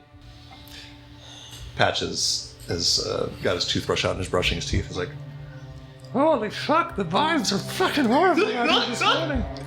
So I do not think that using marinara sauce as toothpaste is a great idea. Me and Nona taught me it, and I will do it as long as I wish. My teeth are beautiful. You can do what you want. He gets out spaghetti and starts flossing with it. Anywhere. Capellini. Thank you. Yeah, so I looked at Cadence and I will say, like, I do not blame Cadence for what happened last night. I was a part of it. I was the one who actually did the dagger work. I will take this responsibility. I will take responsibility for the actions that I committed. But as you all know, and where I stand, I also wanted to see Masanuki dead. Beans I had no necessary preference for. But they are gone. We could try to track them down if this is what you all wish to do, but I do not think that this is prevalent to our course. And Marble does stand up. He's like, I want to say something. Yeah. We've been through a lot together. Yeah. And I think it's important for us to stay strong. I don't want us to linger on this or hold animosity. I agree. If you people did not matter to me, then I would not be having this conversation. You should not lie to us. We matter to you. Pointing to Cadence. Apart from that, we are square. It is fine. I understand. I made a bad call. I can accept that. I'm not going to apologize because it was the right choice. To be clear, the bad call that you made was not killing these people, but simply deceiving your friends. No, that's not the bad call I made. Yeah? What's the bad call that you made? When you ask her that, she genuinely pauses for a second. They were dead anyway. I don't see the point in giving justice the reins. What I mean is if that is what you believe, then why did you vote to not simply kill him on the spot back in the town?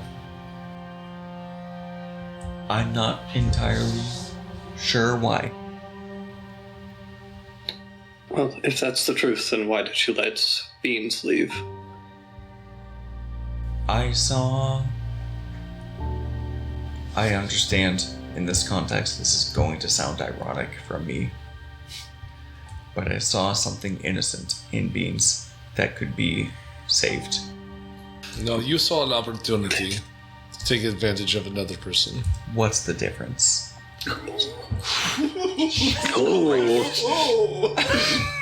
You asked them to remember your name. The thing that I asked to do all day long. You woke me up, brought me into this web. This web you threw around me as soon as I came into. And yes, no, I will take responsibility.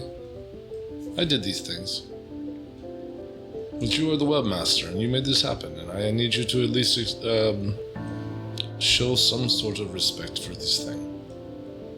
If this is what you wanted, let me know this is what you wanted. You wanted me to take action and do this thing that I committed. The thing that I agreed to. Yes, I will admit this. But you brought me in, and you wanted to use Beans as another leverage point at some point in time. And you called me to action. It brought me into this thing. And now I realize that I wish I had not, because I had also made promise. And I will say I am feeling shame. And I do not care to feel shame. Shame for what? The way that this occurred. I wish that he is dead. I'm happy he is dead. I wish I had done this hours ago when I asked to do this thing. So your problem is timing, not solution. I watched you vote opposites. Bring me into the dark. Bring me into the night. Told you I had no respect for this thing. Here I am. I stand on my own words. I stand on my own actions. I have nothing else to say about this. Cadence, there's something that is having trouble computing to you. Boss accuses you of subterfuge and acting in manipulation and shadow, like it's a bad thing. These are things that you'd be complimented for in your line of work. The absolute, the fallacy here, that you stand behind your, geopolitics?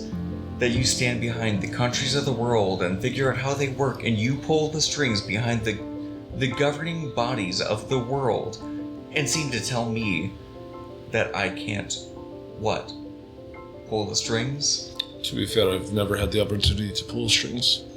You just did last night, and you sure did. I'm not on a political stance, but yes, I understand what you're saying, and now I'm learning things about myself. Must suck, doesn't it? It does suck. And I am learning that I'm not the leader, more and more every day. That's becoming evident. Yikes.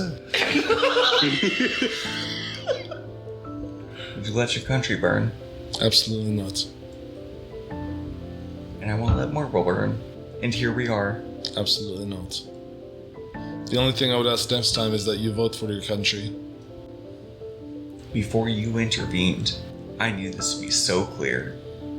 I was doing it on my own, without you. I sent you away so that you were innocent, so that you didn't have to be part of it, so that I could take care of it on my own. And then you chose to intervene. Is that not what happened? In the moment, the only thing I saw was struggle between the two of you. And I ran up to assist. You knew this was going to happen. But then you told me that you were going to cover. And then you went to bed. To leave me out here with this body for the last 6 hours. I guess I don't understand where the animosity is coming from. He needed to die. I appear to be the only one in this group that was willing to do it, and I did it. I was very willing to do this thing. I just feel very used at this time. Ghost, you step over towards the body of Masanuki, which is still animated for 4 more questions if you wish to ask them. But No, I'll just take his head. all right, you disconnect his head from its body, and still animated, but it'll end after 10 minutes. It's probably been 10 minutes, honestly, for this conversation. Marble, you have something. I just Go ahead. have 2 things I want to get done before the session's over. I want to try finishing the item Yes. with a crafting session, and then I want to have a ball conversation with Bones. Okay, go ahead and give me the roll for your crafting first. A 23, which is enough to finish it. Lovely. Oh, and really quick, jumping back to another thing, really quick. Bones, you had a conversation with Beans and tried to instill some ideas and some direction to Beans. It may be many sessions or maybe never before we find the results of this roll, but please roll me a persuasion check and do so with advantage. 22. Okay. I will have it be known in my notes that a 22 persuasion check was rolled to try to push Beans in a direction in life.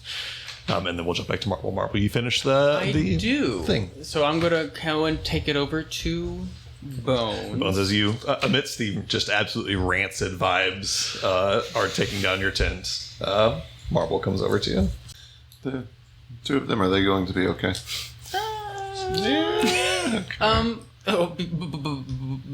Before that, I made something for you. What'd you make? And he holds up, and it looks like a crystal needle for a record player, Good gramophone needle. Oh. and he hands it to you. You put it on your gramophone. Certainly.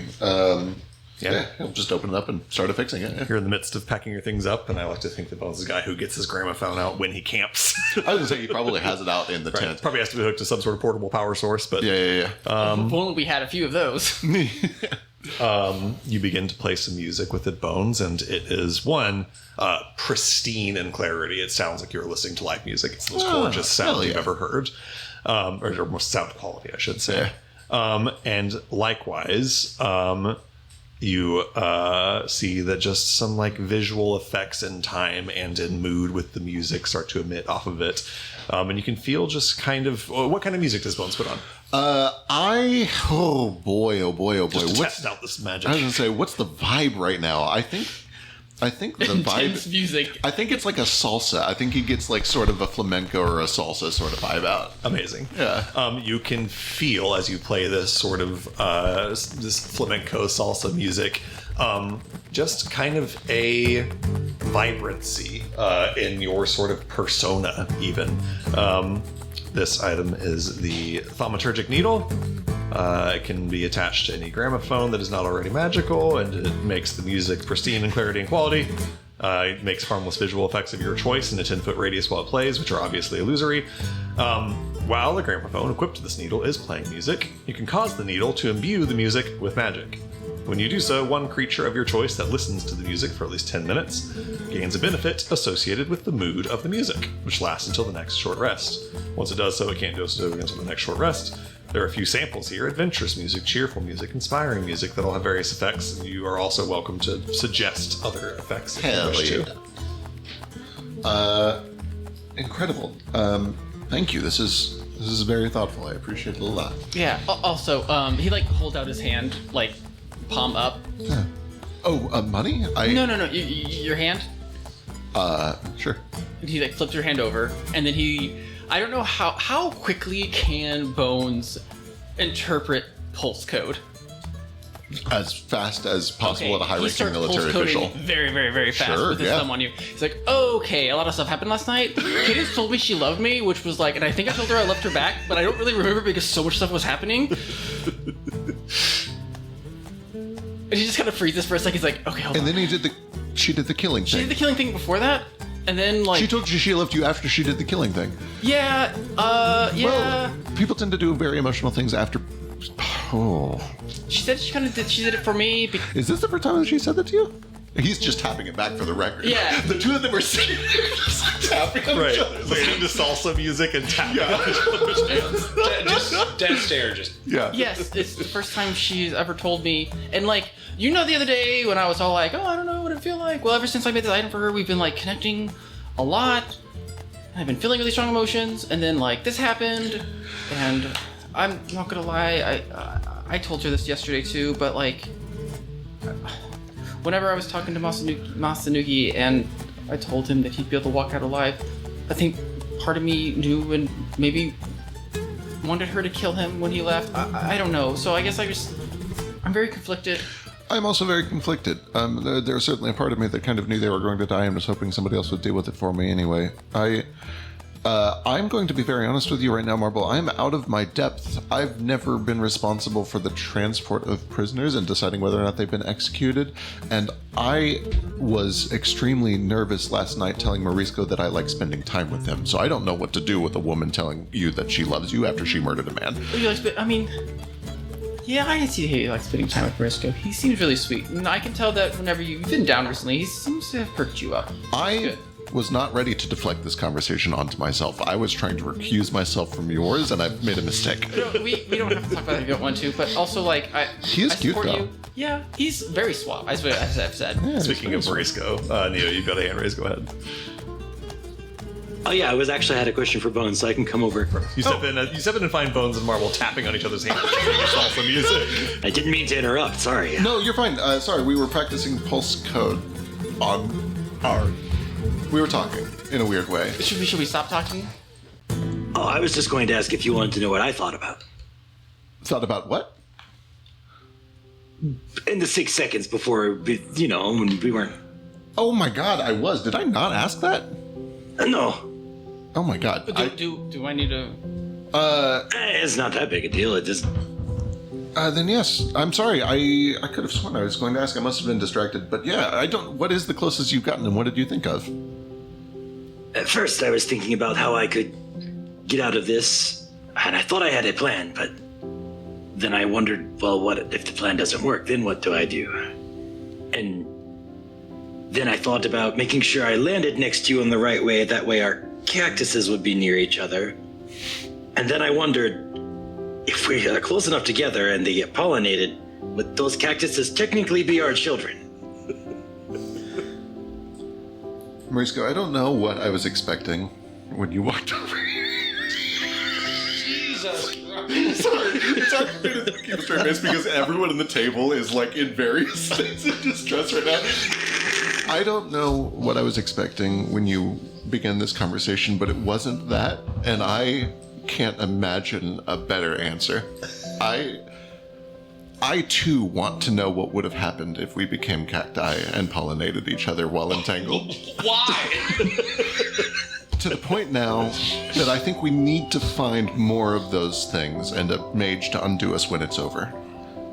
The sort of 10 or 15 feet that separates the salsa seance going on between Marble and Bones and Morisco from the absolute deconstruction of each other's character that's happening from Cadence and Boss represents a canyon of tonal dissonance that I don't even know how to describe. But it is unbelievable. I wanted to end off with that. You guys finish deconstructing your camp. If we had both become cacti, I would have been much happier having another cactus with me. That is very sweet. Oh. Oh. Boss looks to Ghost. Does Ghost see Boss? Ghost is fully back to you, like just getting a horse ready, just wants to leave. Yeah, so Boss looks at you, looks down, very remorseful. I'm gonna bury Masanuki. Okay. Yeah. A little bit of time with some Old Earth cantrip. It's not a problem for you to do at all. To just No, I do it with a shovel. Okay. Yeah, in that case, it may take some time, but as everyone else is taking camp down, as you step away from this very tense conversation with Cadence, you take the time to go through the physical effort involved in sort of digging a grave and placing Masanuki in it, and putting dirt back over it, the headless body of Masanuki. And with that, by the time you're finished with that labor, the camp is broken down, the horses are packed. You guys fill your waters and set off for a day that you hope will be slightly less exhausting and will lead you to the town of Blackwood by sundown. And that, as we will pick up next time, Wow Gang. What in a Vibes are bad. Rancid vibes. Bad vibes. Really toxic vibes, everyone. what? Such a dramatic episode. I love it. Thank you everyone so much for watching, and we will see you next time. Love you guys. Thank you so much.